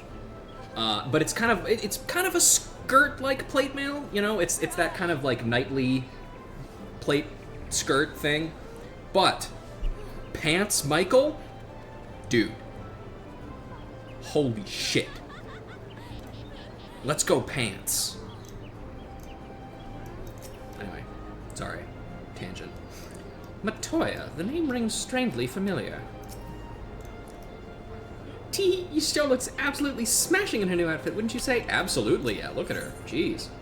Onward to Sharlayan. Y'shtola wishes to tell you more about her former master, Matoya. Alright, let's see if I can remember Y'shtola's voice.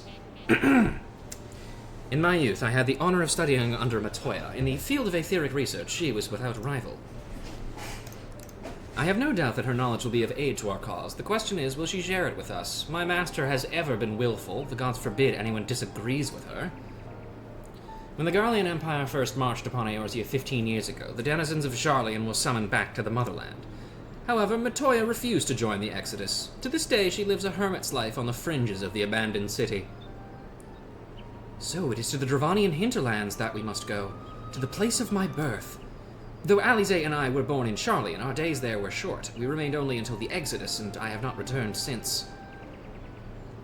Oh, so it's to be a homecoming then. As fine a reason as any to go to Sharlayan, as it would afford us the opportunity to pay my master a visit.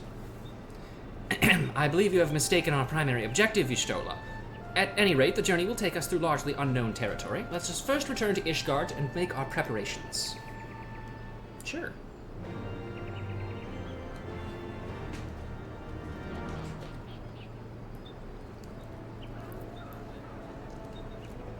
Oh, everybody's already gone. Okay. Sorry, sir. Be right there.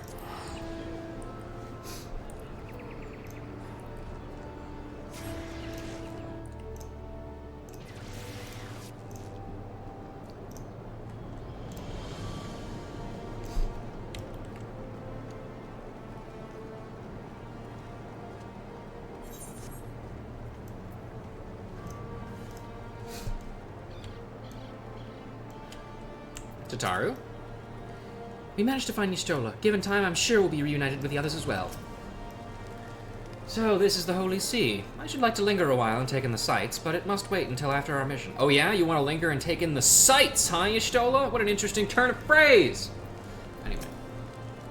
Sharlayan is situated in the Dravanian hinterlands. To get there, we must strike west and travel the breadth of the Dravanian forelands. Make no mistake, it will be a grueling journey. The parties shall be comprised of Ruja, Y'shtola, and myself. Tataru, pray remain in Ishgard and continue the search for our missing friends. Yes, sir! First, let us make for Tailfeather. And we'll use that as an excuse to spawn more side quests there, you see. It's genius.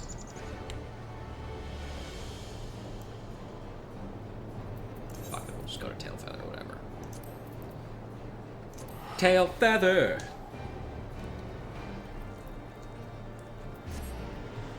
Alright, 4 hour 15. We're still going, baby. Yep, 2 more side quests have spawned. Here we go. Oh, a lot more side quests have spawned. Excellent. That's what I like to see, baby. Well, I guess I can close this image of Pants Michael that I have open. Sadly. Oh, I am level 58 Samurai now, too. Nice, I just noticed that. When at last we set foot here, Istinian and Zale were with us as well. Though it was not that long ago, I find myself strangely taken by nostalgia. That's how everybody wants you to feel about Heavensward. Oh, so nostalgic. Sorry, I'm turning in my bad Be Mean to Heavensward card now. I do get 2, though, because I said a nice thing about it, so that's the rule. Long soak in the life stream, followed by a long journey. I would not recommend it to anyone. But rest assured, my strength is returning to me. I shall be back to my former self ere long. A great new nation. Y'shtola is ready to press on westward to the Dravanian hinterlands. Give me a second. I think 1 or 2 of these might be something that I need for...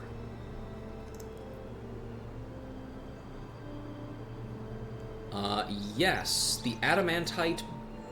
no. I need an adamantite winglet or trident, which I think are both, unfortunately, high-level crafting things, so probably not any of these. Let me look at my glam stuff instead. I don't need glam weapons, so that's fine. I believe I am sufficiently rested. Let us continue west to Sharlayan. Once we have descended the mountain path, we will arrive at the Dravanian hinterlands. From there, it is but a short distance to the city. Be warned that we shall be passing through Nath territory. We must needs be wary of them and the dragons both. Well, I mean, the dragons are kind of our homies, right? I mean, I don't think we gotta worry that much, right? The Nath, I mean, we did fuck with them a little bit. Master, Carpenter / Blacksmith 3. Yeah, okay. I was right then. By the way, on that note, I'm one custom delivery, one collectible delivery away from being able to afford all of the books that I need for those crafting things. In case you're curious, by the way, if you ever need to spam, if you are doing a stupid thing like me and doing a challenge where you can't, like, power level to a point, and you need to spam collectibles to get scripts, Carpenter is the best thing to do that with, because most, if not all, of the items you need to purchase its, like, collectible stuff, or to build its collectible stuff, you can just buy somewhere. So if you don't want to gather anything, you can do that. But if you do want to gather it, all of them are things from just gathering points. You don't have to get anything from, like, monsters or anything.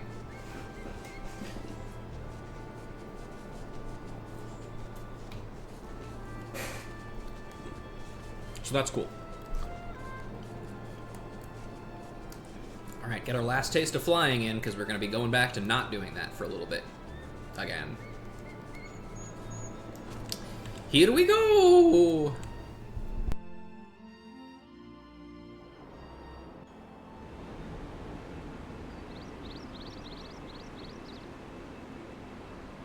To the Thaliac River, where to the melted snows of Abelathia's spine eventually find their way by means of 1,000 silver streams.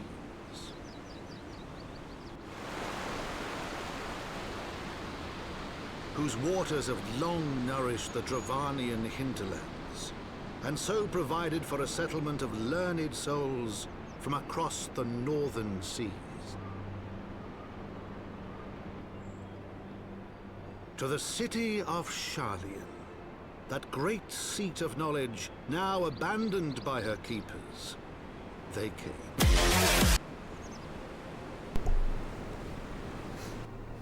I only get one more of those in the entire rest of the expansion, okay? I gotta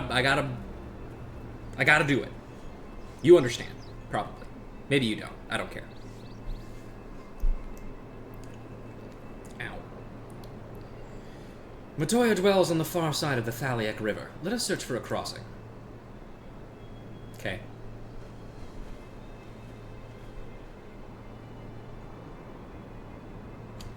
And here we are, the Dravanian hinterland. Is that a fucking force field?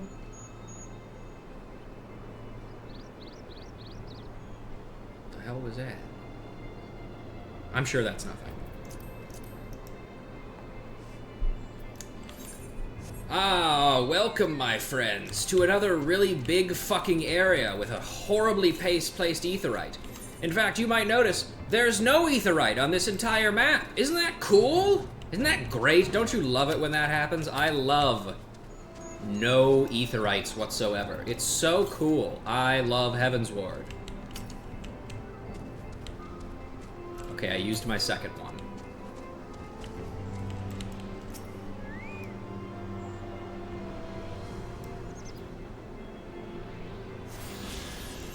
Alright, 1 out of 4. Where are we actually? Oh yeah, we're literally just straight up not even interacting with anything in this area right now. It's just like, no, just go, go, go, go, go. And go, go, go, go, go, we shall. We will go, go, go, go, golem. In fact. Or, ga, ga, ga, ga, go, go, go, go, go, coat. Is that? No. It's Zubaba Bancho ga, ga, ga, coat. And then there's... I don't remember the other one. Something's Dododo Dwarf, I think, is the other one. Don't worry about it. Don't worry so much about it. Bobobo Bobobo? No, that's a Grand Blue Fantasy character. You're thinking of a different guy.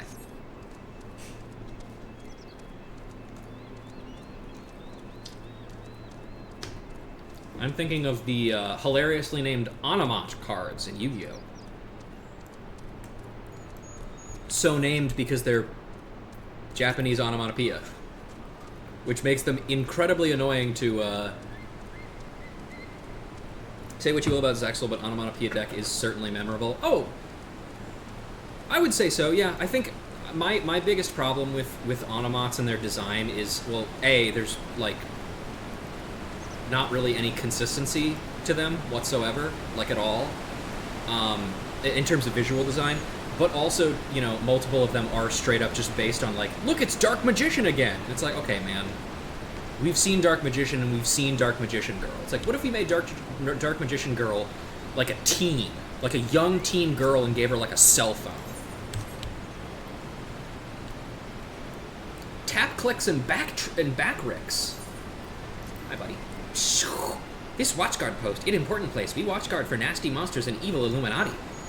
Cool. Backrix is keeper of knowledge and of knowings and data, but Backrix has nothing to teach Uplander this day. Oh, okay, bye. Oh! There's your stolen Elfiner. Listen, every gen needs its knockoff. No.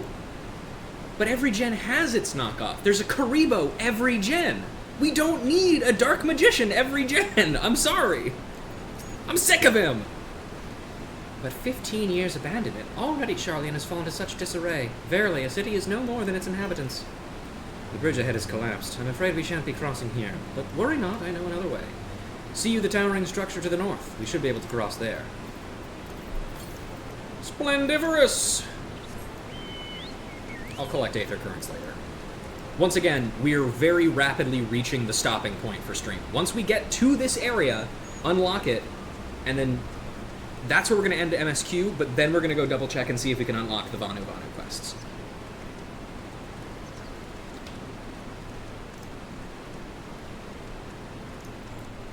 And then I swear, it'll all be over soon.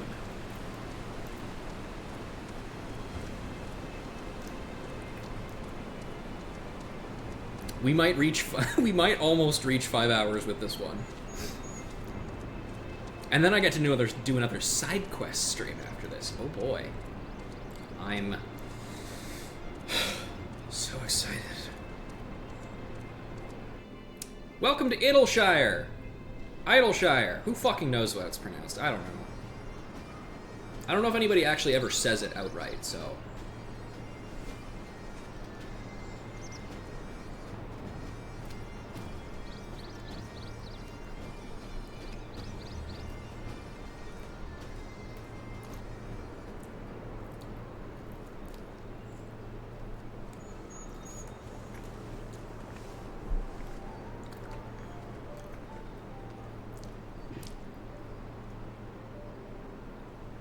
Speaking of Pokemon, look, they got an Ammonite on there.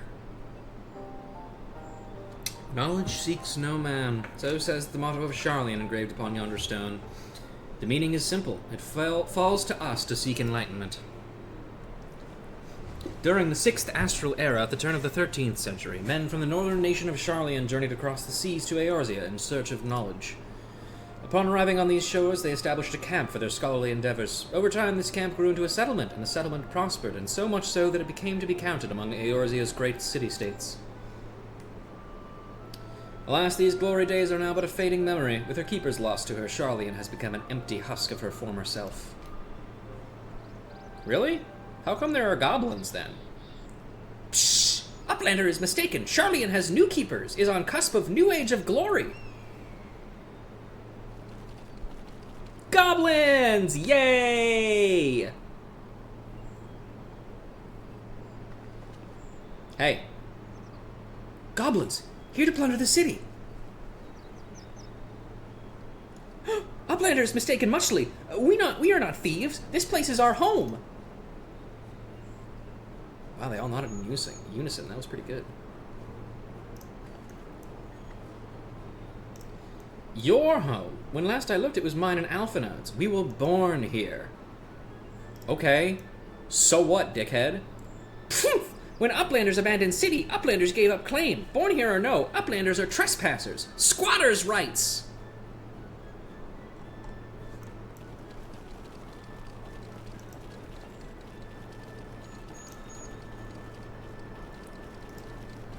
My friends, please. We did not come to dispute your claim over this land. Our purpose here is peaceful. We desire but to cross the river. Be calm, I beg you, and let us speak like the civilized folk that we are. Surely we can come to a mutual understanding. I do think it's very funny that the very first thing Y'shtola does upon, like, coming out of, like, a coma is, like, step 1, stand up after being in a coma for, like, months or possibly a year. And just be totally fine. Step 2, get new drip. Step 3, immediately pick a fight with somebody. I like her.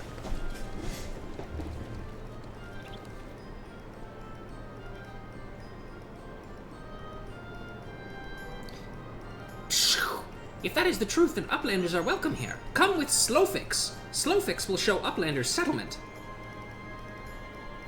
Okay, so here's what we're gonna do. When this quest finishes, we'll turn that in, but we'll leave the exploring of the city for next MSQ section. That's why Y'shtola is best girl.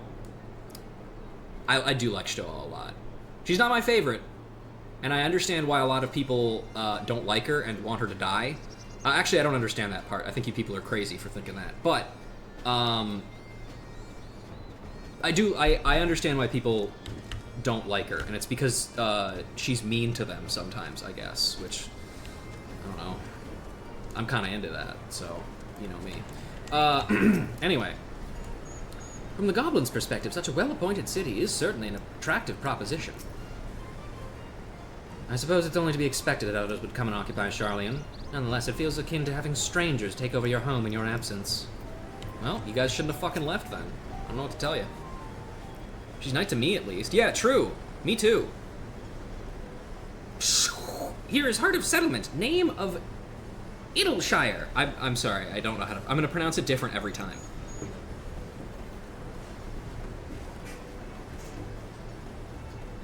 What do we got here? Guests? Greetings to you. I am Alphinaud Levior, and may I introduce my companions Rouge Lorelei and Y'shtola. She does have a last name, but I'm not saying it for some reason. We have journeyed far in search of a friend and seek to cross the river. But finding the main bridge collapsed, you went and looking for a detour and ended up stumbling into Slowfix and his crew, is that right? That is the short of it, aye. This place, Idleshire. I came expecting a ghost town. Suffice it to say, I am surprised to find it so alive. Well, with all them precious artifacts lying about, it was only a matter of time before treasure hunters like me moved in. But we weren't the first to arrive, neither. By then, Slowfix and his Gabi friends were already settled. At first, Gabis and hunters disliked each other, but understanding came, then friendship. Now Gabis and hunters have joined hands to build great new nation. So, that is what happened after we Sharlayans departed. Oh, so you're locals. No hard feelings, I hope.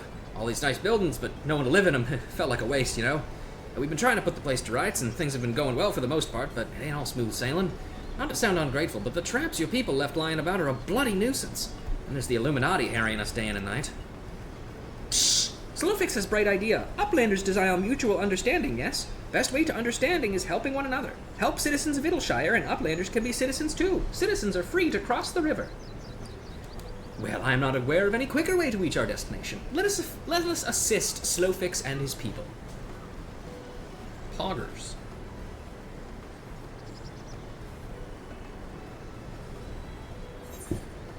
We did it. Oh, I can't check. Whatever, I don't care. I should have checked before. Oh well. Alright. And that is where we're going to leave MSQ for now. Let's go ahead and attune to the Aetheryte of Idleshire, our new home away from home. If I may offer any of you who are new to this game or have not done this, I would recommend registering Idleshire as a favorite destination and never fucking letting it off that list. You are going to be teleporting to this place all the time. I'm like, seriously. All the fucking time you will be teleporting to this place. It stays relevant for multiple expansions in the future. But, anyway, here we are. There's 3 Beaks to the Wind. Let's pop that sucker open and, get this done. And then we will end stream. 3 Beaks to the Wind. Sanu Vanu is troubled by a storm gathering in the distance. Like nourishing rains after a long summer drought, Netherling's return may bring succor in our time of need. Zundu spies send word of activity in Okvundu Mok, deep within Vundu territory. Such news bodes ill for Okzundu.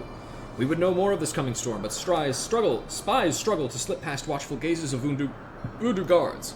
Netherling's strength and courage are always reliable, and Sonu asks her to brave enemy territory and bring news of what stirs in Okvundu Mok.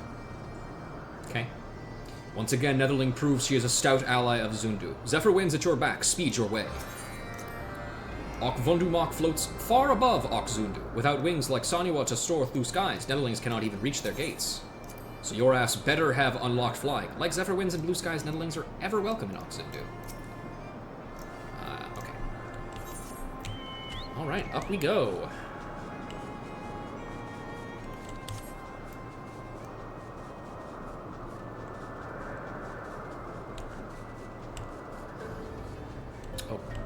We really do gotta go high. I'll just fly in circles for a little bit.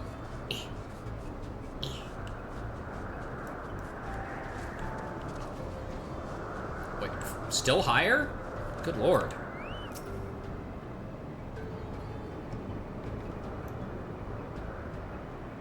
Uh-huh.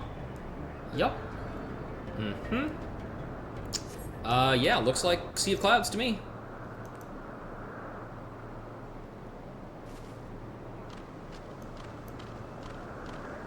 Oh, that one's wearing flowers on their head. That means they must be a girl.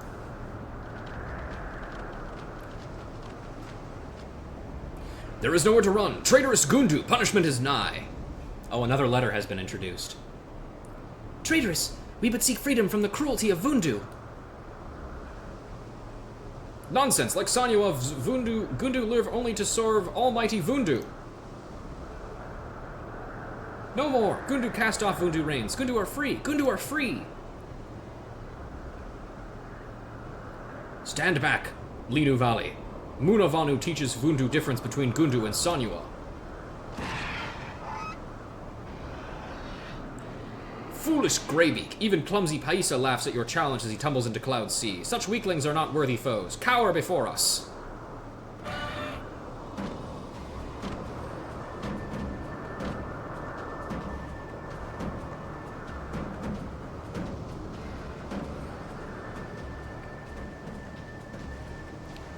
Such power, fear cuts deeper than boreal winds. Hi. I'm here. It's me, the funny rabbit. With my funny sword. A Netherling, and one unmoved by our Sundrop dance? What insolence! Cast Netherling into Cloud Sea!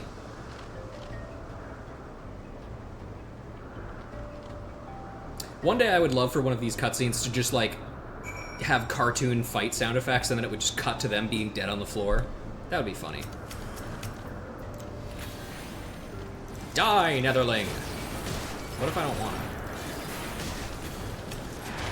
Oh, not that one.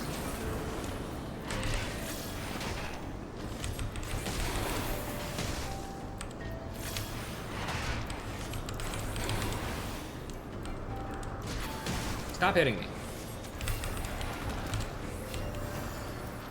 Hi there. Munavanu's gratitude is boundless as Cloud Sea. Thank you, Netherling. Even most violent gale could not topple you. To stand as totem against Vundu's Sundrop dance. Sundrop dance is ancient tradition of Vanu Vanu. It is display of strength and vigor, both individual and tribe. Vanu custom is to dance before battle, that enemies of weak will may yield, preventing needless bloodshed. Forgive my rudeness. I, Linu Valley of Gundu tribe, am grateful for Zephyr winds that bring Netherling to our side to stand against the Vundu. Vundu invade Gundu lands and curse our totems, but Gundu's spirit will not break. All still oppose the Vundu's many misdeeds. Summoning the White, conquering other tribes, attacking Netherlings, all are affronts. We seek freedom from Vundu rule, but Vundu are greedy as they are cruel, and answer our pleas with violence. Vundu talons reach far and cut deep. Many flee to distant isles to escape their wrath, yet Netherling ventures deep into Vundu homeland. Why? buddies with the Zundu? Netherling has come from Okzundu. Sonu Vanu himself asks Netherling to investigate. We hear not of Zundu after Vundu invade our lands, that they are yet free. Netherling, Linu Vali humbly requests that you escort us to Sanu Vanu, that we might beseech the Zundu for aid. Sure. Tribe will remember Netherling's kindness for many moons to come. Now, let us depart for Okzundu before the Vundu return. I really wish... And thankfully, this is something that kind of changes over the course of this interacting with the Vanu Vanu more. But I really dislike the kind of, the way that it treats the Sundrop dance and the dancing stuff in general, just as, this kind of, quaint, unknowable thing that these weird, inhuman things do, instead of, taking it seriously from the start, as it were. It's like depicting a Native American that has, a mystical power and connection with nature.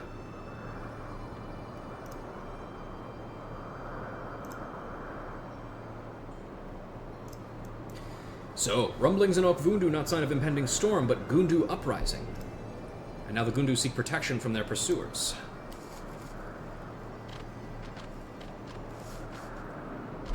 May Zephyr winds forever guide you, Chief Sonu. I, Linu Vali, daughter of Unu Vanu, do greet you warmly. My companions are Muna Vanu, former attendant to my father, and Lunu Vanu, merchant of our village. Your father and I spend many hours cloud fishing. When news of his death at Vundu Claws reaches Okzundu, fiercest monsoon cannot wash away my sorrow. Forgive us our imposition, Chief Sonu, but the Gundu suffer too long under the Vundu. Better to run than remain slaves, but Vundu are relentless, and we face terrible reprisals if not for this Netherling. There is no need to apologize. Zundu welcome you with open arms. Tell me, how fares your brother? Alas, when Linu Vanu calls for Gundu independence, Vundu imprison him in Sky Cage and hang from island as example to others. We attempt to free him, but fail, and Vundu pursue us until we meet Netherling. It saddens Sonu to learn this, but we are nevertheless grateful that you arrived so safely to Okzundu. You and yours are welcome to rest at Naki Island for as long as you like. Sonu Vanu, your kindness is boundless as cloud sea. Chief Sonu, pray do not act in haste. What will others say when they learn of this arrangement? Islands more precious than rain during summer drought. Some still resent Netherlings for risking island to hunt the white. Now is not the time to turn our backs on another tribe.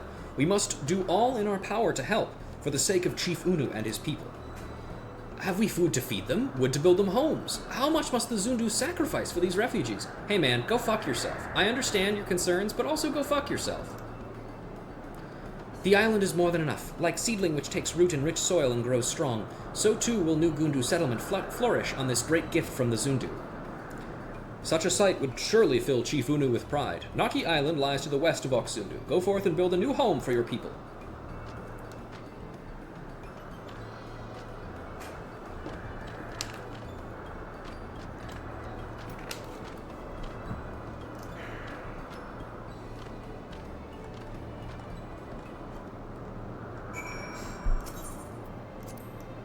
The Gundu will need much assistance in the days ahead. Sonu prays you lend them a helping hand. Chief Soto is too generous by half. It will fall to Sonu to quell the anger of our fellow tribesmen. I mean, I'm pretty sure he can also do it. I think what you should do is if anybody, gets mad about it, you should, ask them, hey man, what's your plan? What should we do instead? Should we just, leave people to die? That kind of sucks, right? Let's not do that, maybe. Hello. Greetings, Netherling. Perhaps Luna Vanu forgets to mention, but he is merchant of Gundu Naki. Under Vundu rule, he must always work with Sanyuas, but with Gundu independence, he is now free to find a new work and new life.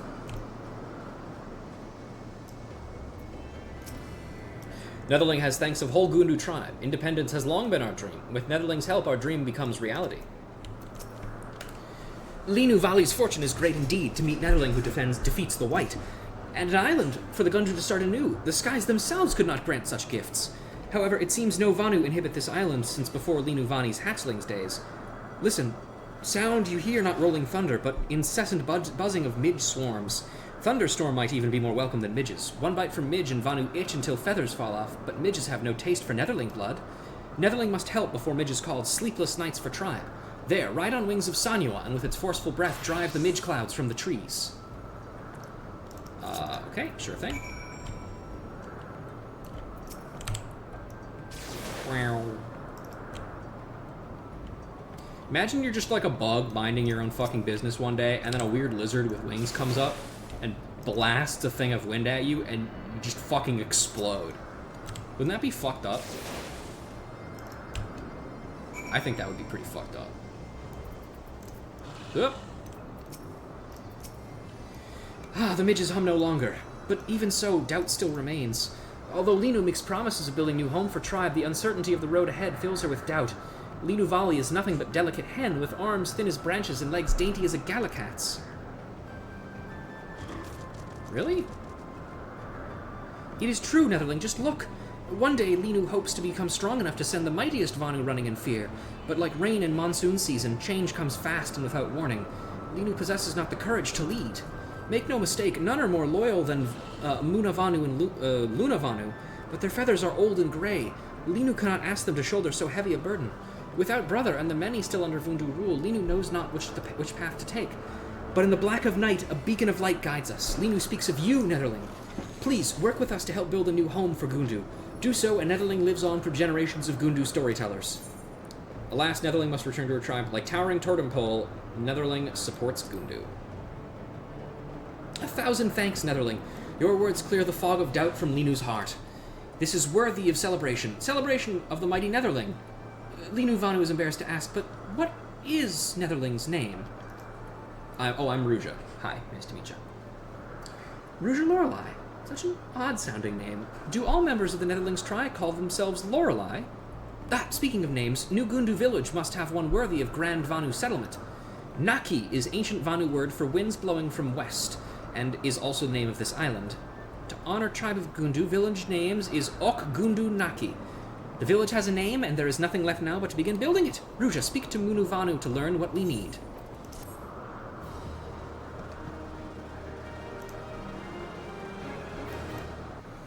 Whew.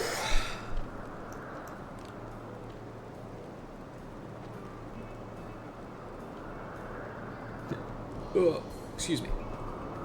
Linu Vali and the other Gundu have begun developing Ok Gundu Naki.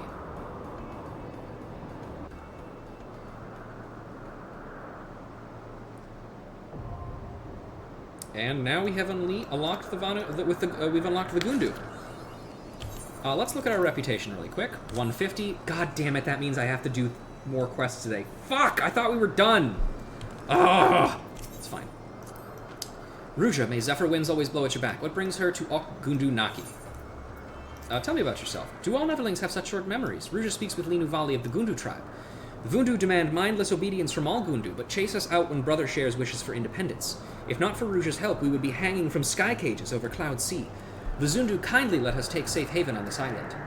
Linu now tries to lead tribe as best she can, but without brother to lead us, road ahead is fraught with uncertainty. But as long as Ruja stands with us, Linu Valley is certain we will weather this storm safely. What kind of place is this? Ok Gundu Naki is new home to Gundu tribe after Linu and her companions flee from cruel Vundu rule. Chief Sonu kindly let us take refuge in this island so that the Gundu may make new village. And Linu cannot forget Ruja's help either. But there's still more work to be done, and many Gundu remain under cruel Vundu rule. Ruja Linu hopes to offer your aid again when we require it. Cool. How about you? What do you got? Anything new? Hello again, Ruja. Linu Vanu is merchant at heart, but under yoke of Vundu oppression, he must always work with Sanyuas. Lunar master his trade and works Sanyu as well, but he has no love for them and no passion for his work. In Ok Gundu Naki, he is his own boss. Perhaps soon he is merchant again. Okay. Oh,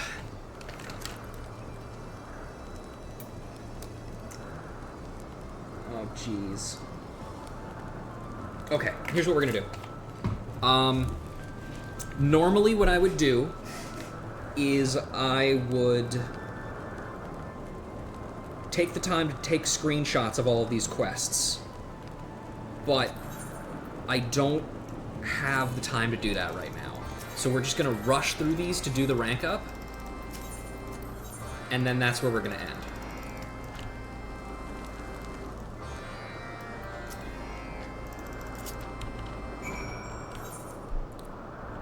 Where the fuck are we going for these? Endymion Disco. Okay, those are over there. Got it. Oh, there's one over here, too. God, look how far away it wants us to go, too, for these. Fuck.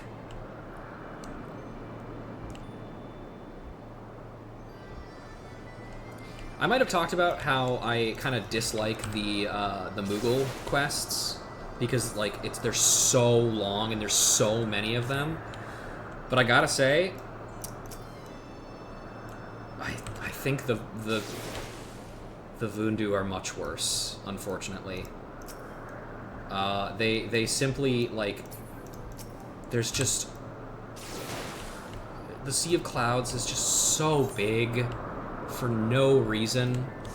It just doesn't need to be the way that it is, but it is. And I just have to deal with it, I guess. My voice is starting to hurt, which is always a good sign. Especially considering, yeah, this is going to be a fucking 5-hour stream. That's super cool. I didn't think it was going to be that. Thank God I don't have to work tomorrow. Well, I mean, I do. I just don't have to work in the morning, at least. Ugh.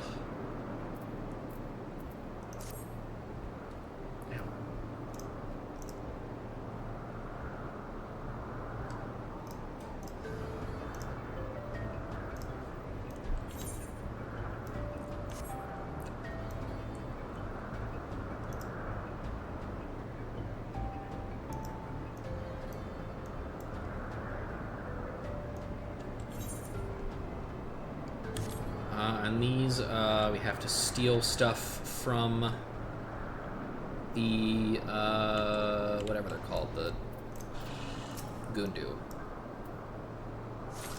I do, unfortunately, have a little bit of a hard time keeping track which of the tribes are which. Because they all are essentially the same word with a different letter in front of them.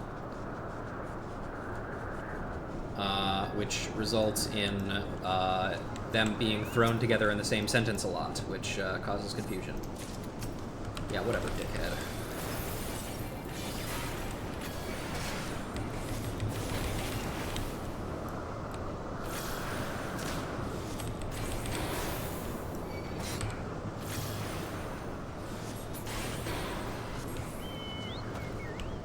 Is there another one around here somewhere? Yeah, here we go.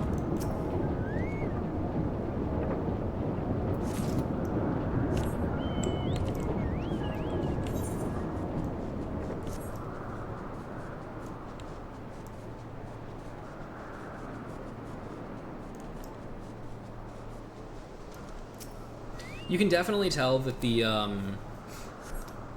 for fuck's sake, man.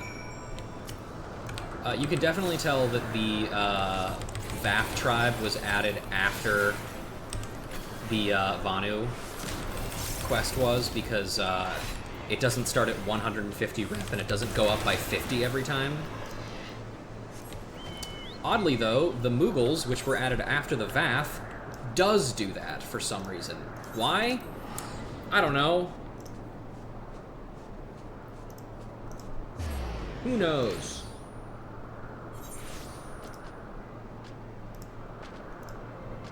Oh, thank God. Okay. I just double-checked to look at the Dravanian Hinterlands items that I need to gather for my crafting stuff. And for a second I was like, oh God, are they across the river? Because if so, I can't do that yet. No. Thankfully, both of the things that I need, at least in terms of gathering and not farming enemies, because in terms of farming enemies, I know those are across the river. But in terms of gathering stuff, they're both in an area we can get to now. So, thank God.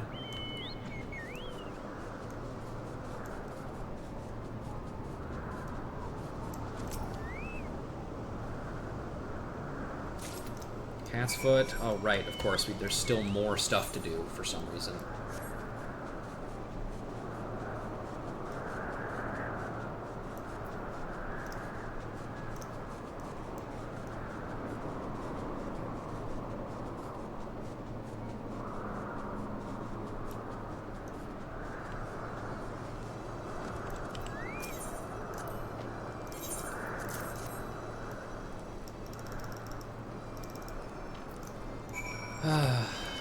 That's right, I forgot we have to go back to Camp oh, we have to go to fucking Camp Cloudtop. God!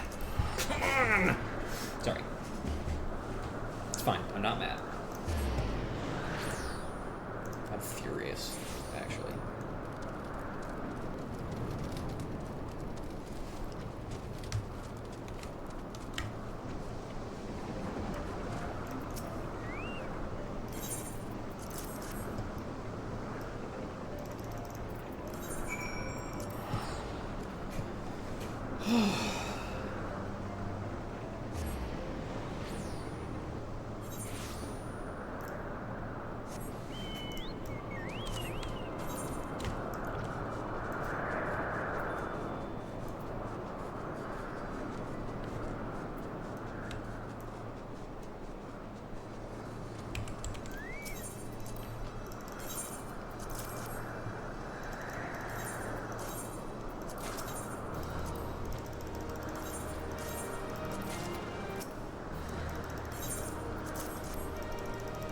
Come on.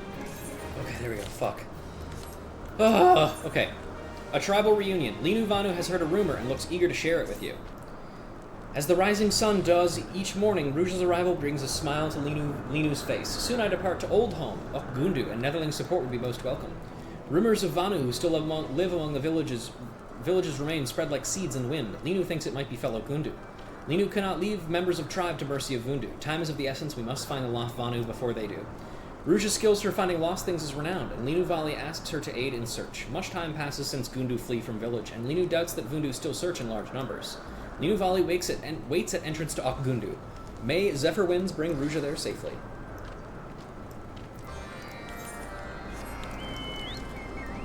Oh good, we're going over there. Cool. I'm gonna use this as an opportunity to throw my dishes in the dishwasher. I'll be right back.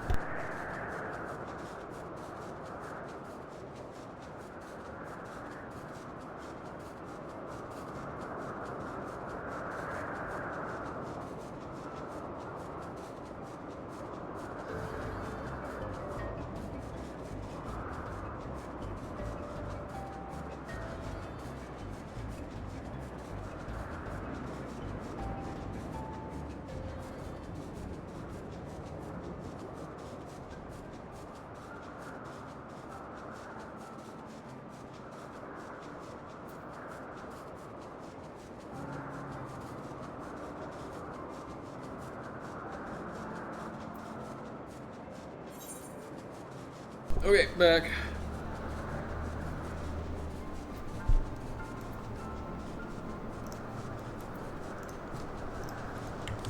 Where am I? Okay, here. Ranu Vali. Ah, the Netherling has come. Linu Vali says much and more of prowess. Linu's intuition proves correct. As soon as she begins searching village, Ranu Vali comes running towards her with smile like nestling reunited with mother. Netherling, honor of meeting is Ranu Vali's. Vundu are not to be feared if one who lays low the white walks with us. Ranu's skill at botany is the pride of whole Gundu tribe. Even when rain runs dry and sun burns hot, her crops do not wither. Linu proudly wears crown of flowers Ranu makes for her. Ranu tells of another Gundu, Inu Vanu, who leaps to island below to escape Vundu pursuers. Inu is stout and strong. Surely he is unharmed. We remain here as lookouts. Ruja, search islands below for any sign of Inu Vanu. Vundu may return at any time, Ruja. Pray, make haste and search for Inu Vanu. Inu leap down to islands below, but from here, Ranu sees no trace of him.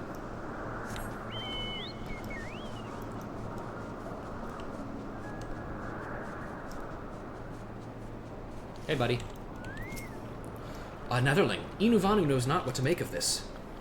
I'm with you guys.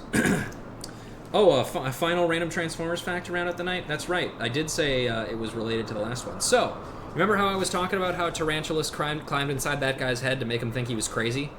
Well, eventually, in the comic Sins of the Wreckers, Roadbuster finds out what Tarantulas did to him and tries to kill him by tackling him through a window, only to, when he regains consciousness upon waking up, realize he can hear Tarantulas' voice inside of his head again, because Tarantulas climbed inside. But this time, Tarantulas decides not to make him think he's insane. Instead, what he does is just grow back to normal size inside of Roadbuster's head and make his head explode from the inside out. Isn't that cool? I love Sins the Wreckers. It's so fucked up. It's like watching a snuff film, but robots. What? Linuvali sends netherlings. Like double rainbow, her comings brings joy. Come, let us go meet her. It's like what everybody said Ant-Man should do to Thanos, you know?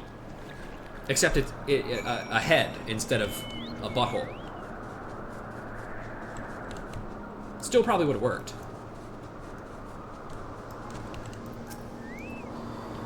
Inuvanu's skill at hiding matches skill at cloud fishing.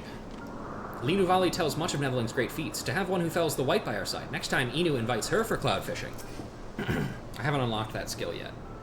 Sadly. Linuvali thanks Ruja for her help. Vanu is Gundu's most esteemed cloud fisher. Now tribe can feast on most succulent fish in Cloud Sea. There, even cowardly Paisa cannot hide forever.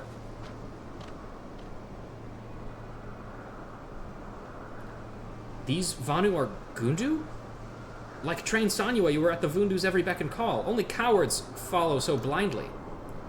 Honu Vanu, chief of Vundu, evoker of the white, illuminates true path like full moon in midnight sky, but for rebellious Vanu there is only punishment. Alright. Ruja, wait! Now is not time for fighting, now is time for Sundrop Dance. Alright, good luck.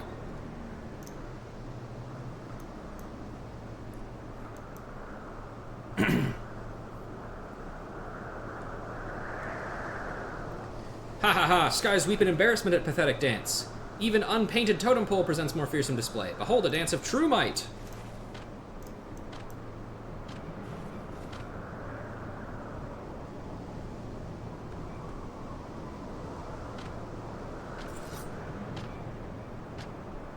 I really like this red mage weapon, actually. I don't remember, I don't think I'd ever really looked too closely at it. Netherling fights very well. By the way, check this out. I have an AoE ability now. Isn't that cool? Isn't it great when you can unlock abilities without having to do quests for them every single time? God, I sure do love not Heavensward classes.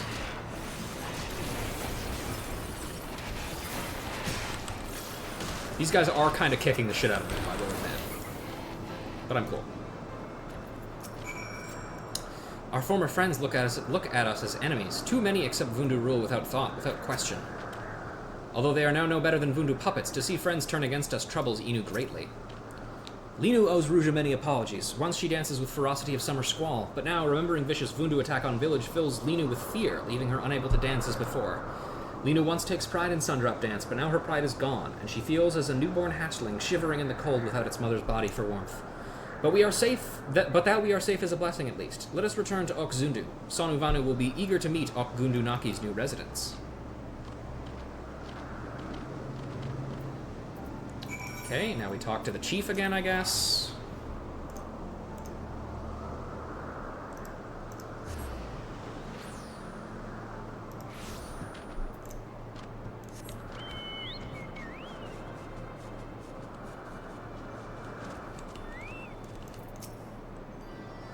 Zundu use Naki Island as grounds for celebration. Many in tribe look forward to seeing dances of greatest warriors, but now where will they dance? I don't know. Anywhere else! Chill!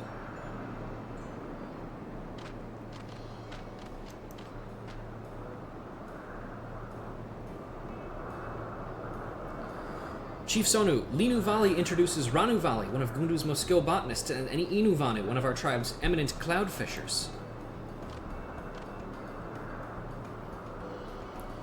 Okgundu Naki grows, and along with growth comes change. Sanu is eager to see what the future holds for your village. Sano hears rumors of the Gundu's difficulty feeding its members. How do you hope to survive with even more beaks to feed? Well, I mean, they did just mention that the two people that they just got are people who are good at getting food in some way. Sanu Gunu are no mere nestlings. Okgundu Naki does more than survive, it thrives. All Zundu are welcome to visit and see for themselves.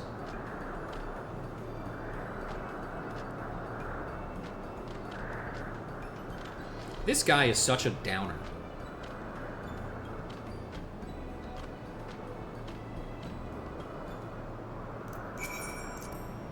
As lightning heralds the coming of nourishing rains, Okgundu Naki's new residents will bring sustenance to their village. The Vanu of Okzundu cry out in discontent. What to do? What to do? Oh, do they? I don't fucking care what they think then. Maybe they should fucking help out too. Considering the work ethic of at least one of the people in your village, I am not confident in you guys' ability that you're also, you know, putting forth effort and such. Gundu may become impatient with scarce food on island, but Ranu Vali cannot rust sowing of seeds. Like raising strong nestlings, goods crop come to Vanu who tend them carefully.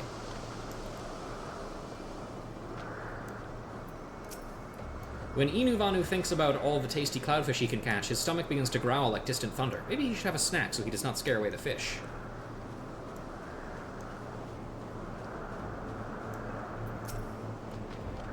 Netherling wishes to speak with Muna Vanu. Muna's life is turbulent sea of ups and downs, full of stories both joyous and grim. If Muna speaks stories to Netherlings, talking stretchings long into nights like... oh, Jesus. Let me try that one again. If Muna speaks stories to Netherling, talking stretches long into night like sky into horizon. Maybe another time. Ruja, in truth, the rumors Sanu Vanu hears are not wrong. Tribe does have difficulty feeding everyone, but now we can grow and catch our own food without relying on the generosity of others. Nevertheless, there are those in Okzundu who say Chief Sonu gives too much and think us Gundu to be nothing but a burden. Islands in Cloud Sea are precious indeed. It is no wonder that some feel an outsider is undeserving of such a gift. So, all in Okgundu Naki must work tirelessly to make village prosper, both to show gratitude to Sanu and also to quell voices of doubt. Now that tribe can fend for itself, the Zundu doubtless take notice. Linu's Sundrop dance may lack vigor of past, but until Day Brother returns to us, she must lead her tribe in his stead. Oh.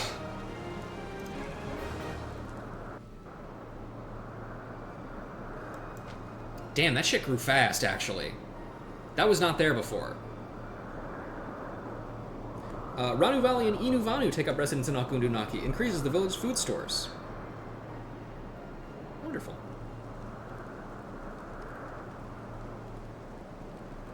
Uranku Apu.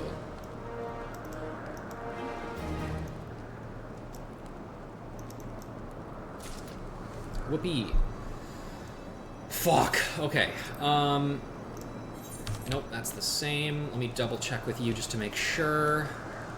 Ranu Valley remembers when she was nestling. She wants to live in a sea of flowers, but most beautiful flowers bloom where sun shines brightest. Ranu comes to Okgundu Naki where sun shines bright, but she sees nothing but rocks and dirt. So Ranu knows she must help the sun and sow the seeds of flowers on her own.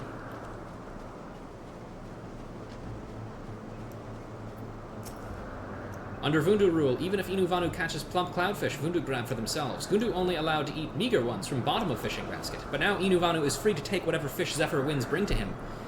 He dreams of great hauls, so every Gunduan village can eat their fill. Alright, ladies and gentlemen, that is where we are going to end today's stream. Thank you guys very much for sticking with me for a whopping 5 hours today. Holy shit, what's wrong with you guys? Also, what's wrong with me? Why am I doing this to myself? This is painful.